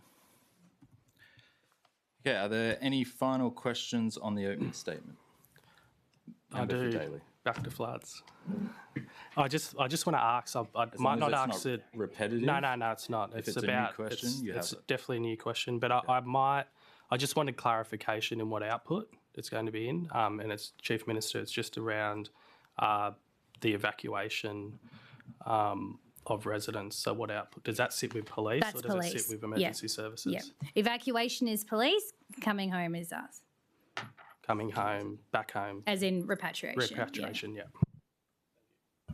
I'll just wait for the output then, yeah. Are there any final questions on the opening statement? Member for Karama, Member for Fanny Bay, Opposition Leader. All right. The committee will now proceed to consider the estimates of proposed expenditure contained in the Appropriation Bill 2627 as they relate to the Department of Chief Minister and Cabinet. Are there any agency-related whole-of-government questions on budget and fiscal strategies? Opposition Leader. Thank you, Mr. Chair. My question for the Chief Minister and her department is specifically around a review process, Chief Minister. Sorry, what? Sorry? A review process. Okay. Like to understand when the decision was made for the Department of Chief Minister and Cabinet to review the tragic death of Kumanjay little baby to be overseen by CM&C rather than led by the Department of Children and Families.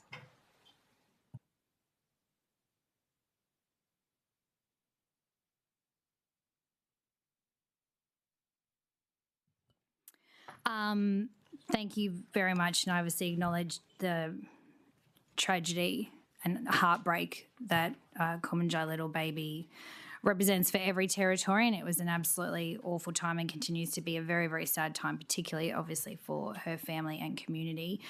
Obviously the Minister for Children and Families has the lead on child protection and is doing a lot of work in that space.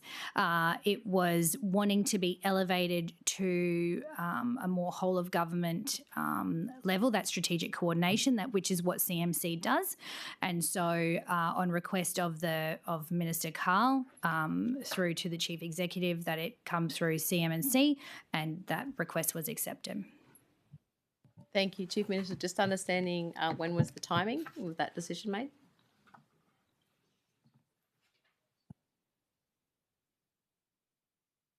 We don't have the exact date, but the timeframe would have been around last sittings. I'm not sure if that's helpful. I'm happy to take it on notice if that's probably more more helpful. Opposition Leader, please restate the question for the record. Thank you, Chair. Chief Minister, when was the decision made for the review of the Department of Chief Minister and Cabinet into the tragic death of Kumanjay little baby to be overseen by the Department of Chief Minister and Cabinet as opposed to the Department of Children and Families? Chief Minister, do you accept the question? I do.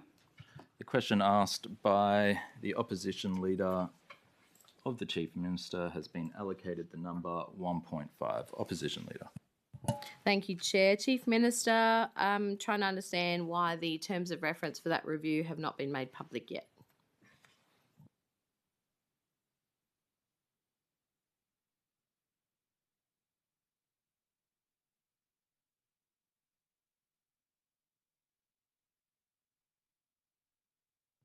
So that decision does sit with the Minister for Children and Families, so you could certainly ask her that question when she's Thank you. I do have a copy of the terms of reference as the the Minister for Child Protection did provide it to me just yesterday. So my understanding is it was public. I can't find it on the CMNC website. So I'm just wondering if it's being led by Chief Minister and Cabinet, why it's not being publicly output by your department versus being the department that's being reviewed, which is Department of Children and Families.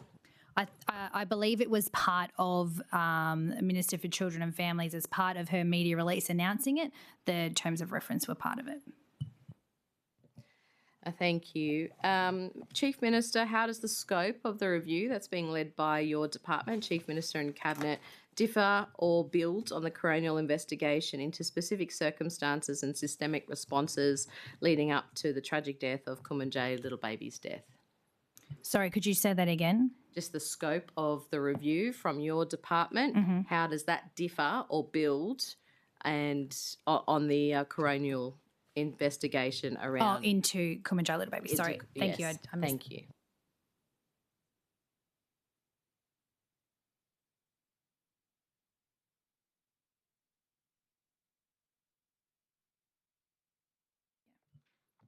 Yeah, so the functions are quite different. The coroner has all of her own powers under the Coroners Act to, undertake all sorts of types of investigation and then obviously provide recommendations to government.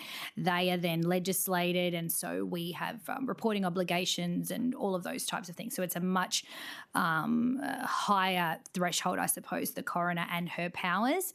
What this review is, and not to speak on behalf of Minister Carl, because I know she would be more than happy to speak at great length about this, given the importance of it. But the review is really around the circumstances in that case and the actions of the agency and what learnings can be taken from that.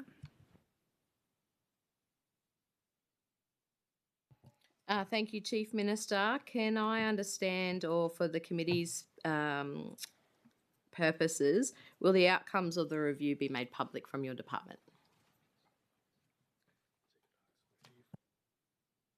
Yeah, the Minister Carl has already said that she will table that in Parliament. And just to go to your earlier point, I'm aware that there will be a connection between the coroner and the inquiry, obviously not overlapping roles because they are quite distinct, but they will obviously make contact with each other at the right time. Thank you very much, and I know that obviously this will be of high public interest, so of course asking for the broader community as much as we want the family to have some closure as well, Chief Minister, as I'm sure you would agree. Chair, just in regards to the terms of reference, as we've been told it is public, we can't find it publicly, but I'd like to just table a copy of the terms of reference, which is the independent investigation into the conduct of the Department of Children and Families by the Department of Chief Minister and Cabinet, and also table a copy of some of my letters of request that were just around the follow-up actions from the government in regards to understanding some of the unfortunate circumstances. Thank you, Opposition Leader. Committee, anyone opposed? Thank you. Consider it tabled. Opposition Leader. Thank you, Mr. Chair. In terms of my output 9, I'm happy to. I've got another line of questioning. We're in 9.1, just confirming. Sorry, we are still on. Oh, the global. Yeah. Yep. So have you finished with whole of government? Whole of government, Yeah, yes. okay. Thank you. Are there any other questions related to whole of government questions on budget and fiscal strategies? That concludes consideration of agency-related whole of government questions on budget and fiscal strategies. The committee will now proceed to Output Group 9, Advice and Coordination. Output 9.1, Strategic Advice and Coordination. Opposition Leader. Thank you, Mr. Chair, and I anticipate that the member Johnson will have very similar questions on this line. It's about the Lobbyist Register, Chief Minister. Chief Minister, your Lobbyist Register was established in February 2025. Has it been audited or reviewed since that time? Yes, I'm happy to pass on to Ms. Doherty. Thank you for the question, Member for Arnhem. The lobbyist framework was introduced and commenced in early 2025, fulfilling an election commitment of the Northern Territory Government. It sits as part of a broader integrity and accountability framework and works in with other pieces of legislation such as the ICAC Act, and other sort of forms of governance and accountability in relation to integrity. The model itself is aligned with most other jurisdictions across Australia, which requires lobbyists to register and declare their interests and previous interests on a public-facing website, which has been set up. It essentially regulates third-party lobbyists in a way that provides transparency around engagement with ministers. As part of the registration process, a lobbyist must identify their employment, nature of employment, whether they're a contractor, etc. They must identify whether they have been convicted of an offence in the last 10 years with a specific focus on fraud and theft.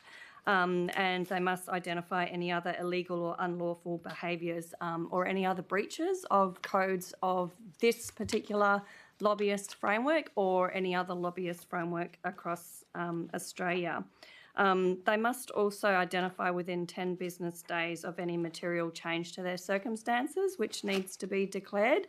As I mentioned, the lobbyist register is published on the CMC website and is administered by CMC in the sense that CMC undertakes compliance where that is required. To date, there are 26 lobbyists registered on the public register, and there has not been any breaches reported in relation to any of those registered lobbyists at this point in time. So there are no requirements at this point in time for any compliance action to be undertaken. In terms of the review of the lobbyist register, it is regularly checked and oversighted internally by our compliance team. But as I mentioned, there's been no requirement for any escalation of the compliance activity under the framework to date. Thank you for the comprehensive detail, Ms Doherty, much appreciated. Chief Minister, with the 26 lobbyists that are registered on the Northern Territory Lobbyist Register, most other jurisdictions have about 60, 70 registered lobbyists. Are you confident, Chief Minister, that all lobbyists that should be on the list are on the list and they are registered appropriately? Well, if they're not, then they're the ones in breach. So, I mean, this is going back to outside of this period. And Ms Doherty, correct me if my memory isn't quite correct, but we broadly reached out to sort of known lobbyists, wrote to everyone and said these are the new laws, this is the expectation here in the Northern Territory. There was obviously a lot of media on it at the time. So I can't comment on, as compared to other jurisdictions, but certainly this is something the Territory has never had before, and the fact that there's 26 on there provides a new opportunity for transparency and scrutiny, and ultimately the obligation is on those people to be doing the right thing and make sure they're complying. If they're coming to the Territory, they have to be on that register. Thank you, Chief Minister. And can I confirm that they're not handwritten registrations anymore, that they are online? I'll pass on to Ms Doherty.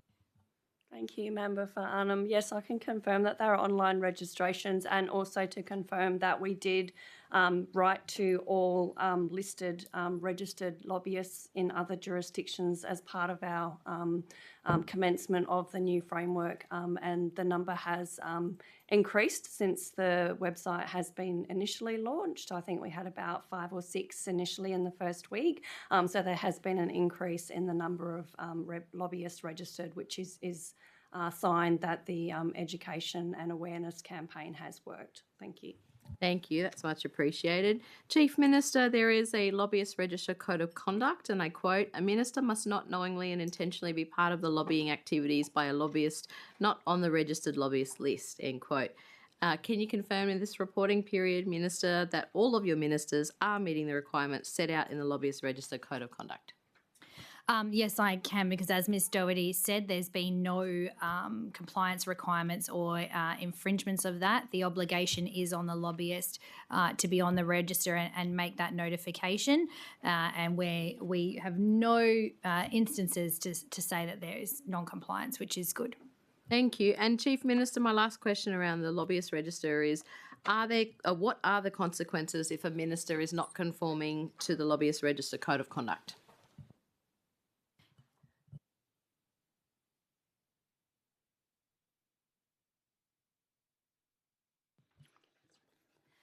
Yep, so if a minister becomes aware of the breach of this code by a lobbyist or a person employed or contracted by the lobbyist, they must disclose the breach to CMC, and we've had no instances of that.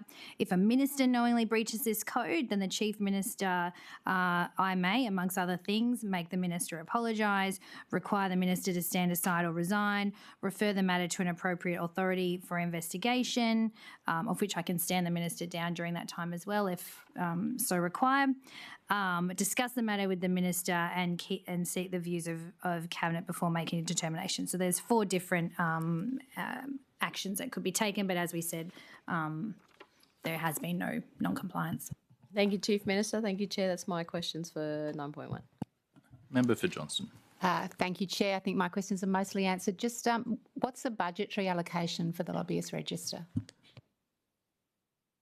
It's funded from within, so we already have a compliance team in CMC, and so that's just been part of the core business that that they do. It's obviously an election commitment, so it's very much a part of the agency's operating environment. I don't know if there was anything else, to add. Yeah, just to add to that, I think we had previously estimated the establishment of the website and the setup cost to be about $17,000. But that was from within existing resources. As mentioned, the compliance and monitoring of the lobbyist register is done within our government's information reporting team, as well as with support from the legal policy team in Chief Minister and Cabinet. Thank you. And if there was a violation of the code, would that be publicly available? Thank you, Member for Johnson. Yes, if there is a breach of the code of conduct, that lobbyist would be placed on a watch list, and that watch list would be published additional to the existing declarations on the website. Are there any further questions on output 9.1? Member for Karama.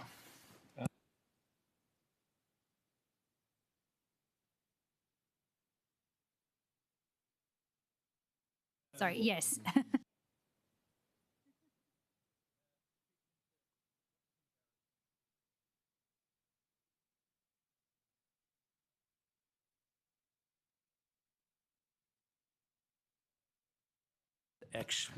And particularly since Robertson Barracks actually borders on my electorate itself.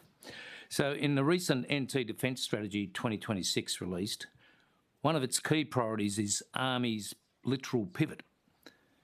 Can you please outline how the NT government is supporting the Army's littoral pivot and ensuring communities such as mine benefit from the future defence investment?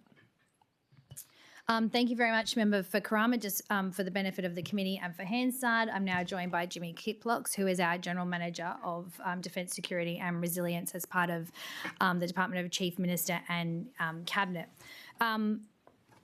The National Defence Strategy is a really key document on which we base our strategy. So we created the Defence Industry Council, where I really wanted industry to be leading the Territory's defence strategy, and I really wanted all of us to have a very clear message, no matter whether it's me going to Canberra or whether it's industry going to Canberra, that we all had one message and one ask and one proposition.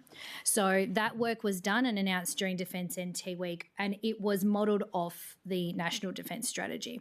And that has been reflected in all of our communications and conversations with very senior defence officials, both of the United States and Australian Defence Force, that recognition that it delivers what the National Defence Strategy needs. So to that extent, the Army over a number of years now has been moving to littoral, which is effectively an amphibious pivot, I suppose, for what's normally, you imagine soldiers marching through the bush. They'll now be on barges and boats and, landing in mangroves and all sorts of things like that. So we are very much seeing an opportunity here with the Northern Marine Complex, which is, of course, the ship lift, which the previous government commenced the construction of, and then there's 246 hectares of water frontage that is government-owned land right next to the ship lift, and that together is a territory development area which allows us to have a very focused, coordinated development of that site to make sure that we are producing a product ready for the market. And so we see an opportunity, given One Brigade's pivot to littoral, to be potentially providing opportunities there at the Northern Marine Complex. There's certainly the conversations we are having at very high levels and hopeful of an outcome there. But essentially, our goal is to deliver additional defence personnel into the territory, which we know then boosts our population. It supports our sporting groups and workforce and kids in school and all of those wonderful things that defence families bring, and then also the economic opportunity that flows from it as well. And it will then also allow the Northern Territory to play its role, and we are very much of the mandate, that a strong North is a secure Australia, and that is the message we continue to push. But I'm happy if Mr. Kiplox wanted to add anything to that. Thank you. Jimmy Kiplox, General Manager, Defence, Security and Resilience. I think to reinforce what the Chief Minister has said, Army's littoral pivot offers the Territory an opportunity to benefit and to see additional defence personnel come into the Territory, to see additional opportunities for industry and the defence industry, and it's an enormous investment in that littoral pivot, bringing landing craft into the Australian Army. I think the Australian Army will actually end up having more vessels than the Royal Australian Navy, so it's a real opportunity. Yeah. It's a real opportunity there to leverage what's happening, what 1st Brigade's role is, and what happens at the Northern Marine Complex. So certainly in the strategy, what we've tried to do is specify some very specific decisions we want to go after here in the Territory. And number one here is about advocating for the home basing of 1st Brigade's littoral force and the first batch of the landing craft to be delivered in Darwin, using local industry, using the ship lift to maintain and repair and support them. And I think when you look at what the Army's plans are, they certainly are going to distribute their littoral force across Darwin, across Townsville and across Brisbane. And there's good reasons for that. I think what our objective is to say, we should be prioritising Darwin first. A number of reasons for that.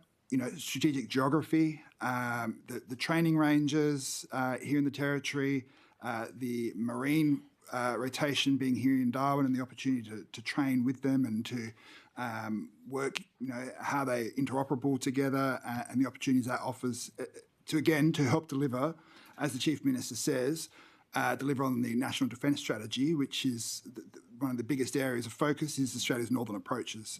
So if we want to we're looking at how we can present the Territory as an option to ensure the Army can deliver on its strategic objectives, which is to deliver a littoral force that can operate in Australia's northern approaches and on the littorals. And we think the Territory is ideally situated for that. So that's the big target that we're after. 1st Brigade already has been allocated as a littoral brigade. Our objective is going to be to demonstrate not only that should be prioritised, but then you should leverage local industry, local opportunities to take advantage, particularly those landing craft coming in. Yes, so sorry, Member for Fanny Bay. What we will do is just take a short 5-minute toilet break.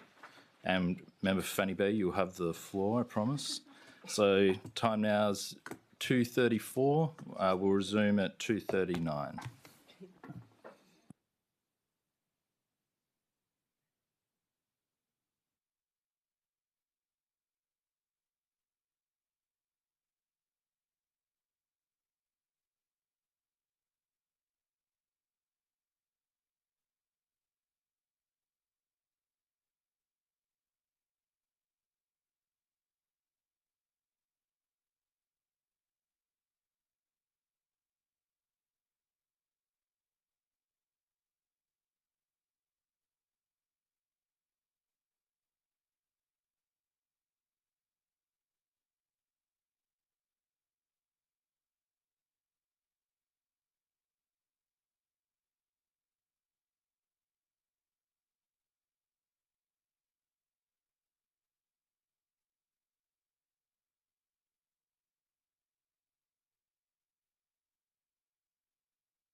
Bay.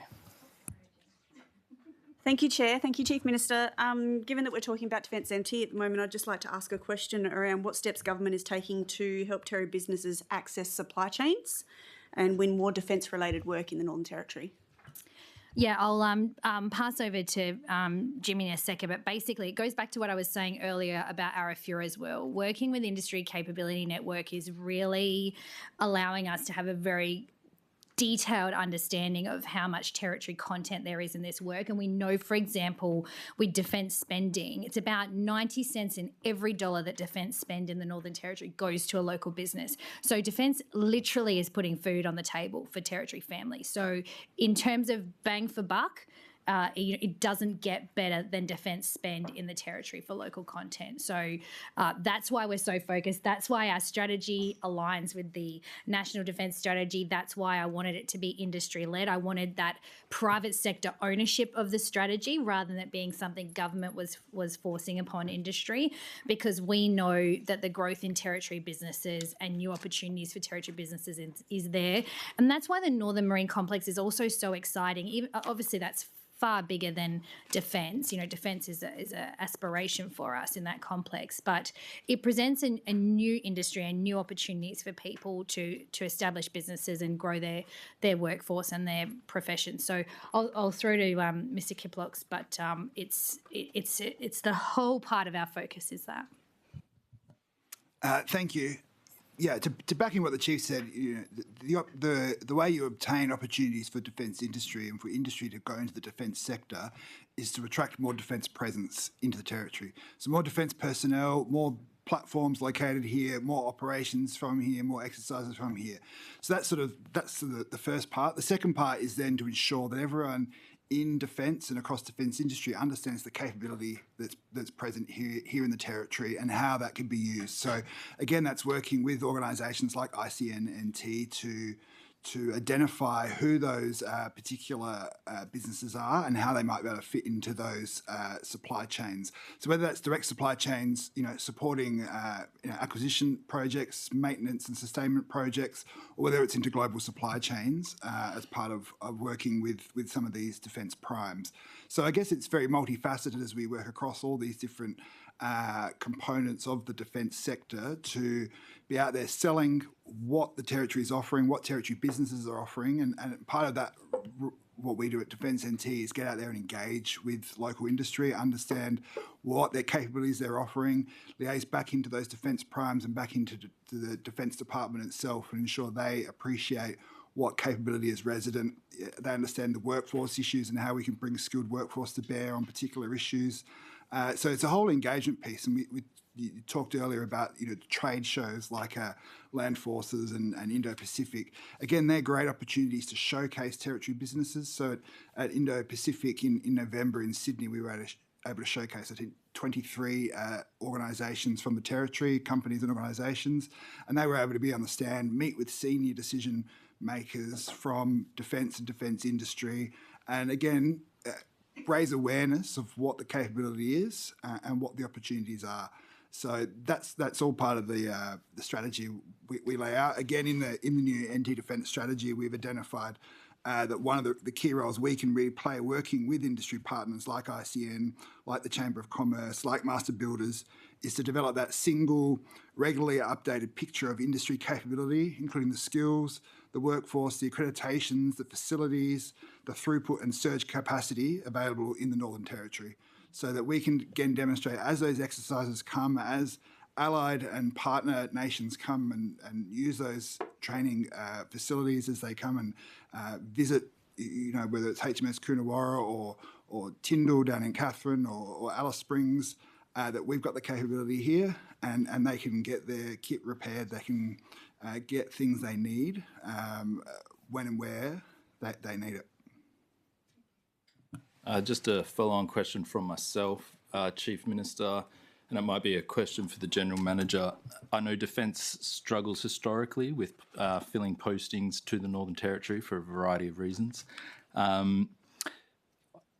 we communicating with Defence as well on the benefits we're doing, things like homeowner grants, that kind of thing, that could really incentivise postings to the Northern Territory? and then that additional spending for our economy. Yeah, thank you. And that's an excellent question, Member for Drysdale. So I just literally had this discussion with Chief of Army not that long ago.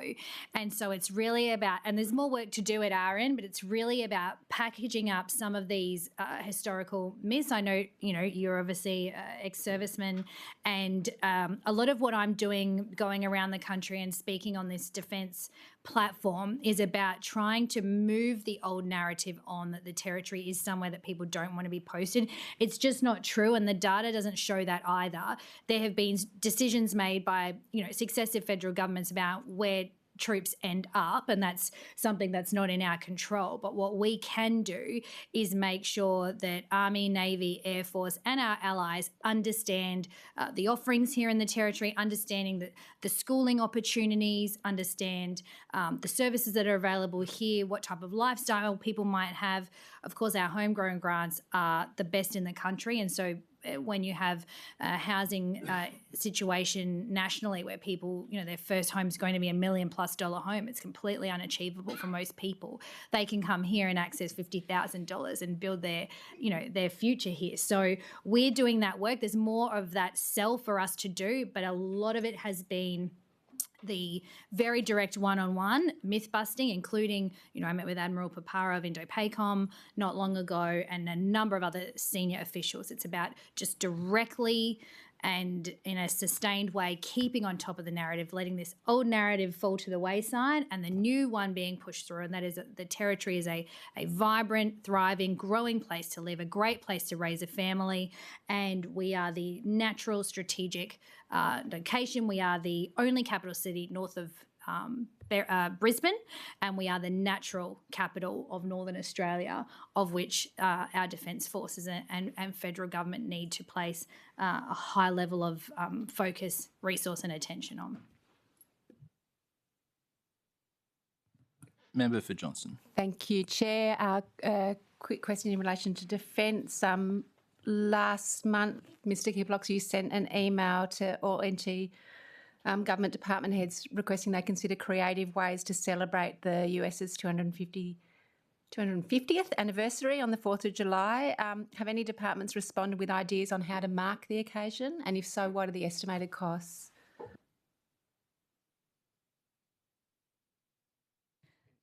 Yeah, thank you. So 4th of July, it's the, I think, 250th anniversary, which obviously the United States are a very key, important partner of ours. We've had the Marine Rotational Force now for 15 years. We commemorate the sinking of the USS Peary, every bombing of Darwin. We have Battle of Coral Sea commemorations, enduring relationships. And those relationships are only going to grow into the future. So I know there was some public or media commentary around this, but essentially the Australian American Association, for example, mark the commemoration every year, and it's really just about whether there are other agencies doing anything, just like we would celebrate other multicultural days of significance. This one is really no different. Thank you, Chief Minister. So has any money been earmarked from any departments for July the 4th celebrations? No, not to my knowledge at this stage, and if anyone was going to do anything, it would have to come from their existing budget. Okay, are there any further questions on Output 9.1? That concludes consideration of Output 9.1. We'll now move on to Output 9.2, Strategic Policy, Reform and Aboriginal Partnerships. I note that the Minister for Aboriginal Affairs is responsible for Aboriginal Affairs policy and coordination, and questions relating to this component will be considered when Minister Edgington appears before the committee next Monday, the 15th of June 26. Noting that, are there any questions? Sorry, Chair, are we still allowed to ask a question? Yes. Around that? No. was like, I've definitely asked a question if I can ask it now. No. So that is under CMC are Minister responsible, Edgington. so they will appear. It's but Minister delegated Edgington on Monday next week. Yes, correct. But could I, while I get the chance, I just want to thank our entire team. They do an incredible job, and I know they've worked really hard to prepare Minister Edgington for upcoming estimates, and I know they're looking forward to providing the answers on the hard work that they're doing. Thank you, Chief Minister.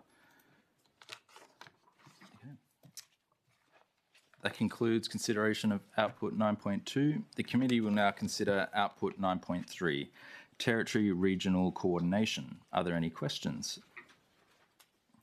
Member for Johnston, Karama, Fanny Bay. That concludes consideration of Output 9.3 and Output Group 9.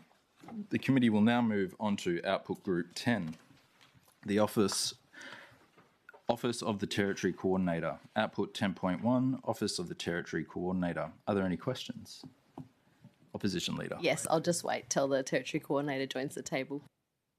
Yeah, just for Hansard, I'm joined by Stuart Knowles, who is the Territory Coordinator. Thank you, Chair. Thank you, Chief Minister. Chief Minister, given you are the Minister for the Territory Coordinator, the Territory Coordinator himself has only exercised your powers twice for projects that are already well and truly underway here in the Northern Territory.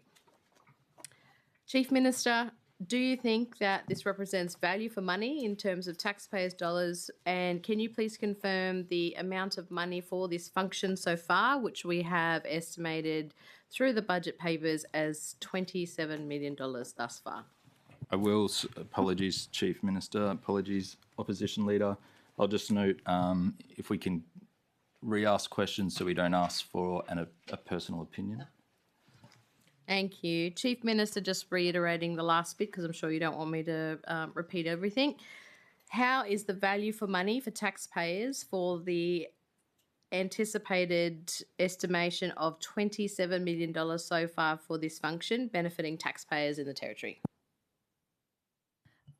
Thank you, Opposition Leader. So I'm not sure where you're getting your figures. It was about 5.3 million last year and is budgeted for 6.1 this year, so about $11 million in total. In terms of value to Territory, I mean, the amount of confidence that the Territory Coordinator, both the legislative framework, regulatory framework, and the Coordinator himself has brought to growing and rebuilding the Territory's economy has been enormous. I know and encourage you when you speak to Minister Carl, when she is out around our Asian region speaking with major proponents, they are referencing to her the Territory Coordinator legislation. When we move around the country, people are talking about it. It has been... see you, Essington, well done. Study hard, stay in school. The framework is nation leading. Other jurisdictions are looking to us and are jealous, and it is underpinning a certainty that cannot be underestimated. And I know that's hard for you to understand because this has been a political battleground for whatever reason. But the reality is this: having with no Territory Coordinator, what we have is a ship lift, which is a building coming out of the ground, and it will pull ships out of the water and it will put ships back in the water. By having the Territory Coordinator designate the ship lift and 246 hectares of waterfrontage land as part of a Northern Marine Complex delivers an entire product to market. This delivers a sophisticated coordination between all of the agencies involved, so Land Development Corporation, for example, Department of Logistics and Infrastructure, CMNC from a economic overview perspective. It brings all of that together into a strategic and rigorously organised precinct. Now, it enacts the Territory Development Area Plan, which, and I'll pass to Stuart in a moment, but it allows that area to be planned. It allows it to be top of government's mind. So it is something that we have said is critically important to the future economic success of the Territory. And so we have marked it as such to give it that elevation and that hyper focus. And what it does is turn a thing that was one piece of infrastructure into an entire complete new industry for the Territory. And even, we were just talking about defence, even the ADF are all of a sudden talking to us because of the strength in the Northern Marine Complex being a territory development area. When Chief of Army and key ADF personnel are coming to the territory, including the United States, they are meeting with the territory coordinator, aside from meeting with me, because they want to know and understand it better. That is a huge signal of success and support. And so, it's very politically easy to say, oh, they've only designated one thing or there's only two things. These are the scale of them have never happened in the territory before. The designation of Arafura Rare Earths Nolan's mine as a significant project is again another territory first. I just stood with CEO Daryl Cabuzo out at the site just a few days ago. And this question came from the media, as there's cynicism about the role that Territory Coordinator has to play. And I answered the question, and then Daryl came over and said, wait, I just want to answer that question again to reconfirm from the private sector perspective how important something like significant project status is to investors, as a signal to the market, as confidence to the proponent that they are going to have that really high level oversight and stewardship. It shows a level of commitment on behalf of the government so that there is a partnership, and we signed, in the example of Arafura, we signed a statement of commitment which has all of these shared objectives. For example, and I talked about this earlier, but the key focus for our government is around what is the benefit to Territorians.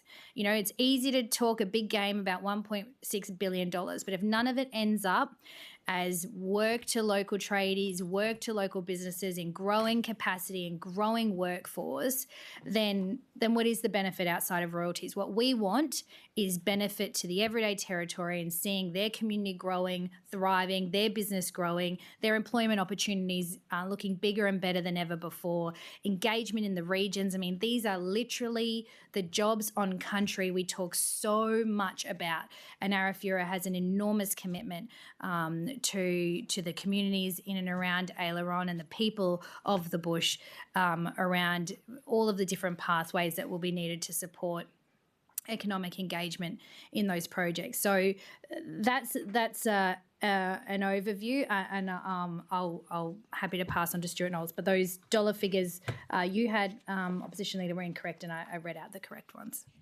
Thank you. Just to clarify through the chair, that was just the overall since the Territory Coordinator Office commenced. So 15 million revised budget 24 to 25 in the figures that are before us, 5.3 in 2025 and then 6.1 in 2026. So that's why I added all that up. That is 27 million. No, yeah, and I can understand how you got to that. But, I'll have Ms Doherty explain to you why that's not the fine. case. That's the figure that we've added up since the overall duration I can understand of the that. office. We'll explain it. Any further questions on? Oh, sorry, I think the Territory Coordinator is going to speak. Or, apologies. Sorry, Yep. Thank you. Jean Doherty, Deputy Chief Executive Officer, Department of the Chief Minister and Cabinet. Thank you for the clarification of the scope of the value of the Office of the Territory Coordinator since establishment, confirming that in the 24-25 revised budget statements that there was an additional amount passed through the Office of the Territory Coordinator Output Group that does not actually relate to the Office of the Territory Coordinator Business. It went through that output group arising through the machinery of government changes. There were still some ins and outs associated with the function, and that additional money that in relation to the $20 million figure that you have quoted relates to around $10 million in the pass-through of gas purchasing, which was discussed, I believe, in the last Estimates Committee hearings, which is just in relation to gas energy security for the Northern Territory,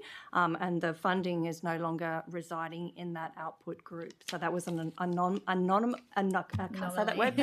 anomaly and a pass-through of the energy security for gas. Thank you. Thank you for the clarification. Through the Chair, Chief Minister, the current budget only lists 2 KPIs, key performance indicators, for the Territory Coordinator. which is 120 stakeholder engagements and 90% client satisfaction. Chief Minister, why are there no KPIs for actual economic outcomes such as investment attracted, jobs created, decisions expended or approval timeframes that are reduced? Thank you, Opposition Leader. I will answer that question. I just have a answer to question 1.5. If I'll just quickly put that on the record first, if that's okay, Opposition Leader. Is that all right, Mr. Chair? Yes. Chief Minister, answer to question 1.5.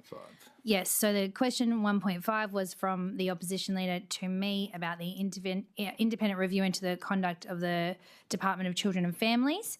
And the answer is that on the 11th of May 2026, the Honourable Robin Carl, OAM MLA, Minister for Children and Families, wrote to the CEO of the Department of Chief Minister and Cabinet requesting the commissioning of an independent review into the conduct of the Department of Children and Families in relation to the case of Kumanjaya little baby.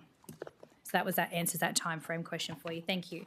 I'll now answer your question. So KPIs are really important, and I think some of the metrics that you said, that you offered could be a KPI, just misunderstand the role of the territory coordinator.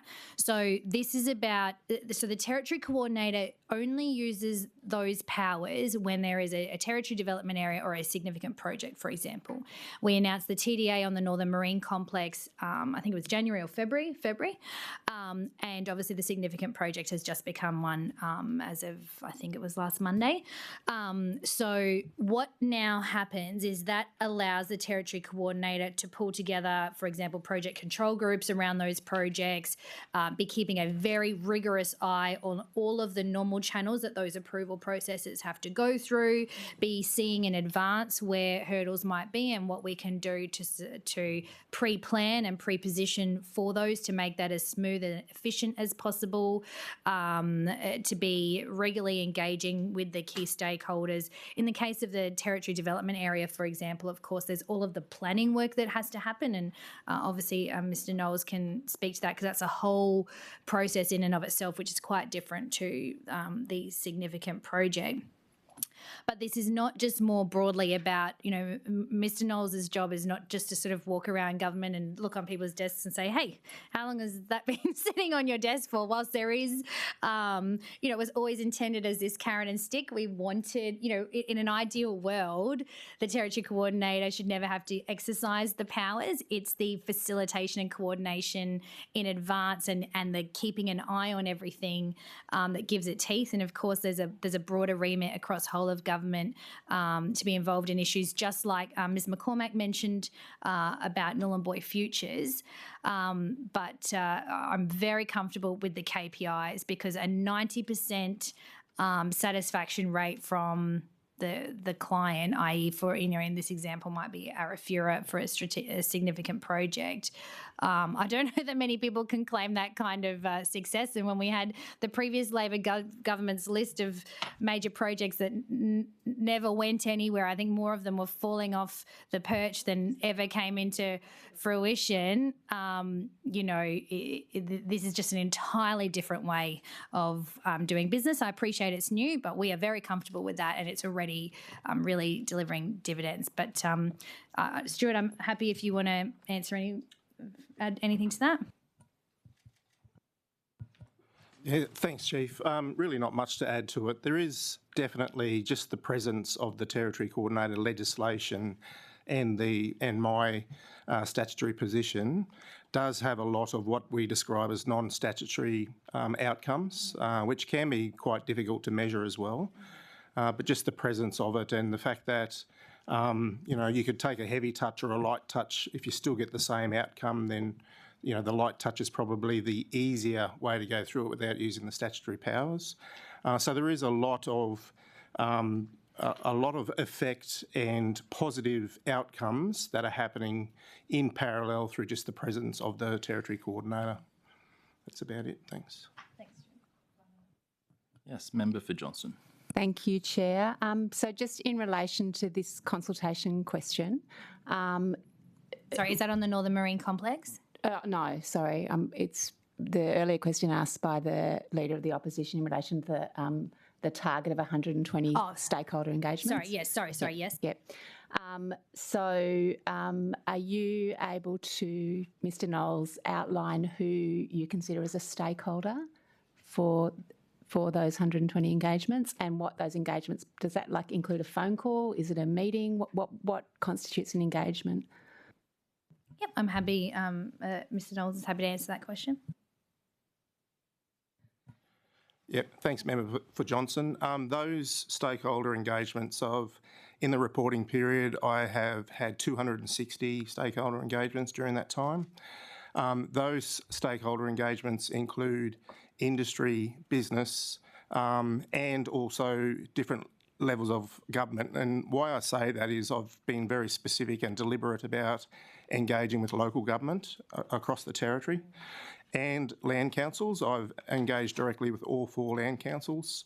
I was also invited to Kalkarinji last year to attend a full CLC meeting on country, which was fantastic to go and to explain a bit more and allow people to understand a bit more about actually the Territory Coordinator can offer benefits to Aboriginal people with opportunities on Aboriginal land that will be, very, very positive in terms of outcomes around jobs and revenue and so forth. So I don't count phone calls in those engagements. It's face-to-face meetings, and I've been, again, very deliberate about getting out and about around the Territory to ensure that I'm meeting in the regions as well as, east and west as well, across to Nhulunbuy as well. Yeah. Thank you, Mr Knowles. And through the Chief Minister, are you able to provide a complete list of all the agencies, businesses and individuals you've met with, including the subject matter of those meetings? We wouldn't be able to provide that, Member for Johnson, but suffice to say all of it is related to economic opportunities. I think the role that the Territory Coordinator is now having, we talk about the light touch, but by being involved in the future of Nhulunbuy is really important also because of that strategic focus that it has. I mean, obviously we're talking about plugging a hole the size of Rio Tinto. It's a big hole. And so to make sure that people, particularly traditional owners, are understanding the role of that legislation, given a lot of the incorrect negativity at the time of passing the legislation and all of the fear-mongering that was happening, Mr Knowles is now doing an extensive body of work out across the Territory to make sure people feel very comfortable, understanding, have the chance to answer questions, but even more importantly, have the opportunity to see how it could benefit them. And just like with Arafura, the Territory's wealth is in the regions, and so the jobs are in the regions, which means Territorians living in the regions should have the greatest opportunity to participate in that economic future and success. And that is our focus. We want Aboriginal people living on country, just a stone's throw away from some of the biggest projects happening in the Territory, including Beetaloo, for example, to, have their foot in the door, to be first in place, to be able to access that if that's what they want. And that is part of the broader benefits, I suppose, that Stuart was speaking to, that outside of those specific designations and the specific statutory function. Thank you, Chief Minister. Chief Minister, is the Office of the Territory Coordinator required, or does it come under the Lobbyist Register?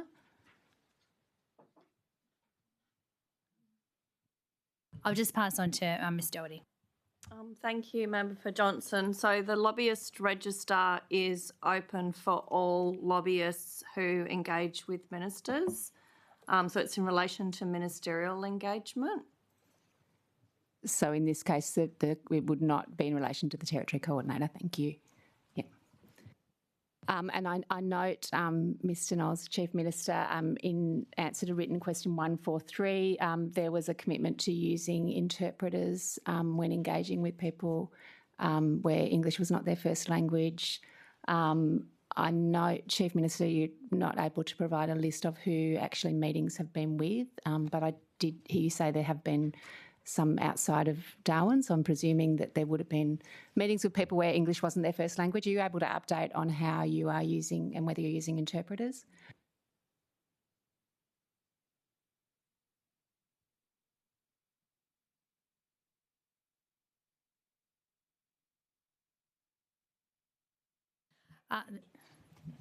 Yep, there has been extensive number of meetings outside of Darwin, as the Territory Coordinator himself mentioned and I reiterated, and there hasn't been a requirement yet to use the interpreter service. But obviously we have the interpreter service as part of Chief Minister and Cabinet. It's a really critical part of what we do as a central agency, and Minister Edgington is obviously able to answer all questions about the interpreter service, and it's available as is required. But generally speaking, meetings with land councils wouldn't require it. Thank you. Just one final question from me. In the case of the Northern Marine Complex, which we've talked about, what specific legislation was identified as a barrier to the development, and what was the legal basis for the Territory Coordinator exercising powers to set that legislation aside? Sorry, say your first question again. It's one question. So in the case of the Northern Marine Complex, what specific legislation was identified as a barrier to the development, and what was the legal basis for the Territory Coordinator exercising powers to set that legislation aside? Yeah, so see, that is again a misunderstanding, which I'll take as an innocent misunderstanding rather than a deliberate attempt to undermine the work of the Territory Coordinator.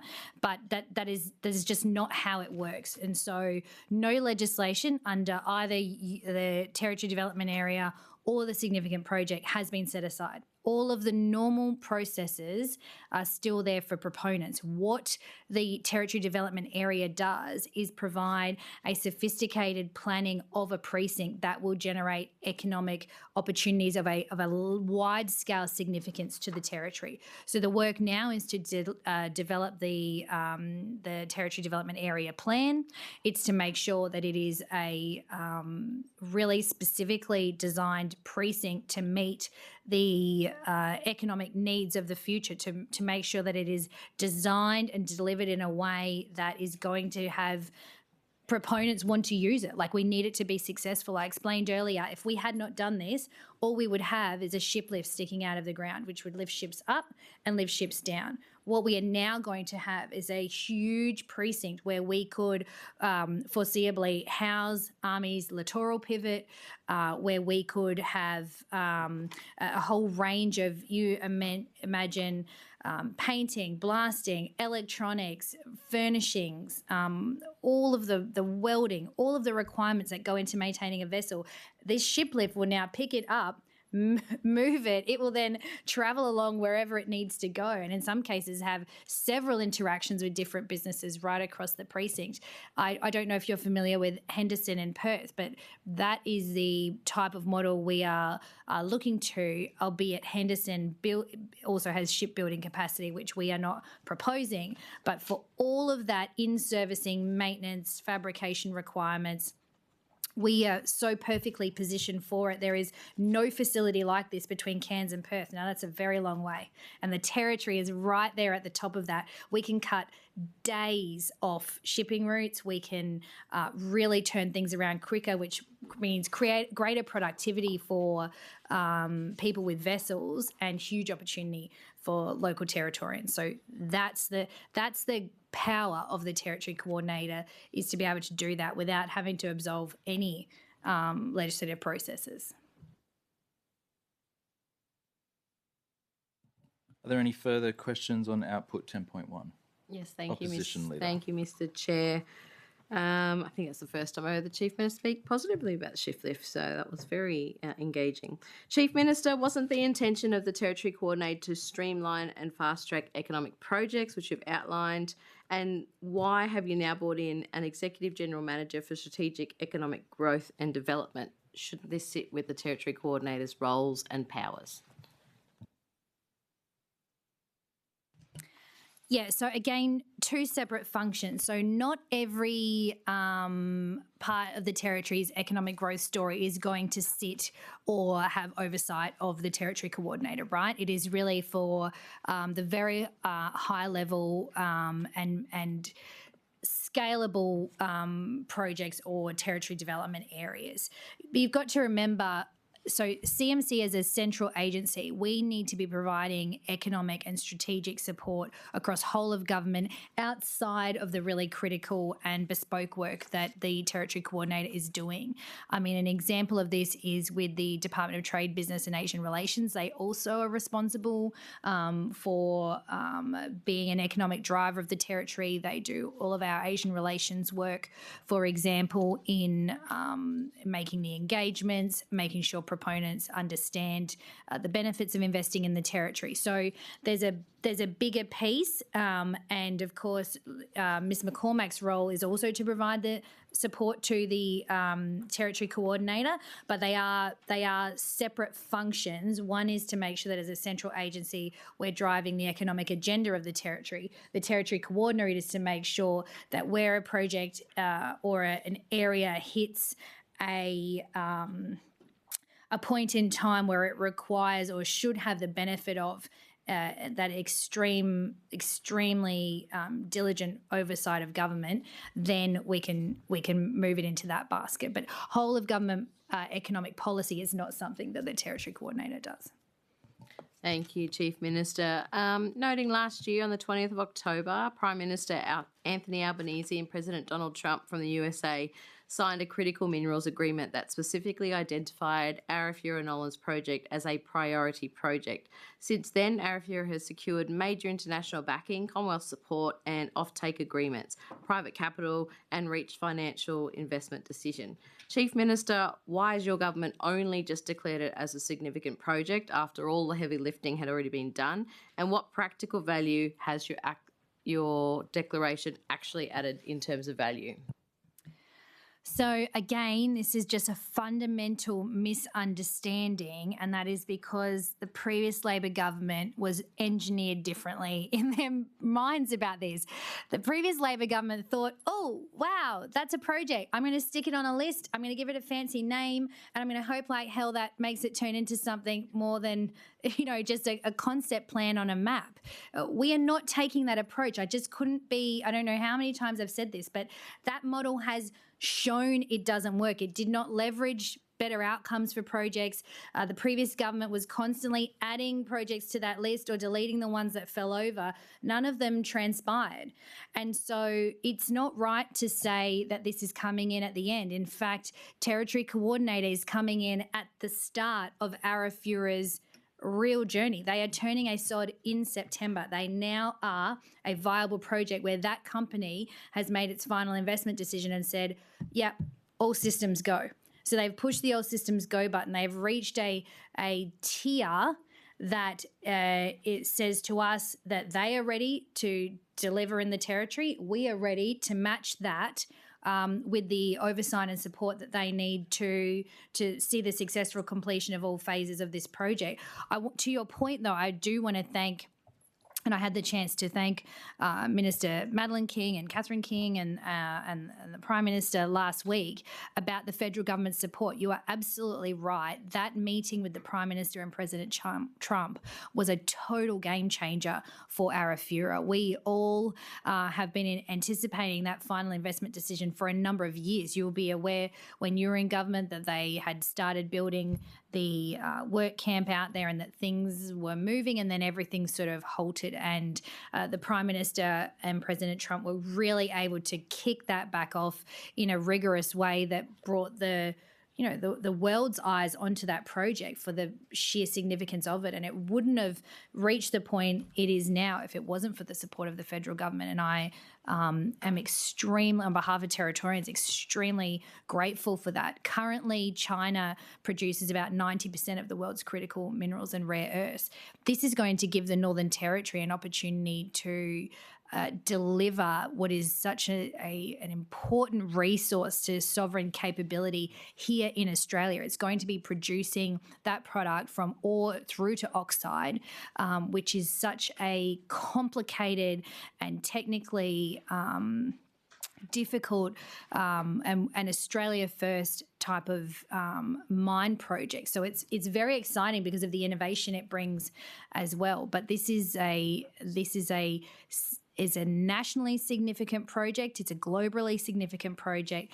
And what's so important for the Territory is that it gives us an opportunity to show this country and show the rest of the world that we have a role to play in the security of this nation. And when it comes to critical minerals and rare earths, you cannot underestimate the importance. This product is used in technology, in defence equipment, in batteries, in a whole range of other areas. But Mr. Knowles, I don't know if you wanted to add anything. Yep, I'll just pass on to the Territory Coordinator.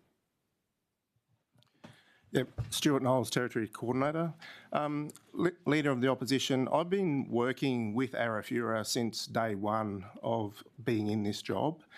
So it wasn't like we weren't already collaborating, working together and planning.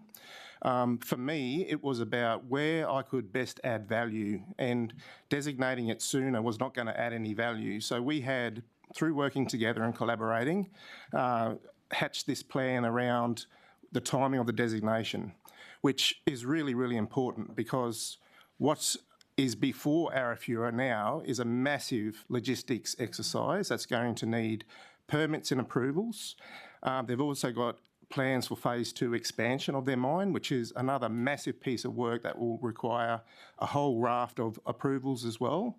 And it's a complex project that cuts across multiple agencies. So being there now with the Territory Coordinator Act powers open to support this major project, because the government wants to give it 100% support to see it successful, because of the significant importance of not only to the country but to our allied partners. So that's a bit of the reason around the timing.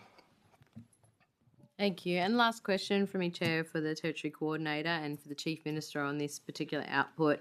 Chief Minister, will you commit to publishing performance data that goes beyond just the 120 stakeholder engagement satisfaction metric and include areas to show approval times that have been saved, bottlenecks removed, statutory powers used, private investment secured in terms of dollars, and also local job numbers that are created? So Territorians have faith in the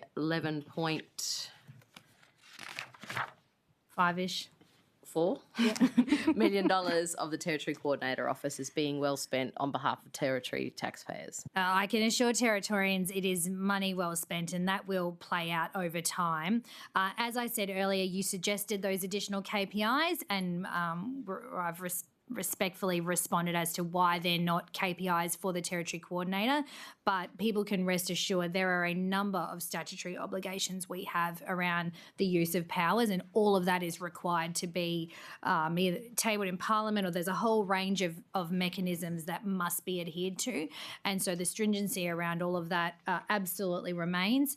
We are as excited to showcase the importance and the benefit of Territory Coordinator as anyone. So any opportunity we can to express milestones publicly will absolutely be made. But also there is very much a rigorous notifications and other reporting obligations process, which of course we will adhere to. Member for Karama.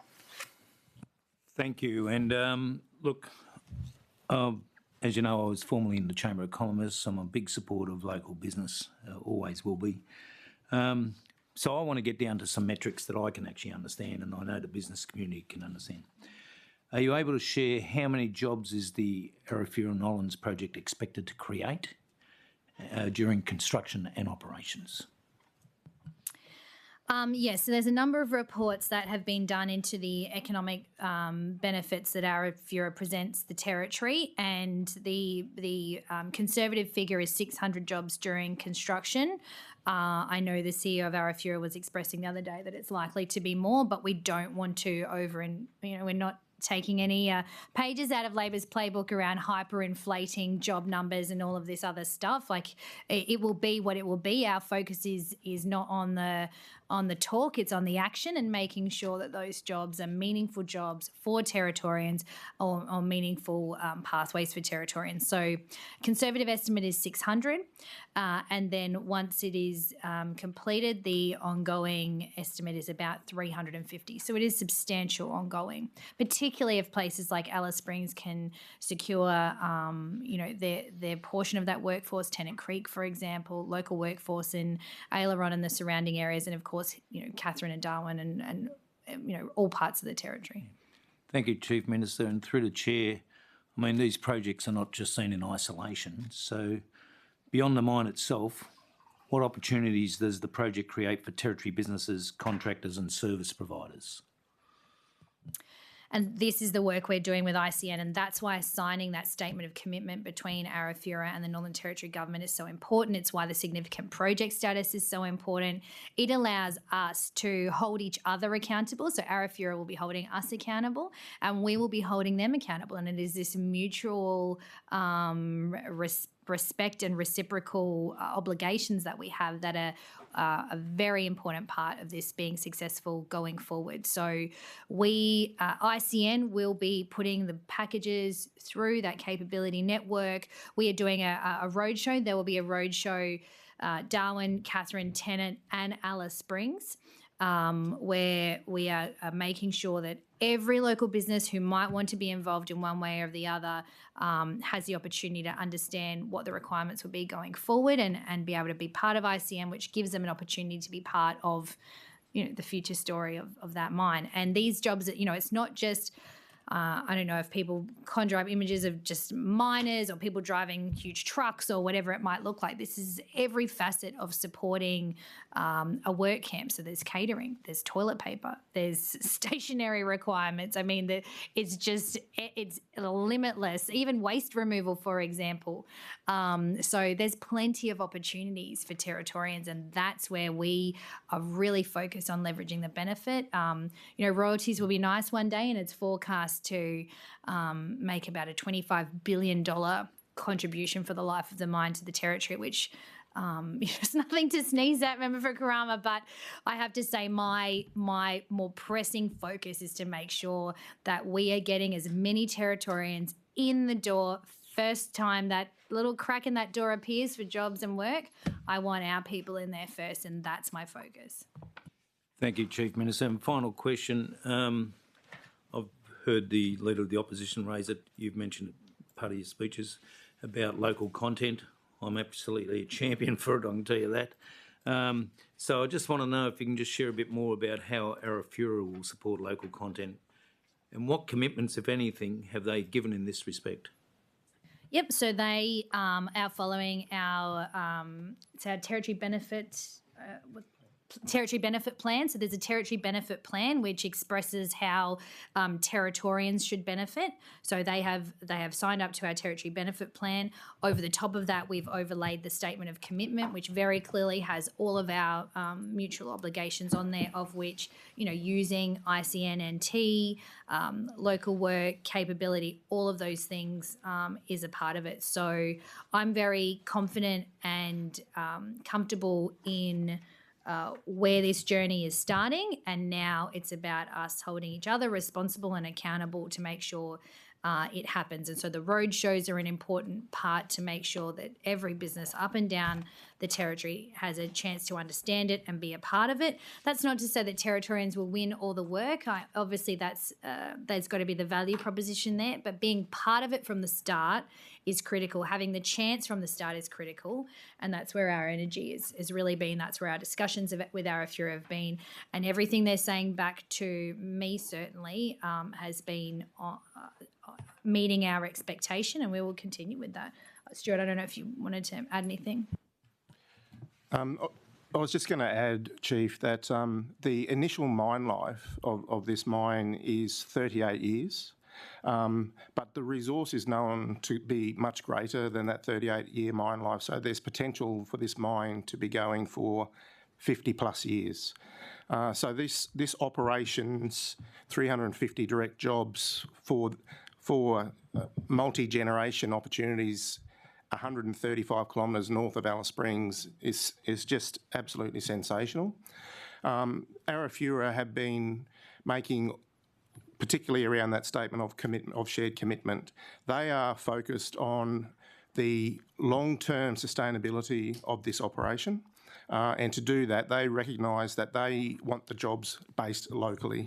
They also recognise that there are high-skilled jobs that are required as part of this operation, and whilst those skills may not be available immediately out of the Northern Territory, they are wanting to build those skills locally so that they've got that local workforce here.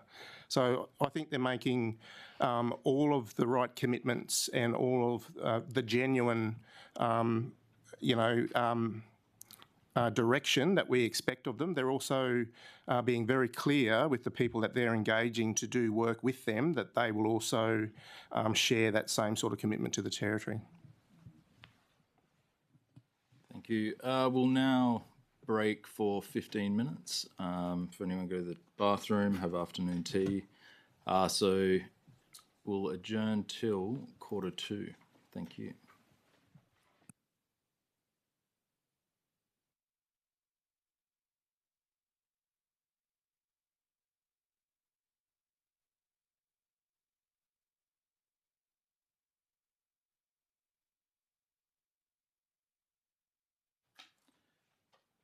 That concludes consideration of Output Group 10. We will now adjourn for 15 minutes.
So we'll continue, and we are proceeding to Output Group 11, Government Support, Output 11.1, Support to Ministers and Leader of the Opposition. Are there any questions? Opposition Leader. Thank you, Chair. I have a question to the Chief Minister. For 11.1, Chief Minister, can you confirm whether any staff employed in your office or any other ministerial offices have been based interstate since you took government?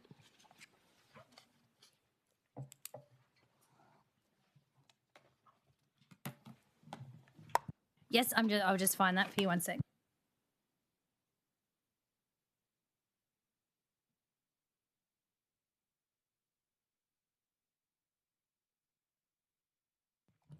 I'm happy to take that on notice for you, Opposition Leader. Thank you, Chair. Leader of the Opposition, please restate the question for the record. Thank you. Chief Minister, can you confirm whether any staff employed in your office or in any ministerial office has been based interstate since you took government?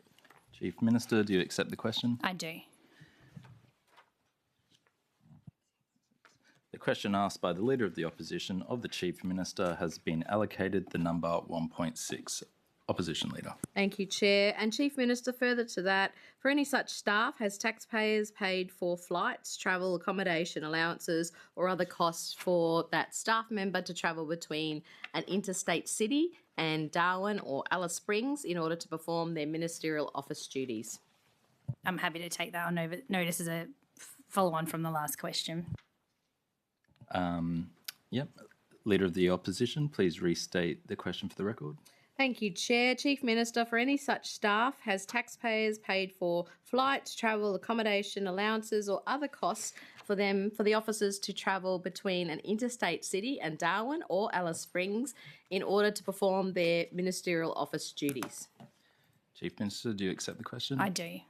The question asked by the Leader of the Opposition of the Chief Minister has been allocated the number 1.7. Leader of the Opposition. Thank you, and this may be on notice as well, but Chief Minister, will you please table a full list showing which office of those staff work in, where they are ordinarily based in terms of interstate cities or towns, how many taxpayer-funded trips have been provided, and the total cost of for taxpayers to date, including travel allowance that may have been given to the ministerial staff member?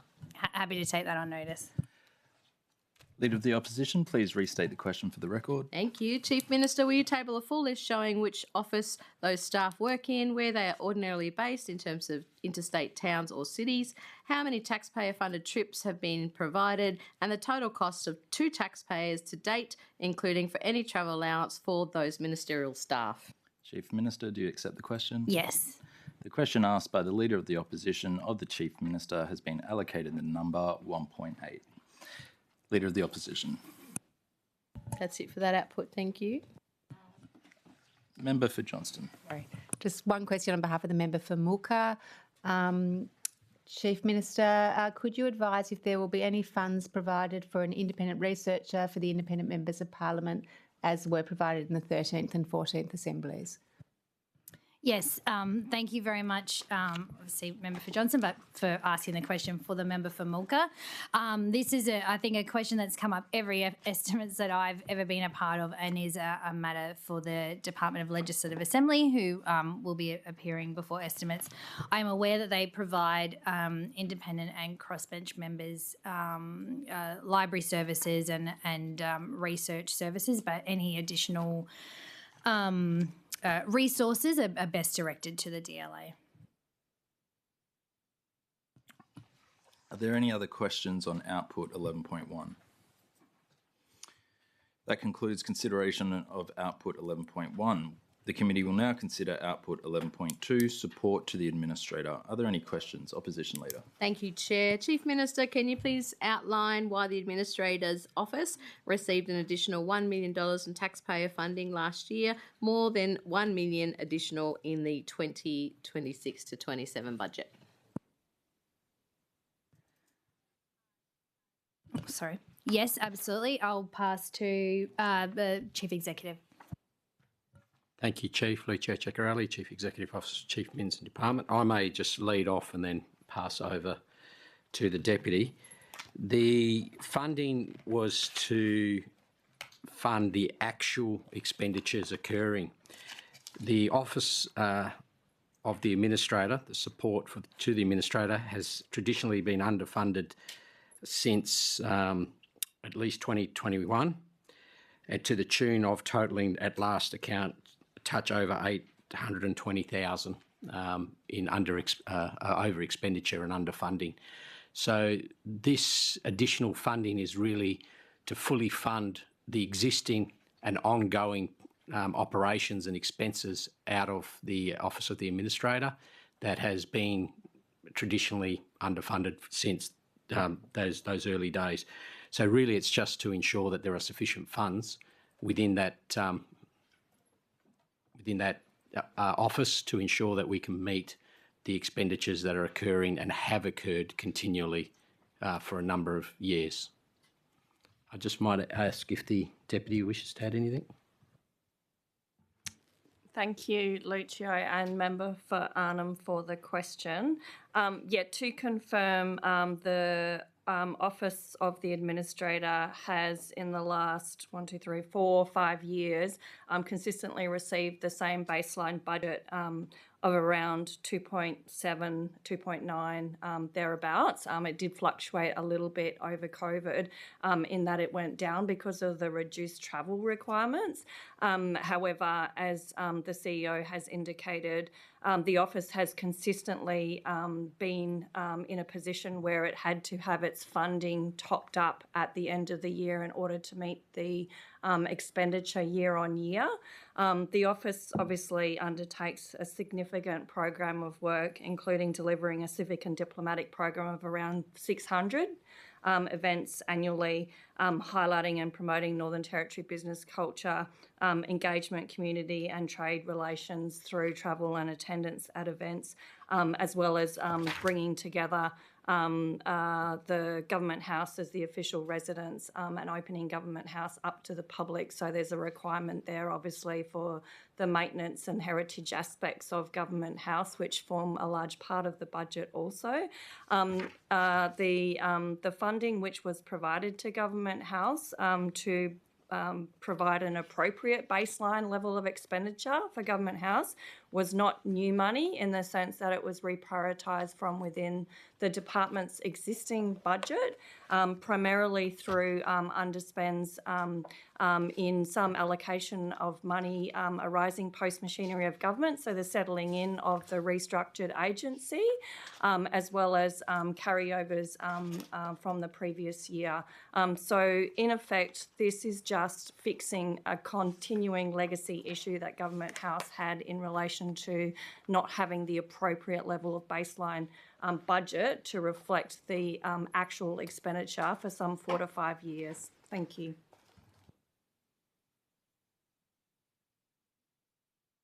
Are there any other questions on output 11.2? That concludes consideration of output 11.2. We'll now take questions on output 11.3, government services. Are there any questions? Member for Johnston. Sorry, we're on 11.3, government services. Member for Karama. That concludes consideration of output 11.3 and output group 11. I note that output group 12, Office of the Commissioner for Public Employment, is the responsibility of the Minister for Public Service, and questions relating to this output group will be considered when Minister Hersey appears before the committee next Tuesday, the 16th of June 2026. The committee will now proceed to output group 13, corporate and shared services. Output 13.1, corporate and governance. Are there any questions? That concludes consideration of output 13.1. I will now call for questions relating to output 13.2, shared services received. Are there any questions? That concludes consideration of output 13.2. The committee will now consider output 13.3, shared services provided. Are there any questions? That concludes consideration of output 13.3 and output group 13. This concludes consideration of all outputs relating to the Department of the Chief Minister and Cabinet. On behalf of the committee, I'd like to thank the department officers for attending today. The committee will now proceed to consider outputs relating to Northern Territory Police Force. Chief Minister, do you have any closing comment?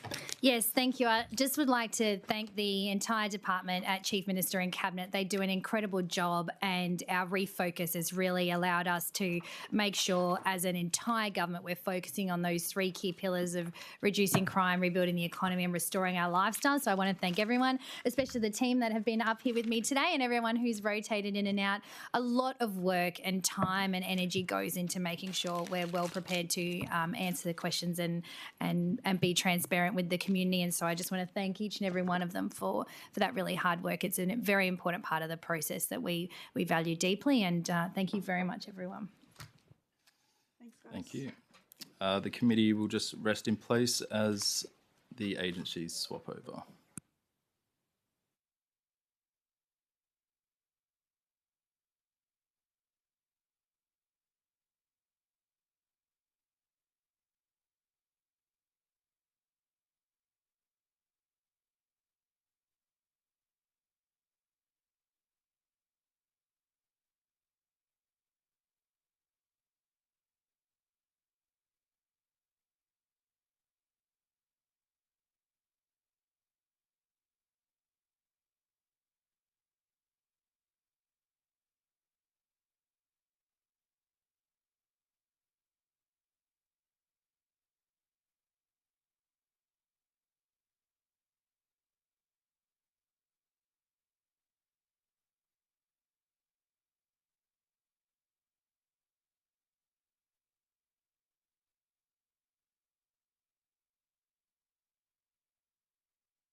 Chief Minister, I invite you as the Minister for Police to introduce the officials accompanying you and to make an opening statement of no more than 20 minutes regarding the Northern Territory Police Force. I'll give you a 5-minute warning at the 15-minute mark. Chief Minister. Thank you very much, Mr. Chair, and to members of the committee. I'm very pleased to introduce the officials joining me from the Northern Territory Police Force. Today we have the Police Commissioner, Martin Dole, APM. We have the Acting Deputy Commissioner, Mr. Travis Worth, Ms. Emma Leary, the Chief Financial Officer, and next to me is Acting Chief Executive Officer, Lisa Wilson. I will introduce other officials as they might be required to come up at that point in time. The CLP government was elected with a very clear mandate to reduce crime, rebuild the economy and restore our unique territory lifestyle. In our year of growth, certainty and security, community safety remains our #1 priority, and the 2026 budget reflects that commitment with a record $1.73 billion law and order budget.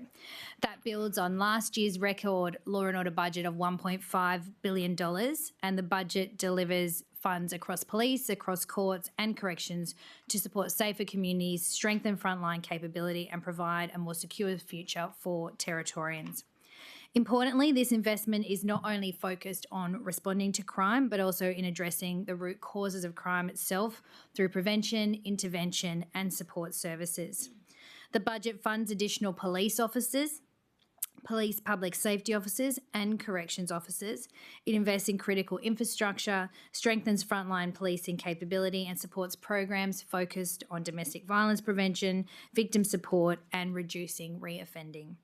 These investments build on significant reforms already delivered by our government, which include Declan's Law, the strongest bail laws in the country, expanded police powers to deter knife crime, the introduction of OC spray for self-defence, stronger sentencing laws and tougher penalties for domestic violence offenders, longer police-issued banned drinking orders, and reforms to fast-track court matters, reduce delay and better protect victims. Together, these measures represent a comprehensive approach to reducing crime, strengthening community safety and restoring confidence right across the Territory. We promise Territorians action on crime, and the latest data shows that we are delivering on that promise. Total offences rose from fewer than 30,000 in 2017 to nearly 41,000 in 2023 under the previous Labor government. In just 12 months of a CLP government, that figure has already fallen to below 31,000 offences. Importantly, the number of victims fell by 10.2% in our first year. House break-ins are down 23%, assaults are down 11%, commercial break-ins are down 32%, and motor vehicle theft is down 23%. These improvements are being seen right across the territory. House break-ins are down 38% in Darwin and 31% in Palmerston. Commercial break-ins are down 49% in Darwin, while motor vehicle theft is down 17% across Darwin and Palmerston. Total offences are down 25% in Alice Springs, while assaults have fallen 24% in Nhulunbuy, 10% in Katherine and 12% in Tennant Creek. And while there is still much more work to do, these results show we are moving in the right direction and we will stay the course. More Territorians are feeling safer in their homes, in their businesses, in their communities, and regaining confidence, and the foundations are being laid for stronger economic growth, and we're already seeing that pay off. A key part of that effort is ensuring that the Northern Territory Police Force has the resources it needs to keep Territorians safe. The 2026-27 budget delivers a record $654 million investment in the Northern Territory Police Force alone, which is an increase on $46 million on last year, which is an increase on the previous year. Reducing crime starts with backing our police, and this budget puts more officers on the street, strengthens frontline capability, expands community safety programs, and delivers critical infrastructure upgrades across the Northern Territory. More than 180 police officers graduated from the Police College last year, and we are determined to maintain that momentum and cadence. We are also seeing the most significant policing reform in a generation come to life, with the first police public safety officers graduating very soon. Territorians want to see police out in our communities, visible, proactive, and preventing crime before it happens. That is why this budget includes a $48 million investment over 4 years to properly establish the police public safety officer workforce, supported by $15.8 million in ongoing annual funding and a target of more than 150 new police constables to be recruited this year. The budget also invests $176 million in police facilities and housing repairs and upgrades, including funding in 2026-27 for 41 new police homes and 6 new police stations to modernise our ageing infrastructure. Additional investments include $5 million for domestic, family and sexual violence co-responder early intervention programs, $3.5 million for school-based policing initiatives, $2.5 million to expand electronic monitoring capacity, and $1 million in additional wellbeing support for the Northern Territory Police Force and Northern Territory Fire and Emergency Services personnel. Our police work hard every single day in challenging circumstances, and this budget ensures that they have the people, the resources and the infrastructure they need to continue to keep Territorians safe. Today, we announced that the Nightcliff Police Station will become the new headquarters of the Northern Territory Fire and Emergency Services. This will deliver a practical, long-term outcome for both the police force and fire and emergency services. This transition will create additional capacity within police headquarters, allowing further consolidation of the administrative and support functions that underpin frontline policing. At the same time, it will provide the Northern Territory Fire and Emergency Services with a standalone facility that they need to effectively run their operations right across the Territory. Labor's record on the Nightcliff Police Station speaks for itself. They promised a 24/7 police station but delivered a $12 million administrative building only open during business hours. It was never even designed to operate as a fully functional police station, lacking basic infrastructure such as a watch house. Rather than continue the fiction, we are putting the building to work where it can deliver the greatest operational benefit while continuing to back our police with record investment in law and order and the resources they need to keep Territorians safe. And importantly, there will be no impact on frontline police services across the community. Planning for the transition will now commence. The Joint Emergency Services Communication Centre will temporarily operate from this site while upgrades are undertaken at the Peter Macaulay Centre before the facility formally transitions to its new role as the Northern Territory Fire and Emergency Services Headquarters from May 2027. This budget reflects the government's commitment to reducing crime, strengthening community safety and restoring confidence right across the Northern Territory. Safe communities are the foundation for a growing economy. When people feel safe in their homes and their businesses, they have confidence to invest, employ more people, grow, and have their families here. That is why backing our police, our courts, and our correction system with record investment while continuing to implement reforms that are delivering results is so important to us. I would like to place on the record my sincerest thanks to the men and women of the Northern Territory Police Force. They pull on that blue uniform every single day, leaving their families to go and protect ours, and we are grateful for it. Whether they be on the front line, in specialist units, in remote communities, or supporting operations behind the scenes, it's their professionalism, their dedication, and their service that is deeply appreciated and meaningful. Policing is a demanding profession, and we recognise the sacrifices made not only by the officers themselves, but by their family who support them.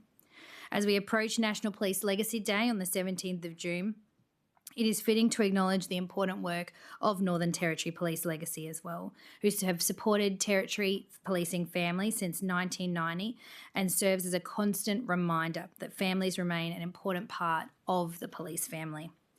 National Police Legacy Day is an opportunity to recognise the life-changing support provided to the families of officers who've lost their lives while serving their communities. It is also a reminder that the policing family looks after its own and that the commitment and sacrifice made in service extends beyond the individual officer to those who stand behind them. This government stands firmly behind our police and is committed to ensuring they have the people, resources and infrastructure they need to keep Territorians safe. The results we are seeing would not be possible without their efforts, and Territorians are safer because of the work they do to serve and protect Territorians. On that note, I'm very happy to move to answering questions. Thank you. Thank you, Chief Minister. Are there any questions on the statement? Opposition Leader. Thank you. I just wanted to check with the Chief Minister via the Chair that you're comfortable to answer some of those questions, Chief Minister, specifically around the emergency response for floods and cyclones.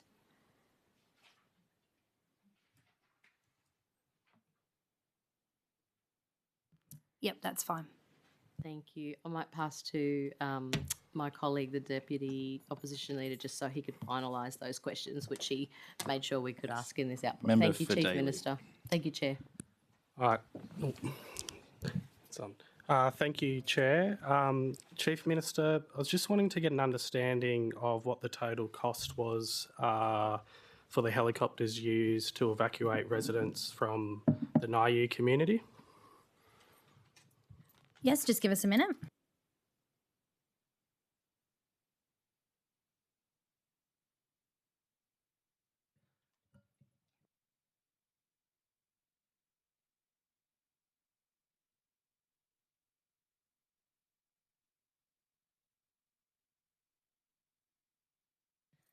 We'll have to take that on notice because it might have been a multi-agency response. For example, it might not have been police who actually contracted the helicopters. Can I, I'll just ask, I might just add a bit onto that question that I'd asked, which would have to go on notice because it's relevant to that question. So through the Chair, if that's okay. And if they're happy to accept. Then we can circle back. So you ask your next bit, and if we need to, we wrap I it can all kind up. of put it in one. Yeah, that's fine. I'm fine with that. So sorry. Member for Daly, please restate the question for the record. Thank you, Chair.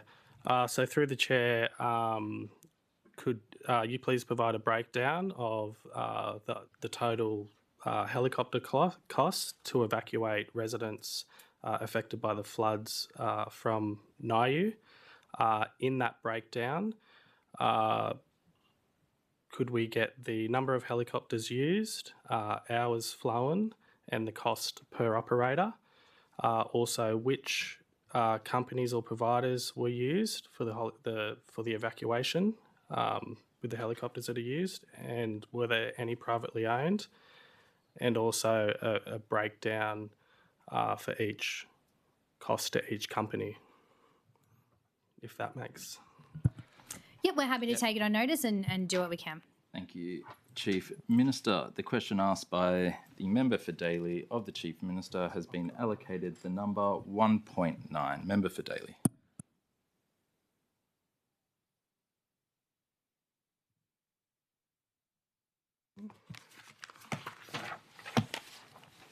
Thank you. I'm happy to. Member for Johnson, do you have any questions? I've got my... Oh, you're ready. Member for Daly. Yeah, and I'll ask this question again, and it relates to the evacuation as well. Why did the evacuation happen so late when flood waters were already inundating the community? Taking on board that there were 70 residents left behind at Daly River that had to wade through water to then get on a small boat, and I believe it took a number of hours to then get people up to 5 Mile to safety. Thank you. And so this is something we discussed publicly at the time. Obviously, what was happening in those successive weather events was unprecedented levels of rain in all the wrong areas. Just because you have rain doesn't mean there will necessarily be a flood. It has to flood in certain particular catchments. And I think it was described at the time as we received effectively a rain bomb in a couple of key catchments, which just absolutely put pressure on the system like we had never seen before. But I'm happy to pass over to Commissioner Dole to go into that more, particularly as his role as Territory Controller. We just had Territory Coordinator. I was just getting confused. Thank you. Thank you, Chief Minister, and thank you for the question. Member for Daly, I think it's important in answering that just to explain the emergency management framework just a little bit, just to explain that answer. So the emergency management framework is made up of local response, regional response and territory response. And in this event, we had all three mechanisms working at the same time. We'd successfully evacuated the community of Nauru 2 or 3 weeks before the event that you're talking about, and that went off without a hitch because the decision was made to evacuate early. Daly River has good telemetry and it gives us good indications on when the river may rise and reach levels in which we're required to evacuate that community, and planning was well advanced to carry that out and do that. However, extraordinary weather events rose that level at unprecedented levels which weren't predicted and which we hadn't seen. Those weather events also impacted the ability for helicopters to get in and fly safely, impacting the safety risk of people that were actually coordinating the rescue as well as residents. So there was some delay because of the extraordinary weather events in completely evacuating that community. But my understanding is Palumpa was affected as well as Daly River, and we had aerial evacuations in both communities that had to be delayed because of the impacts of the weather stopping helicopters flying. Thank you. So, my understanding was that the Northern Emergency Committee held a meeting on the 6th of March, Friday the 6th of March, to talk about the rising water levels for the community of Nauru, and it's understood that in that meeting it was talked about that the evacuation centre wasn't stood up in Darwin. That was why there was a delay to be able to evacuate people from Nauru by 24 hours. Can you confirm whether or not that's true? And we all understand there were multiple weather events, so was there a request to get support from the ADF like we'd seen evacuations at Numbawa, which would have got everyone out at once? I'm sorry, I just confused me with the reference to Numbawa there, sorry. So when I think they're two separate questions. Ask the I'm just first giving one and a then ask the reference. ADF one. The Numbawa reference is in regards to using the Air Force to get residents out. I think 2 trips, I believe, or you'll be able to tell me that, but it was a lot quicker operation. So I'm getting at the fact that it took a whole day, but then the helicopters had to stop, and then it left 70 people behind to then wade through water to get in a boat to be evacuated up to 5 Mile is a safety concern for residents. I'm trying to understand why the Air Force wasn't called in to get residents out from Nauru with the understanding the water was rising. Thank you, Member for Daly. It's a really complicated question, and emergency management is never a perfect scenario. So I'll do my best to answer that. I might hand to the Deputy Commissioner who has a little bit more specifics about this event. But a DAC request, which you're referring to, which is assistance from Commonwealth agencies, including the military, has to ensure that we've exhausted territory capabilities and resources first. So planning was well underway for those evacuations to take place in that community, and we had sufficient resources in the territory. It wasn't the resources that prevented that evacuation, it was the weather events at the time that delayed that evacuation, and some people were left in community. But I'm happy to pass to the Deputy Commissioner, just expand on that a touch further. Thank you. Acting Deputy Commissioner Travis Worst. In relation to the shelters in Darwin, firstly, there were 2 shelters available, one in Marara, one at Foskey Pavilion. That wasn't a reason for the evacuations to be delayed.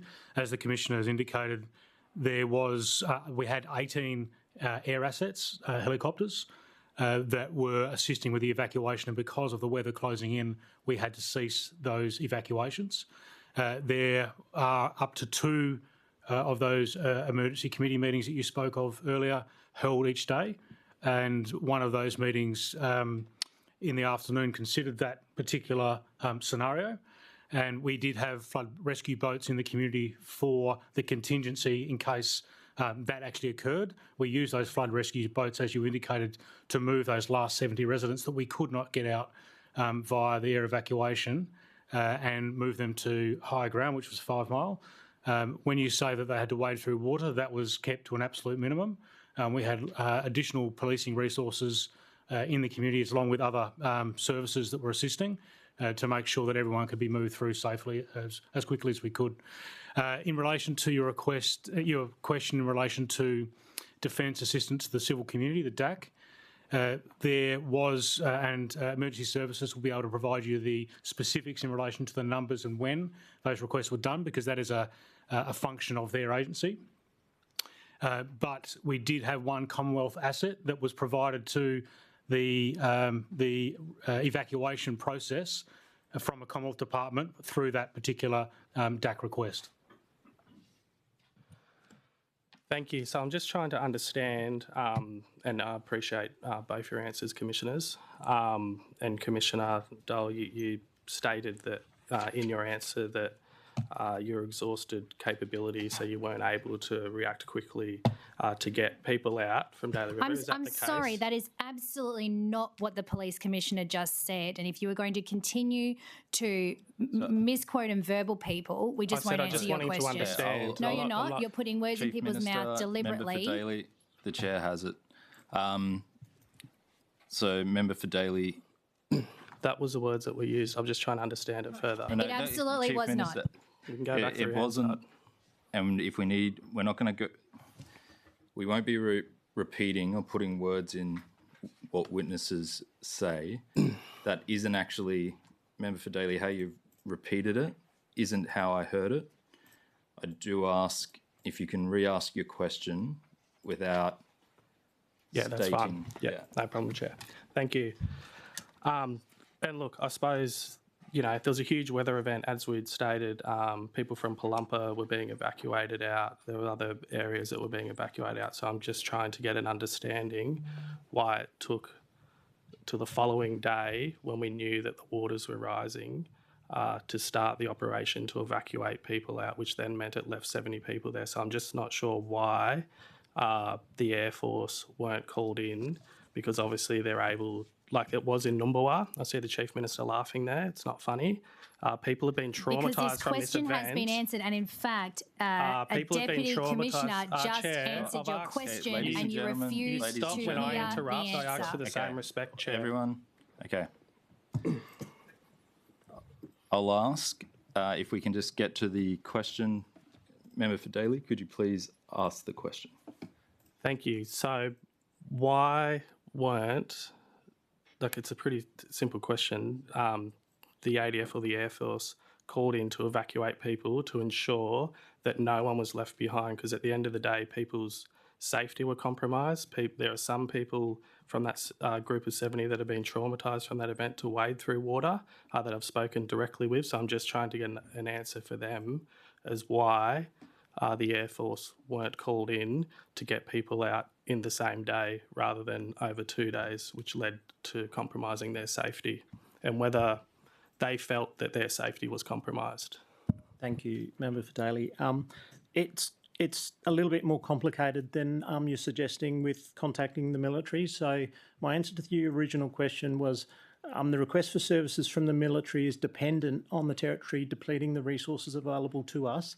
That hadn't occurred in this circumstances. So there was DAC requests, but the level of DAC support that comes from the military is dependent on our ability to use local assets and local contractors, which there was sufficient of. A little bit different to the situation in Numbulwar, where large aircraft were used, which weren't able to be used in the Daly community. It was dependent on rotary assets because of the nature of the event and the airstrip. So it's not as simple as saying, give us a helicopter. Not available from the military. That's why we use planes for Numbulwar. So slightly different situations. We had sufficient resources. The planning was sufficient. Evacuations were occurring and they weren't going to occur over 2 days, but the inclement weather prevented that rescue from continuing. Now, that would have prevented that rescue from continuing, whether it was the Northern Territory Police coordinating it or the military. No one would have been able to land aircraft in the weather that we got over that period of time. That's why there was a delay and some people were left in that community, and contingent planning was done to evacuate those people by flood boat to higher ground until they could be rescued by rotary aircraft. Thank you, Commissioner, for your answer. Can I just ask how many people can fit on the plane, or the plane, or was it a helicopter used for Numbulwar to evacuate people through the Air Force, compared to how many people on a helicopter evacuated from Daly River? Because my understanding, Daly River was at 3 or 4. Numbulwar, it's roughly how many can you fit from that evacuation, to get an understanding, because per helicopter for Niu, it was 3 or 4. I'm going to, just with that question, and well, please. It goes to the point of... Yeah. We're stepping out of the Northern Territory. I really don't... I'm going to call the NT Police Commissioner probably is in a position to note capability of ADF.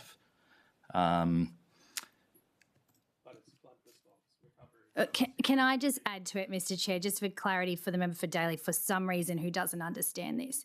The Northern Territory does not get to say to the ADF, hey, we'd like 6 Hercules at 4 o'clock, please. That's not how this works. No, but you can request. And so we can and do request within the framework, and ADF often say no or provide an alternative. The Commissioner has just explained that fixed wing could not land at Niu. So it was not an option. I'm not sure how many times officials have to tell you that for you to understand it, but that was not an option. And so there was a rotary aircraft provided through the DAC request, and that was it. That is a decision of the federal government, not a decision of the Northern Territory. So we continue our planning and resource. The acting deputy commissioner has just said there were 18, and I remember doing press conferences about this at the time. There were 18 sourced rotary wing to be able to do that evacuation. And as the commissioner has just said, irrespective of whose helicopter it was, the weather will have grounded all of them. So it is not a comparison to compare it with Numbulwar. Completely different airstrips and circumstances and inclement weather. Thank you, Chief Minister. Member for Daly, I do know this is a very important matter for you and your electorate. We've got an hour left. I do feel satisfied with the answer. I will let you continue asking questions, but I ask that it doesn't get repetitive. Yeah, that's no problem. So, be last question on this. So, can you confirm that an ADF or an Air Force craft could not land on the Daly River Airport, or because? Thank you, Member for Daly. I think the answer to that question is it's not our position to choose what we want. We ask the military for an effect, and they tell us how they achieve that. So we asked for assistance with evacuation. We got a Commonwealth asset, which was a rotary aircraft, which complemented the rotary aircraft available within the NT. But there was no request for We don't specifically ask for types of aircraft. We ask for an effect to be carried out by the military, and they tell us how they achieve that. So there is a request, yeah. but we cannot say we want 6 Hercules. We say we need 400 people evacuated and we need it done in this time frame. They then do or do not provide support. That's the difference. We don't get to ask for aeroplane types, troops, personnel numbers, none of those things. We say we need this, and they either say, okay, well, this is what we can do, or they say, no, we can't. Yep. And that's exactly what happened. Opposition Leader. Thank you, Chair. And my next few questions are around emergency flood evacuation. I just want to place on the record, firstly, my thanks, Commissioner, particularly to Northern Commander Terry Zhang. I think he was phenomenal in all aspects for many, many weeks in guiding the team, particularly in the big rivers and the eastern pocket affecting my electorate of Arnhem. So he was at one point my most favourite person in the Northern Territory because he was very efficient and was able to channel all of the concerns that I was having raised as the member for Arnhem directly to him, and he was resolving many of them within a very, very efficient manner. So I just want to put that publicly on the record to Commander Zhang, who did a phenomenal job. Thank you, Opposition Leader. That is really meaningful to our people, and I appreciate you saying that. And of course, obviously, the many other people in his command, but particularly for me as local member, I was able to see that firsthand. Chief Minister and Commissioner, the people of Gilkmingan were provided only a short amount of warning to physically evacuate from the Gilkmingan community, despite asking 2 days earlier and beforehand due to significant flooding in Woogala, aka Beswick, which had always been an early warning trigger and sign for locals that the community of Gilkmingan would also flood. Just wondering in terms of the decision-making process and why the evacuation, when possibly could have been done a few days earlier, was left literally to the last hour. I'm happy for the Police Commissioner to answer that. Thank you, Member for Arnhem. I think, as per my previous answer, emergency management is not a perfect scenario, and we're guided by the weather. Now, there were significant flood events over a prolonged period of time, which meant catchments reacted unusual and not as predicted. So there was rises that were quicker than predicted.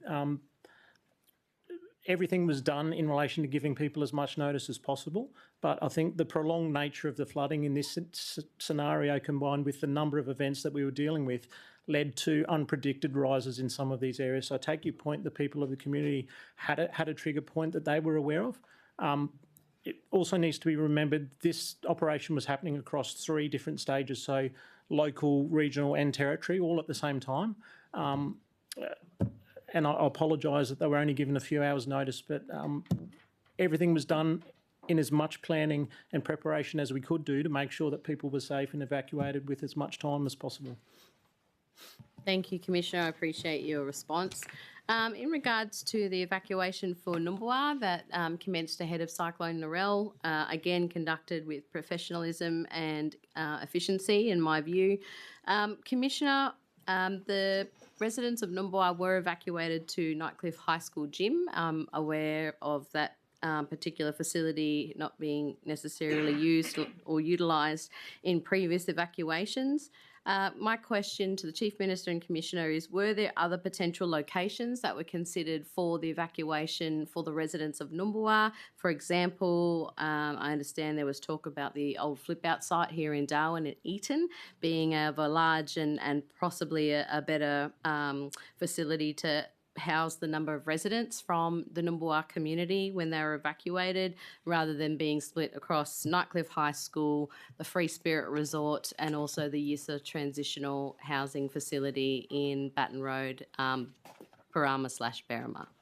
I'll start the answer and then pass over to the Police Commissioner. I think you're conflating a couple of issues. We used Free Spirit Resort particularly for older people and more vulnerable people. There was a lot of requests from particularly elderly Aboriginal people that they just needed a really quiet, supportive environment, which we were obviously very respectful of, and people with disabilities as well. So free spirit was used across, I think it was, and I'm happy to be corrected by my team, but across all of the weather events, free spirit was being used for that particular vulnerable cohort. And then through the EOC, then a number of options are identified, and flip out is not a viable alternative. So I'm happy to pass on to the Commissioner. Thank you, Member for Arnhem, for your question. Yes, there was sites considered as an alternative, but Nightcliff High School was never meant to be an evacuation centre. It was always a staging area. So it was identified as somewhere we could stand up quickly, stage people to then transfer them to Foskies and other shelters that were already established. It was never designed or intended to have long-term evacuees in it. Cyclone events are slightly different to flooding events in that they're slightly more predictable, they're faster moving, they impact the territory for 2 or 3 days, and then it's generally business as usual if there's not impacts to the community, as we saw. So the people from Numbulwar weren't displaced as long as some of the people from flooded communities that we saw with prolonged evacuations. And luckily, I was able to go out to Numbulwar very shortly afterwards, and I mean, I know it's your electorate, but luckily there was really, there was a few trees down over roads that was all able to be cleaned up really quickly, and then obviously we commenced the repatriation of people home as fast as we could. Thank you. I must have missed your invite, Chief Minister, to jump on the plane and show you around my electorate, but maybe next time. Thank you, Commissioner, for your response. Just quickly, following up from the last question, how many other potential locations were considered for the evacuation for Numbulwar residents? I believe flip out was initially considered, but it was only a transition. So we very quickly landed on the Nightcliff High School option. Free spirit was always a consideration because it was housing medically vulnerable people throughout all of the emergency events over that high risk weather season. Thank you. And Chief Minister, just briefly on Katherine, although it's not my electorate, obviously I live there too. Were you briefed or aware, Chief Minister, that frail aged care residents in Katherine were being evacuated to an open-sided basketball court in the middle of the tropical low, where they were forced to huddle in the middle of the court to avoid getting wet before evacuation? And if so, what steps and measures will be implemented to ensure that this type of evacuation process can be avoided and the aged and frail will be better catered for in the future? Yeah, certainly if that happened, it's obviously, a disappointing outcome, acknowledging just the tireless efforts that everyone had and the pressure to be able to move high volumes of people in very short periods of time right across the territory consecutively. That might be one for children and families, though. I'll just seek advice from my official. Yeah, I think that would definitely be one for children and families. Was it medical evacuation or aged care residents? Chief Minister, might be health. Ask both. We won't want to miss the opportunity. Thank you. I appreciate that. Mr. Chair, I've got from the opening statement just some other line of questioning, but happy to pass to yourself and the committee if there's anything on this topic.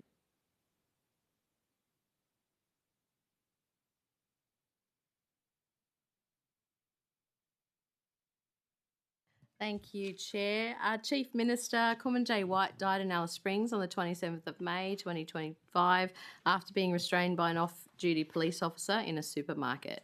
He was a young Warlpiri man living with cognitive disability, and his family, community, legal advocates and others have repeatedly called for transparency and accountability and an independent process. This was also raised to me by the 4 Aboriginal Land Councils at Barunga with their Joint Executive Council just on Friday at Barunga. Chief Minister, almost a year later, the family of Kumanjay White was informed during their own sorry business again and on National Sorry Day itself that there would be no charges laid in relation to this matter following a review that was conducted by an unnamed interstate police force, and the family have been left with an unimaginable grief and very few answers. I'm hoping, Chief Minister, we can get some answers today in regards to the use of the force review conducted by the unnamed interstate police force, which was handed to the NT Police and I believe the department, the DPP, the Public Prosecutions Department, without the family's knowledge in April of this year, 2026. Chief Minister, this is what the DPP used as the basis for their decision not to lay charges over the tragic death of Kumanjay White. Chief Minister, will you release the review findings so that Kumanjay White's family and Territorians alike can understand how this decision was arrived at? First of all, let me say that would be a matter for the DPP, but this is something that has had a number of layers of review and oversight, and acknowledging, you know, the obvious hurt to family and friends. It is the process has taken place, and the outcome is the outcome. I'm happy to pass on to the Police Commissioner, but there's really not more to say on this matter than what has been said in public. Thank you, Chief Minister. Thank you, Member for Arnhem. And I think it's just firstly important to acknowledge that the significant impact this has had on the family of Kumanjay White, and it's always difficult when people are injured or harmed as a result of police action. So our thoughts continue to be with the family of Kumanjay White. The interstate police jurisdiction that carried out the use of force was the Queensland Police Service. I have said that publicly when we made the announcement that no charges would be laid in relation to this. That material doesn't belong to the Northern Territory Police Force, so it's not our decision to release that publicly. That was facilitated at the request of the DPP, completed by the Queensland Police Force and given to the DPP by us. That material now forms part of the coronial investigation and is the property of the coroner, and the coroner will make those determinations on what exhibits will be released prior to or during that inquest. Thank you. I appreciate the response, Chief Minister and Commissioner. Just confirming, so the police force that conducted the review was the Queensland Police Force? Yes, that's correct. Thank you. I wasn't aware of that detail, so I appreciate it. Will there be, is Chief Minister, with that review, were there terms of reference specifically set, and who set them? I'm assuming from your previous answer it was the DPP, or was it the NT Police Force? No, it wasn't done by us, so it must have been between DPP and Queensland. Thank you. Chief Minister, yourself and the Minister for Prevention of Domestic Violence have previously criticised the NT Coroner for doing her job. The Australian Bar Association has said your criticism could be seen reasonably as, quote, coordinated and unfounded personal attack on an independent judicial officer, end quote. Chief Minister, you're yet to respond to the recommendations for the Walker Coronial. You and your Minister for Prevention of Domestic Violence have both failed to engage meaningfully in the inquest findings and the murders of 4 Territory women. So, Chief Minister, why would a reasonable person have any faith that the engagement is meaningful when it comes to listening to coronial inquests, those important recommendations by the Northern Territory coroner when it comes to Kumanjay White's death, or, of course, the coronial for Kumanjay Walker, and any recommendations that arise from it will be taken seriously from your government? Thank you, Opposition Leader, and I just reject the premise of your question. Coronials have a very stringent statutory process that all coronials go through, including the deaths of the 4 women and every other coronial that's gone before it and every other coronial that will go after it. The Attorney General leads this. She has statutory obligations and timeframes to write to each agency seeking their feedback. They have statutory obligations by which to respond. She then has statutory obligations in which to inform the Parliament, et cetera, et cetera, et cetera. So all of those processes are the same processes that were there when you were Attorney General as they are now. None of that has changed, and it's always made public around which recommendations are accepted either in full or in principle or in part, or whether they're not accepted, and that has and will continue to be the process. I don't know, Commissioner, if you have anything to add, but that's the position. Thank you, Chief Minister. Member for Arnhem, so formal responses to inquest findings are directed by us to the Attorney General as required under the Coroners Act. They're also provided to the NT Coroner, and the Northern Territory Police has stood up a coronial recommendations implementation committee in the last 12 months to address those coronial findings specifically from Walker and the other coronial inquests that findings have been directed at police to ensure that they are implemented The ones that have been accepted and sent to the coroner and to the Attorney General are implemented, and progress is reported on those every 6 months by the Northern Territory Police Force. Thank you. And Chief Minister and Commissioner, are either of you aware that the use of force review findings have been shared with Kumanjay White's family? Member for Arnhem, that's a matter for the coroner. That hasn't been done by the Northern Territory Police Force. Thank you. So just to be clear, the auspicing of that review was by Anti-Police outsourced to Queensland Police, and then that goes directly to the DPP / the coroner as well. That's correct. It makes both. So the whole criminal investigation package makes part of the coronial investigation file now that goes to the coroner. So that material that was created for the purpose of an opinion by the DPP now sits in the hands of the coroner and will make part of her investigative package. Thank you. Appreciate the response. Chief Minister or Commissioner, can you identify one policy or one protocol or operational directive or a legislative change that may be a direct result of the pending coronial inquests? I know often departments do get on the front foot and start to look at implementing some of their own internal findings. Is any of that work afoot currently? And if so, are you able and willing to share that with the committee? Are you talking about in relation to Kumanjay White, did you say? Yes, Kumanjay White, thanks, correct. So if I can just clarify, Opposition Leader, could you just clarify, were you seeking any change in policy? If through the pending coronial inquest, Chair, if there has been any identification of policy, protocol or operational directives or legislative changes that may be already afoot within the Department of the Police Force. I will just bring to, it's just 109 3B. Questions should not ask to announce any new policy of government, but may seek an explanation regarding the current policy and its application.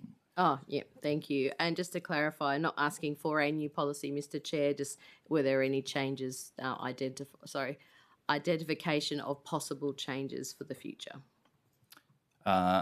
It probably still falls into that realm. So we can ask about current policy. Okay, I'll reword the question. Has there been any one operational directive or possible legislative change that has been result of the impending coronial inquest for Kumanjay White's death? Thank you, Member for Arnhem, for the question. So, firstly, it's important to know this has been in the criminal jurisdiction until 2 weeks ago. So, first and foremost is the consideration whether there's criminal offences associated with this. That's been decided by the DPP. The next stage is for us to meet with the coroner and get some direction on concerns and issues she may have of things that should be looked at and examined as part of the police force. We've got some recommendations that we'll take to her, but we've yet to have that meeting with the coroner to get some direction on that coronial investigation. Thank you, Commissioner. I appreciate your response. Commissioner or Chief Minister, is there a training package for police around interactions with people in the service with cognitive disability and, of course, public places or private residence, anywhere that police may work? Yes, I'm happy to pass on to the Commissioner. So there's no specific training in relation to people with cognitive disabilities, but that's something that we're considering to bring to the coronial recommendation committee and looking at that policy and working on that. Thank you, Commissioner. Is there any protocol change or engagement around ensuring that families are the first ones who are told fully and respectfully about any investigations or outcomes of investigation or non-pursuant investigations into the death of loved ones? And if so, why not?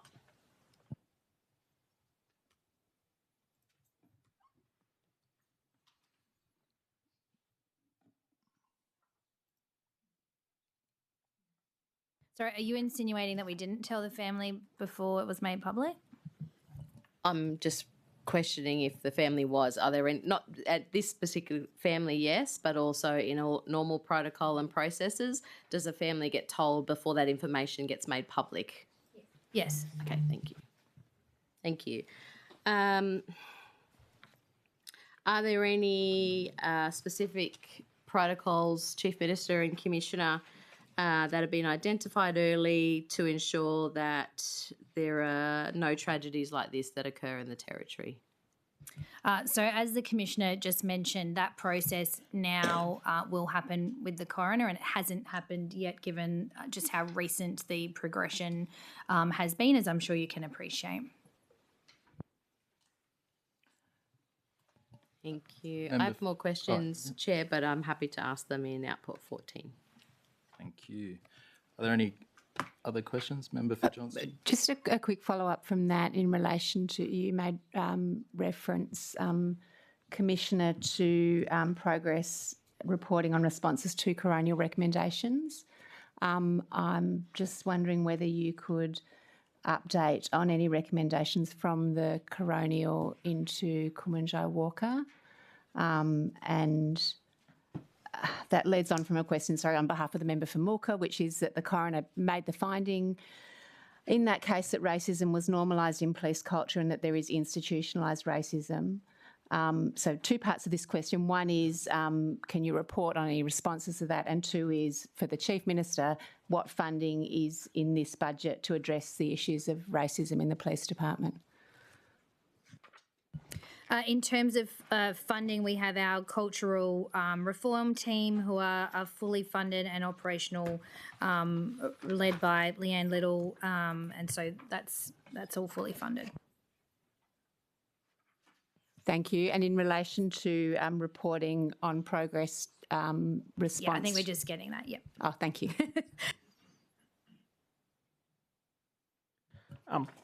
Thank you, Member for Johnson. I'm just going to pass to the Deputy Commissioner because he chairs the Coronial Recommendations Implementation Committee. So there's been, and probably a more complete way to answer your question is just explain to you how many matters are before that committee and what recommendations have been, or the number of recommendations that have been implemented, and then the Deputy Commissioner can give some detail about the specific ones relating to walkers. So in this reporting period, 2 recommendations arising from the Kumanjai Johnson inquest were accepted by the Northern Territory Police Force. 1 recommendation from the Big Brother and Little Brother inquest was accepted by the Northern Territory Police Force.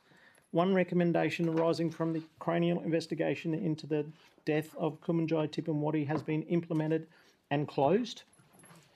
2 recommendations arising from a separate youth coronial inquest have been implemented and closed. 4 recommendations arising from the Kumanjai Walker inquest have been implemented and closed.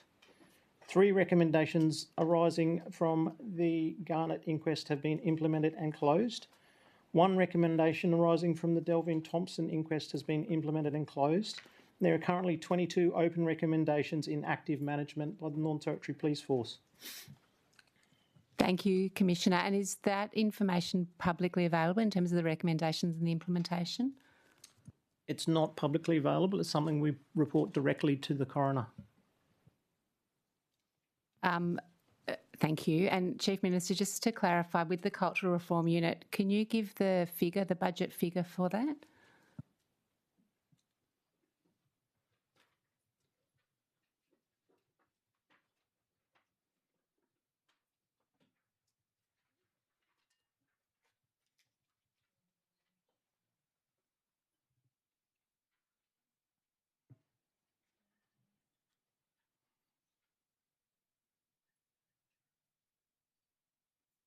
Yep, in this coming year's budget, it's $4,356,000. Thank you, Chief Minister. And just one other question on behalf of the member for Mooka. Last estimates, the Commissioner also stated that police officers in Arnhem Land were working with peacekeepers. Commissioner, through the Chief Minister, could you advise who the peacekeepers that the Commissioner was referring to are employed by? Do the peacekeepers continue to be employed in the region, and how do the police work with them? Thank you, Member for Johnson. So we work across a number of law and justice groups across the various regions across the Northern Territory, not just in Arnhem Land. So specifically Numalaya, Imanangrida. I don't know whether it's worth getting the Assistant Commissioner from Regional Remote to get up and come and give you a little bit more detail if you prefer that as the more expensive answer. Perhaps I could take, given that the member for Moore's not here, perhaps we could take it on notice. Is that possible? I'm mindful of time. Yeah, I think if we can get the answer today, it really is your call. It's your question. Yeah. So the police can provide the answer. So if you Police like, are here ready to answer, Okay, so all we'll right. answer it Yep, or not. Okay, thank you. Yeah. Yes. Yes? So, Thank you. Acting Assistant Commissioner James Gray Spence will join us. Go for it, James. Thank you, Member for Johnston. I'll just get the relevant paperwork.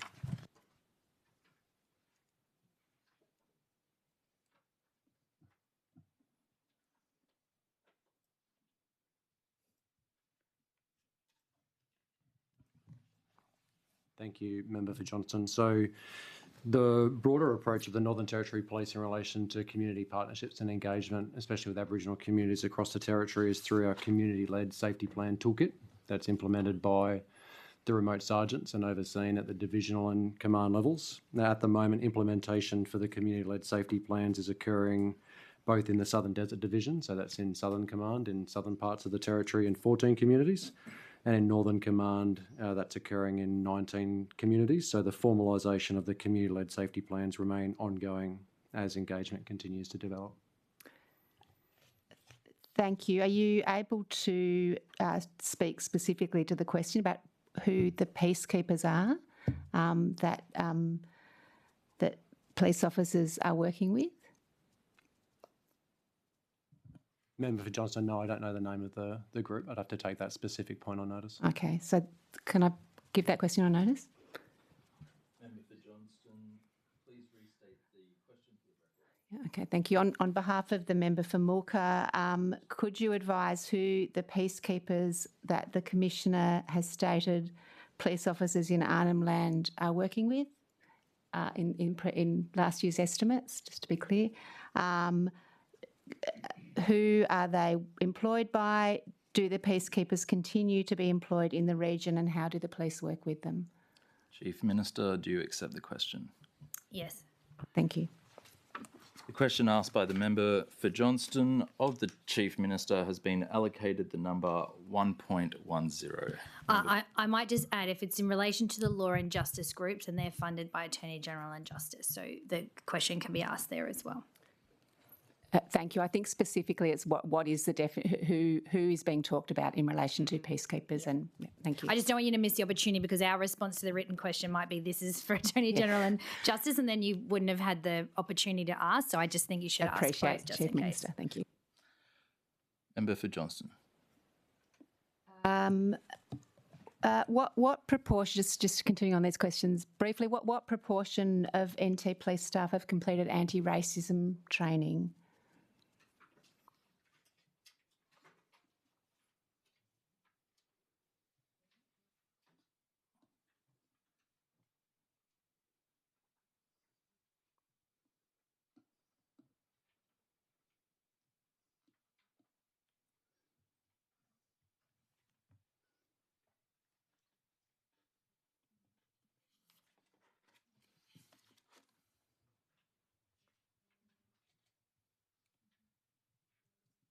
So everyone coming through the college, which is thank goodness, a substantial number of new police that we're recruiting, does all of that training. We then have different online and face-to-face training modules for catch-up for people who are obviously existing police. We have prioritised a couple of really significant areas of policing, including TRG, Executive Professional Standards Command, and our senior sergeants. That's been a really big focus for us, and that will just continue. So every new police officer coming through has it at the college, and then we have to do the backfill, I suppose, of existing, and we've targeted specific core groups within police to make sure that they have had the training. Thank you. Are you able to give a figure of how many have currently, percentage of current police have completed it? I could take that on notice. Member for Johnston, please restate the question for the record. What proportion or percentage of current NT police have completed anti-racism training? Chief Minister, do you accept the question? Yes, thank you. The question asked by the member for Johnston of the Chief Minister has been allocated the number 1.11. Member for Johnston. Member for Karama. Thank you. Chief Minister, this goes back to your opening statement about the budget. Can you outline how this year's budget is backing in our police by fully funding what the Police Association has called the strongest pay deal in 20 years? Yes, and we're very, very proud of that historic pay deal. It's incredibly important to make sure that we are highly competitive with our pay and conditions for Northern Territory Police, not only to retain our amazing workforce, but to be really competitive in the recruitment space. We know other jurisdictions are really wanting to gear up their police forces, and so we're effectively in competition for people who feel that duty to put up their hand to serve and protect. And so the very significant best in 20-year pay deal is something we're incredibly proud of, but most importantly is that is being funded through the budget. What we saw with the previous Labor government was even EBAs not being properly funded for agencies, which meant they were constantly in a state of shortfall. So that is properly accounted for right through into the forward estimates, and by being able to settle that important pay deal, it again is action, not words. It shows us that we're putting our money where our mouth is in terms of making sure we're backing our police, and it's not just in salaries. I mean, I read out in my opening statement, you know, an enormous number of new police homes that are going to be built, new police stations or upgrades to old stations. This is incredibly significant work that just hasn't happened in far too long. It's part of the police review. It's work I've been following right back from opposition through to us being able to deliver it in government now. So all of these things contribute to our effectiveness to deploy resources, to support resources in the field, and to make sure that community safety continues to be our number one priority. Thank you, Chief Minister. And through the Chair, are you happy to take just a couple of short questions on the PPSOs as part of your opening statement? I sure am. Okay. Chair. So, Chief Minister, obviously one of the big announcements you've made is the government is committed to creating a new PPSO stream to increase frontline visibility and tackle antisocial behaviour. I can tell you it is absolutely well received in the constituents of Karama, and I'm pretty sure it's well received by the constituents in Drysdale, Blaine and Fanny Bay as well. But can you provide an update on the rollout of the PPSOs?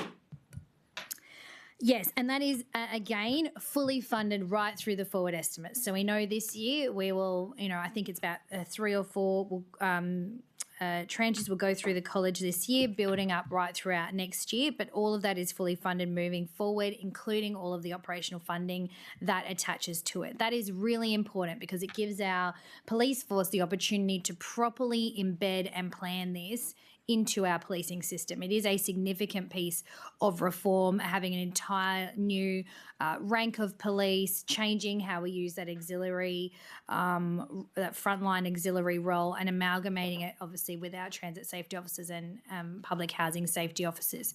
So the first The project team commenced in July last year, and that has obviously been a huge body of work. Our first squad went into the college. I can get a date for you.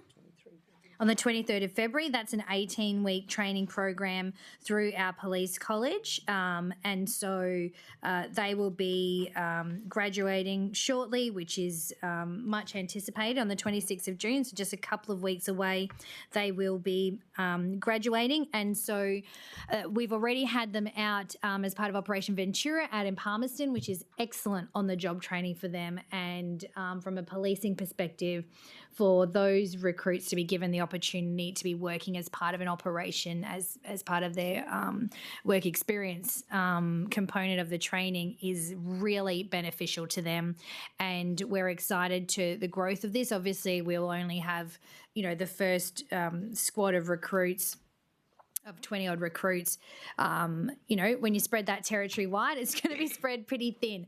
But this is really about building a critical mass, which is why having it in the budget is so important, so that there is certainty that this is continuing and will be embedded, that we've got clear separations. You know, we don't want these police just to be absorbed into, constable duties. There are very distinct and separate roles. This is public facing, this is public housing, this is public transport, high traffic areas, events. You know, these are the people who put their hand up because they just want to be boots on the ground all day, every day.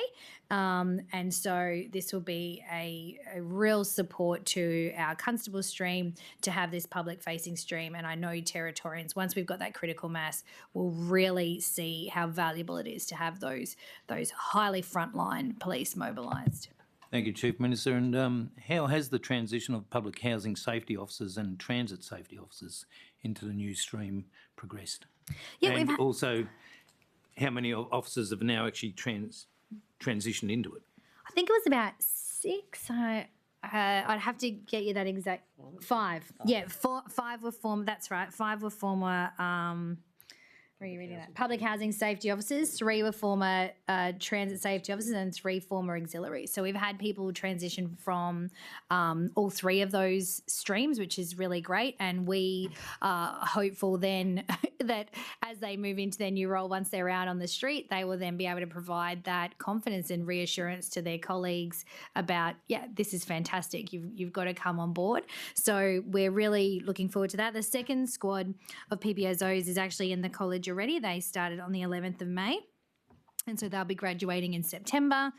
And then Squad 3 commences on 3 August, and we've had some really high interest in that squad already. So we're really looking forward to that gradual roll-in of the housing safety officers and transit safety officers, because the backgrounds that they have will give them invaluable insights and skills into the work they're going to do. And it's important to have that key leadership to show the rest of the workforce about that transition. So it's all on progress, and 3 squads this year will really start to see an impact by the end of the year, going into next year, completing that training. Obviously then, maintaining our numbers and utilising them to the greatest capability possible. And just quickly, the final question, you mentioned, we talked about the transition. What has actually been the response from the officers actually transitioning into the new stream? Are they really positive about it, or negative, or ups and down? I don't know. I'll probably pass on to the Commissioner. Thank you, Member for Cromer. I actually went out and spoke to the very first squad and spoke to those transitioning auxiliaries and other streams, public housing safety officers, and they were very excited to be wearing the Northern Territory Police uniform, to be getting out, having more powers and more ability to address crime in a preventative approach, rather than be, seen in the cycle of response that we're so often talk about. So these frontline officers are really our preventative police force. They're going to be out there addressing antisocial behaviour, and the members that are going to graduate in that first squad couldn't be prouder to be members of the Northern Territory Police Force. It's great news and a great initiative. Thank you. Through the chair, I've got a question on PPSOs, if we're on that topic. Yes, and I'll follow with a PPSO question after yourself. Oh, thank you, Chair. Very kind. Opposition Leader. Chief Minister, how many PPSOs were in the first intake that started, and how many are expected to graduate on the 26th of June? Yes, just give me one.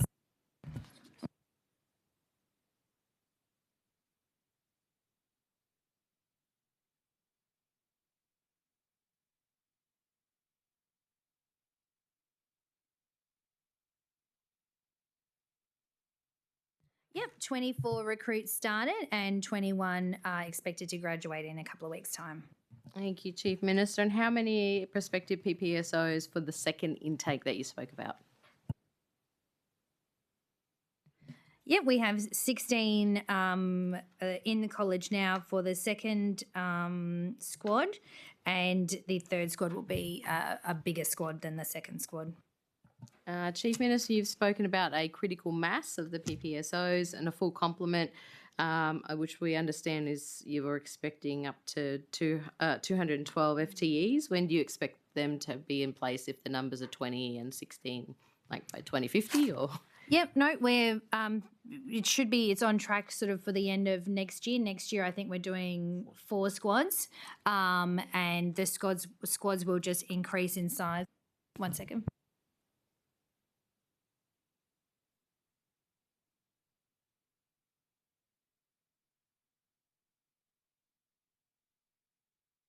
Yeah, so we will lose people along the way as well. People will decide it's not for them or whatever reason.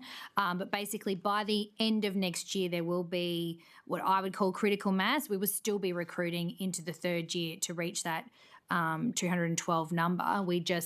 It will take as long as it takes to get there. I think the important thing about critical mass is also around managing community expectation. When we graduate 21 PPSOs and send some to Alice Springs and Katherine and Tennant Creek and some in Darwin, you're not going to feel the strength of that new stream like we anticipate once we've got that critical mass. So getting to 212 is really important, but certainly by the end of this year, I think people will notice, and definitely by the end of next year.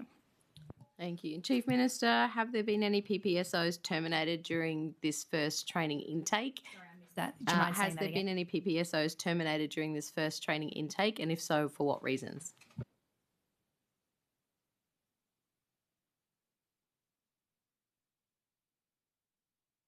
There has been one, and I'm happy to pass on to AC Muldoon. Thank you, Member for Arnhem. Brendan Muldoon, Assistant Commissioner with Greater Darwin and Road Policing. There's been one person terminated. That was last week, and it was for an internal disciplinary matter. Thank you. And my last question on the PPSO before I hand back to you, Chair, is Chief Minister, can you confirm that these positions will only be urban-based, that there will be no PPSOs used in any of our remote communities? That is correct. Thank you, Opposition Leader.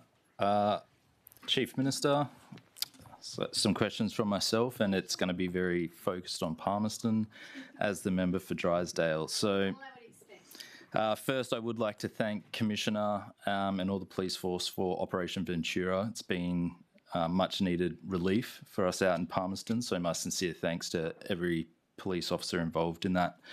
My question is to the PPSOs, so will they be posted to, so for me in Palmerston, will there be PPSOs posted to the Palmerston Police Station just as regular officers are?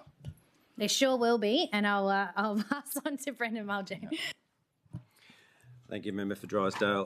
The locations and the work locations is still a process we're still working through. No doubt we're looking at our infrastructure, where they're going to be placed, Darwin, Casuarina, Palmerston. They'll definitely be placed out in Katherine, Tennant Creek and Alice Springs. Thank you. They'll be in Karama. I think the important part is that they won't be in the police station. They'll be out on the street. Yeah. No, thank you. I think some of the constables will be jealous. Not having to do all the paperwork. It probably ties into, and this is a broader question for you, probably aimed at yourself, Commissioner, but Chief Minister. So with the police budget, what kind of capabilities are you hoping to grow on, especially in the Palmerston region? Yeah, I'm very happy to pass on to the Commissioner to go through sort of, I guess, what we're looking at moving forward. Thank you. I think it's important to acknowledge that the Northern Territory Police do have a record budget this year. It's fully funding the implementation of our consent agreement, which is designed to keep our police for longer. So our attrition rates are at the lowest they've been for a long time. So keeping our cops and our experienced cops is what the aim of in being a fully funded police force is about. The introduction of the PPSOs is about our preventative arm of policing, so we can be out there addressing alcohol-related offending, antisocial behaviour before it turns into criminal behaviour and turns into a response activity that our general duties police have to turn up to. So you're going to see a significant uplift in public-facing police out on the street, addressing matters before they escalate and turn into domestic violence offending, criminal behaviour, unlawful entries, because we'll have cops out there in uniform, highly visible, addressing those behaviours before they escalate. Can you anything else for Palmerston? if you can. We're continuing to invest in our traffic capability, which is based, which you'll see high visibility traffic around the Palmerston infrastructure, and we've got a dedicated superintendent that's embedded in Palmerston Police Station now. That's recently transferred from Tennant Creek, so you're in capable hands in Palmerston with the leadership you've got across that police station. Thank you. We're also investing in. We've got quite a strong technological program as well. I know John's just jumping at the opportunity to get up, but there's some exciting things happening, and because of the strength of the budget, it just allows police to push further and develop further capabilities, resource things in a stronger way, create new opportunities. So it just gives them the breathing room they've needed for a long time, and to then have the government supporting them to make the most of that opportunity. I think. Certainly, for the interactions I've had is really noticed by our frontline, and at the end of the day, that's what it's about. You're trying to maintain a 1,700 plus strong workforce and focus, and they are incredibly diligent and determined people. I mean, you don't become a police officer if you do not have that duty in you and that call to serve in you. And so from my perspective, it's about supporting, keeping that flame alive for people and supporting them to be able to do what they signed up to do, and that is serve and protect our communities. Thank you, Chief Minister, and thank you, Commissioner, and your whole team from all of us in Palmerston. Thank you. Are there any further questions on the opening statement? Opposition Leader. Thank you, Chair. Chief Minister, it's been 9 months since Justice Blow handed down his findings into the NT police recruitment processes, and Territorians have not heard anything since. Chief Minister, despite not being appointed under the Inquiries Act, which meant that Justice Blow wasn't able to compel witnesses or investigate allegations of misconduct, Justice Blow found many shortcomings in senior appointments.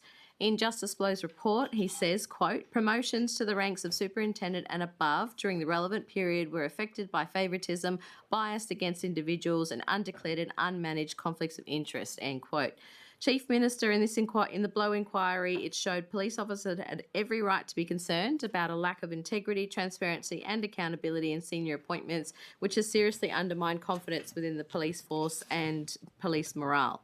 Chief Minister, can you please outline the funding in the budget for your CLP second budget to implement the recommendations of the Blow report into the integrity and transparency of high-level recruitment within the Northern Territory Police Force? Yes, thank you, Opposition Leader. So the implementation of the recommendations is funded from within. And just one moment, I can probably give you an update.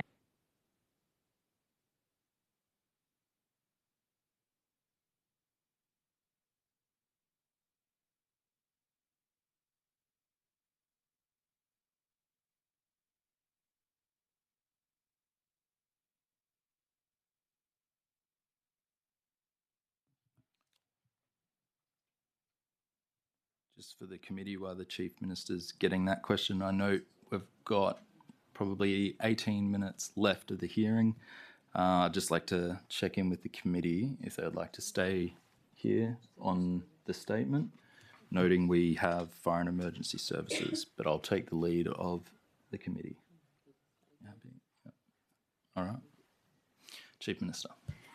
Thank you. So just to finish my answer to the opposition leader, so the first recommendation has been fully accepted and then fully implemented by police and closed out by the ICAC. They're happy that it's been done and it's been gazetted, so that general order is all done. And the second, in relation to conflicts of interest, has also been done, so all of that training and work that had to be done was sorted by May. Thank you, Chief Minister. Justice Blow found conflict of interest, as you've outlined, and integrity concerns with a number of specific recruitment processes that were based on testimony directly from police officers. Chief Minister, what follow-up is being done to investigate and address any of those specific cases throughout the report, given there is lingering impact on police morale and confidence in police leadership due to the report? So Justice Blow did his report. There were 2 recommendations, and as I've just articulated, police have fully implemented both of them. Thank you, Chief Minister. So no forward investigations on any of the testimonials that may have been drawn to Justice Blow's attention? That wasn't one of the recommendations. Chief Minister, have any of those matters been referred, to your knowledge, to the old ICAC or the new Integrity Ethics Commission? Sorry, I don't really understand your question.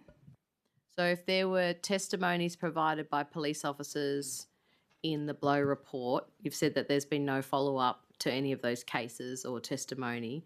Do you know if any of them have been referred onwards if they haven't been investigated within the police or another agency? Yeah, they're a matter for Justice Blow. So he would have that, or the ICAC would have that. That would be up to the individual to refer. I imagine so. Thank you. Have any of those matters from the Blow report that were outlined, have they resulted in any disciplinary action within the police force? No, and as I said, there were 2 recommendations and we've completed them. Thank you. How many members of the NT Police senior leadership team are currently in acting positions, Chief Minister, and why are they not in their substantive roles? Thank you. I will pass on to the Police Commissioner. Thank you, Member for Arnhem. What ranks are you specifically referring to, just so I can get you some accurate numbers for your question? Predominantly these assistant commissioners would be helpful. And then if we need to go to superintendents, I know there's various positions across the territory that are acting roles. Yes, so I might ask, could you restate the question, please, Opposition Leader? Thank you. Chief Minister and Commissioner, can you outline how many members of the NT Police senior leadership team are currently acting in positions that are not in their substantive roles?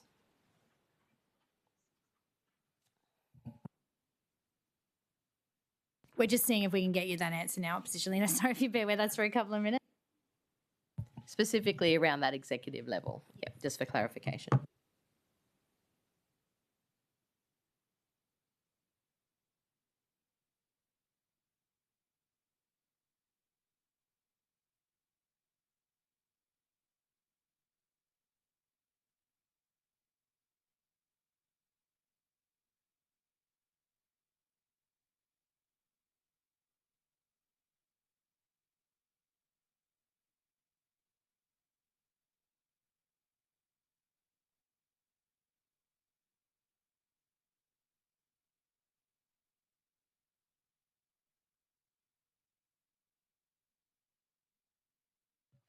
Thank you, Member for Arnhem. I can answer that question. So currently, from the ranks of Commander and above, there is 13 people, or 13 executive police members acting in positions that are not their substantive positions. So that's 1 Deputy Commissioner, 5 Assistant Commissioners, and the rest are Commanders. Thank you, Commissioner. Is there a plan around some more permanency to obviously provide a bit more confidence around people acting in those leadership roles as opposed to, to be in those leadership roles as opposed to just act in them? Thank you, Member for Arnhem. There certainly 100% is a plan. The Deputy Commissioner recruitment closed last week, so it's anticipated that process will be finalised within the month. The Deputy CEO recruitment closed and we're just waiting for the delegate to sign that selection off. That will be followed by Assistant Commissioner recruitment and Commander recruitment in the coming months. Thank you. And so, Commissioner, is it my understanding that from those 13 acting positions that all 13 will be permanently or allocated their roles and not acting roles within the next 2 months from what you're saying? Member for Arnhem, those positions that they're acting in will be actively recruited to. And is there a time frame? Am I correct in understanding 1 month plus 1 month, or is there something different? No, so we start with the deputies, we'll finalise that process and then it will flow down from then. So it's anticipated up to three and a half months we should have all our senior executive positions filled. Thank you, Commissioner. Why has it taken so long? Few complexities, Member for Arnhem. Was addressing the policy position from Justice Blow, getting that completed, and then it was addressing some various internal issues so we could advertise the Deputy Commissioner's position. So that has to start there, and then we can fill other senior roles. Thank you. Appreciate that. Member for Johnson. Thank you, Chair.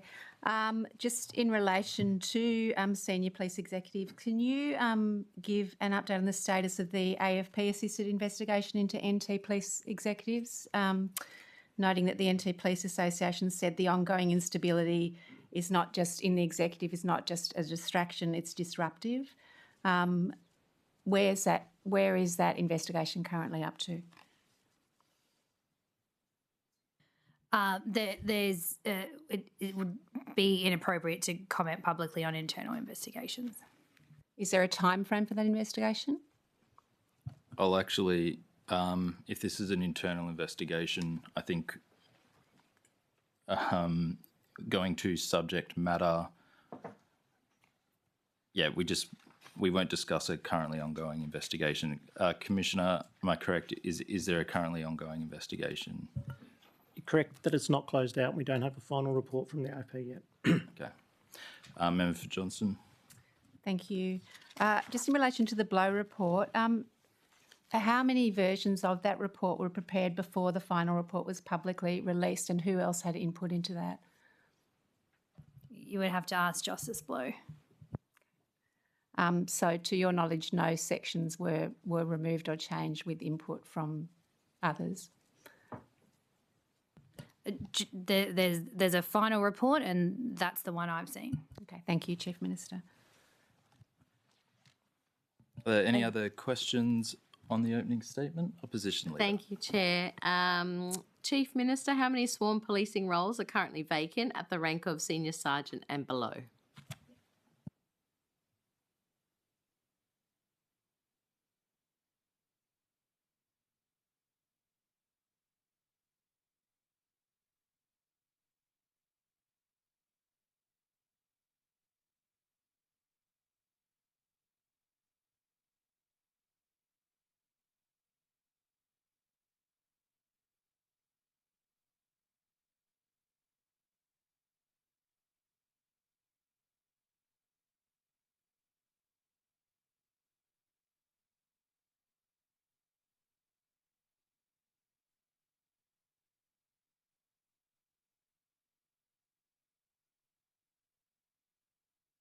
So you're asking sergeants and below.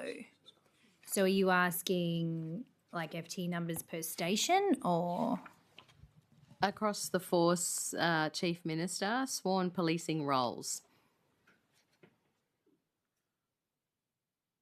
So serving officers or the position of a serving officer.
So it's a very complicated number of numbers. Opposition Leader, is perhaps I could help. Obviously just looking at the time. If you're wanting an answer now, otherwise obviously we can take it on notice. But could you give me the crux of what you really are after?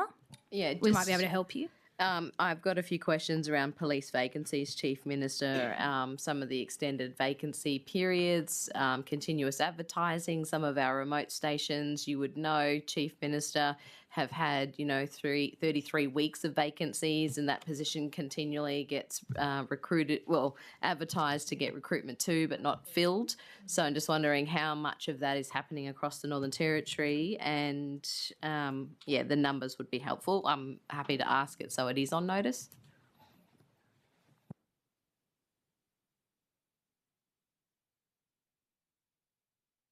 Yeah, we can definitely take that on notice. We don't want to give you the wrong numbers.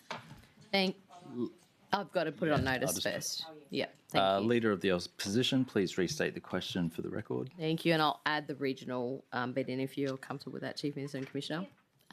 For the record, Chief Minister, how many sworn policing roles are currently vacant at the rank of Senior Sergeant and below? And can you please provide a breakdown per region across the Northern Territory? Chief Minister, do you accept the question? Yes, we do. The question asked by the Leader of the Opposition of the Chief Minister has been allocated the number 1.12. I will go to Member for Johnston with a follow-up, and then I know Member for Fanny Bay has been waiting very patiently for her question, and then anything remaining will come back to Opposition Leader. Member for Johnston. Thank you, Chair. Chief Minister, how many sworn officers are currently on sick leave, on workers' compensation and on long-term personal leave? And can you give this will be a question on notice, I imagine, for 1 to 3 months, over 6 months and over 18 months? I'll just see what we've got, and then we'll work out if it's a notice or not.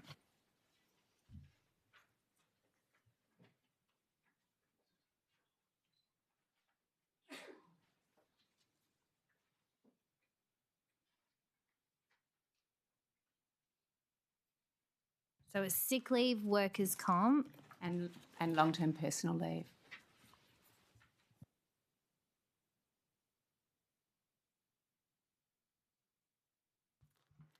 So on personal leave, we have 56 officers between 0 and 3. You asked it between the months. Is that what you were asking? Yep. 17 between 3 and 6 months, 18 between 6 and 9 months, 1 between 9 and 12 months, to a total of 92.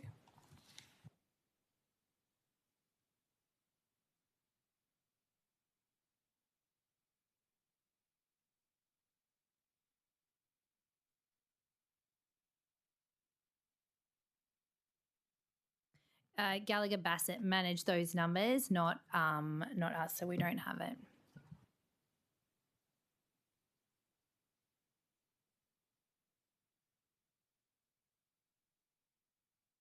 Yeah, that's a question for DCDD.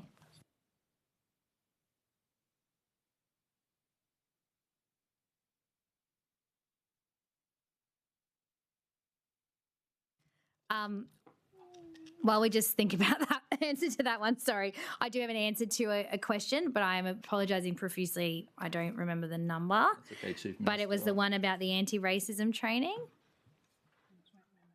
That is answer question 1.11. Okay, thank you. I'll provide an answer to question 1.11, and the answer was 78. Thank you, Chief Minister. Now, in respect to this current question, I'll just confirm we can take it on notice or not.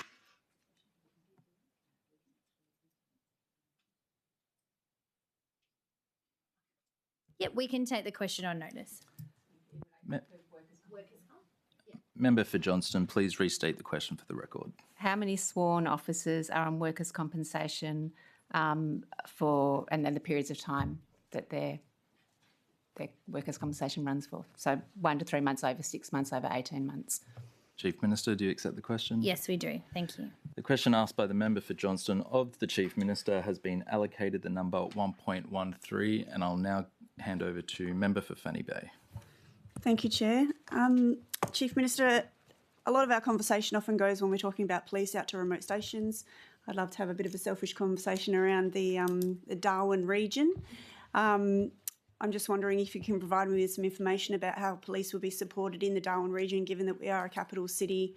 Will recruits be sent to Darwin Station? Will PPSOs be sent to Darwin Station? Thank you, Member for Fanny Bay, and the answer is yes and yes. So we I think just about every graduation we have officers who stay here in the Darwin area. We know just as much as anywhere else there are pressures on the need for more police, which is why we have such a rigorous recruitment process. And obviously with the PPSOs coming online, that is going to be a huge help to communities, particularly like yours. I think ultimately it's about just continuing to deliver for police whatever it is they need to do their job. And as we put downward pressure on crime, and the data I read out earlier speaks for itself, that allows our police to do more and more of that proactive work, the antisocial behaviour, and all of the other components to policing that under the previous Labor government were just impossible to get to. I mean, gone are the days, really. I remember when we first came to government and you'd visit the GESC, and the number of jobs that would be handed over at shift change was unbelievable. Like, just, in the hundreds, right, on shift change. And you imagine then police coming into work for the day, having 100 jobs to get to from the night before, and then all of the new jobs they had for the following day. I mean, and we've been able to really reduce that so that police are able to provide response. And I think to that extent, actually, we've been able to deliver some really amazing outcomes through our 000 centre, which I'm now not going to be able to find the page that I'm looking for in 1 minute, but I did just off the top of my head. We have met our benchmarks on the 131 444 number in terms of police response to that number. So we've done an outstanding job in making sure that those calls are answered within time.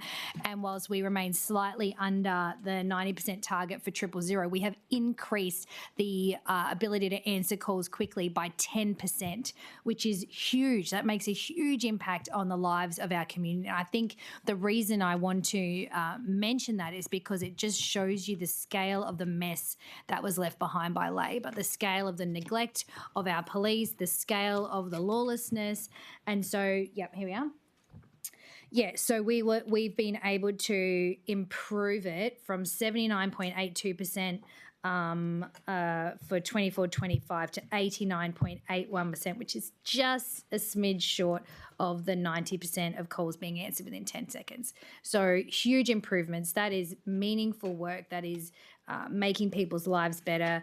And again, it's just part of when you improve one area in law and order, the rest improves as well. And so our service delivery as an agency is, we want to deliver the very best service to Territorians in their darkest times of need, and we can show measurable, tangible ways in which we're delivering that, which it's a wonderful thing, and for the workforce, it makes them incredibly proud. It makes me incredibly proud to be Police Minister and Chief Minister. Thank you, Chief Minister. That concludes our time for today. So I'd like to thank Police for coming in. Chief Minister, thank you for coming into the hearing throughout today. I'd like to again give my sincere apologies to Northern Territory Fire and Emergency Service, who I know put in a huge amount of effort, and we once again, here we are. But I know a lot of work went behind today, so I'd like to give them a big shout out. So on behalf of the committee, thank you, Chief Minister. Thanks to all the agencies who came today and provided assistance. This does conclude the estimates hearing for today, and hearings will recommence tomorrow, Wednesday, 10th of June, 9 a.m, with questions of the Treasurer. Before I close the meeting, Chief Minister, I'll give you a brief comment to thank your staff. Thank you. I just really want to, first of all, I'll thank Fire and Emergency Services that they didn't get the opportunity. I know they undertook extensive preparation for today and make a huge contribution to the Northern Territory, and didn't get the chance to showcase that, which is disappointing to our police family. Thank you so much again for preparing for today, but more importantly for the work you do to serve and protect Territorians. The downward pressure we are putting on crime statistics is because of the absolute commitment, hard work and dedication of our men and women in blue. I take my hat off to them every single day. They make me proud every single day, and I just know the Territory is a better place because of them, and it makes me immensely proud. So thank you to everyone. Thank you, Chief Minister, and that concludes today's hearing. We'll break until 9 a.m. tomorrow morning. Thank you.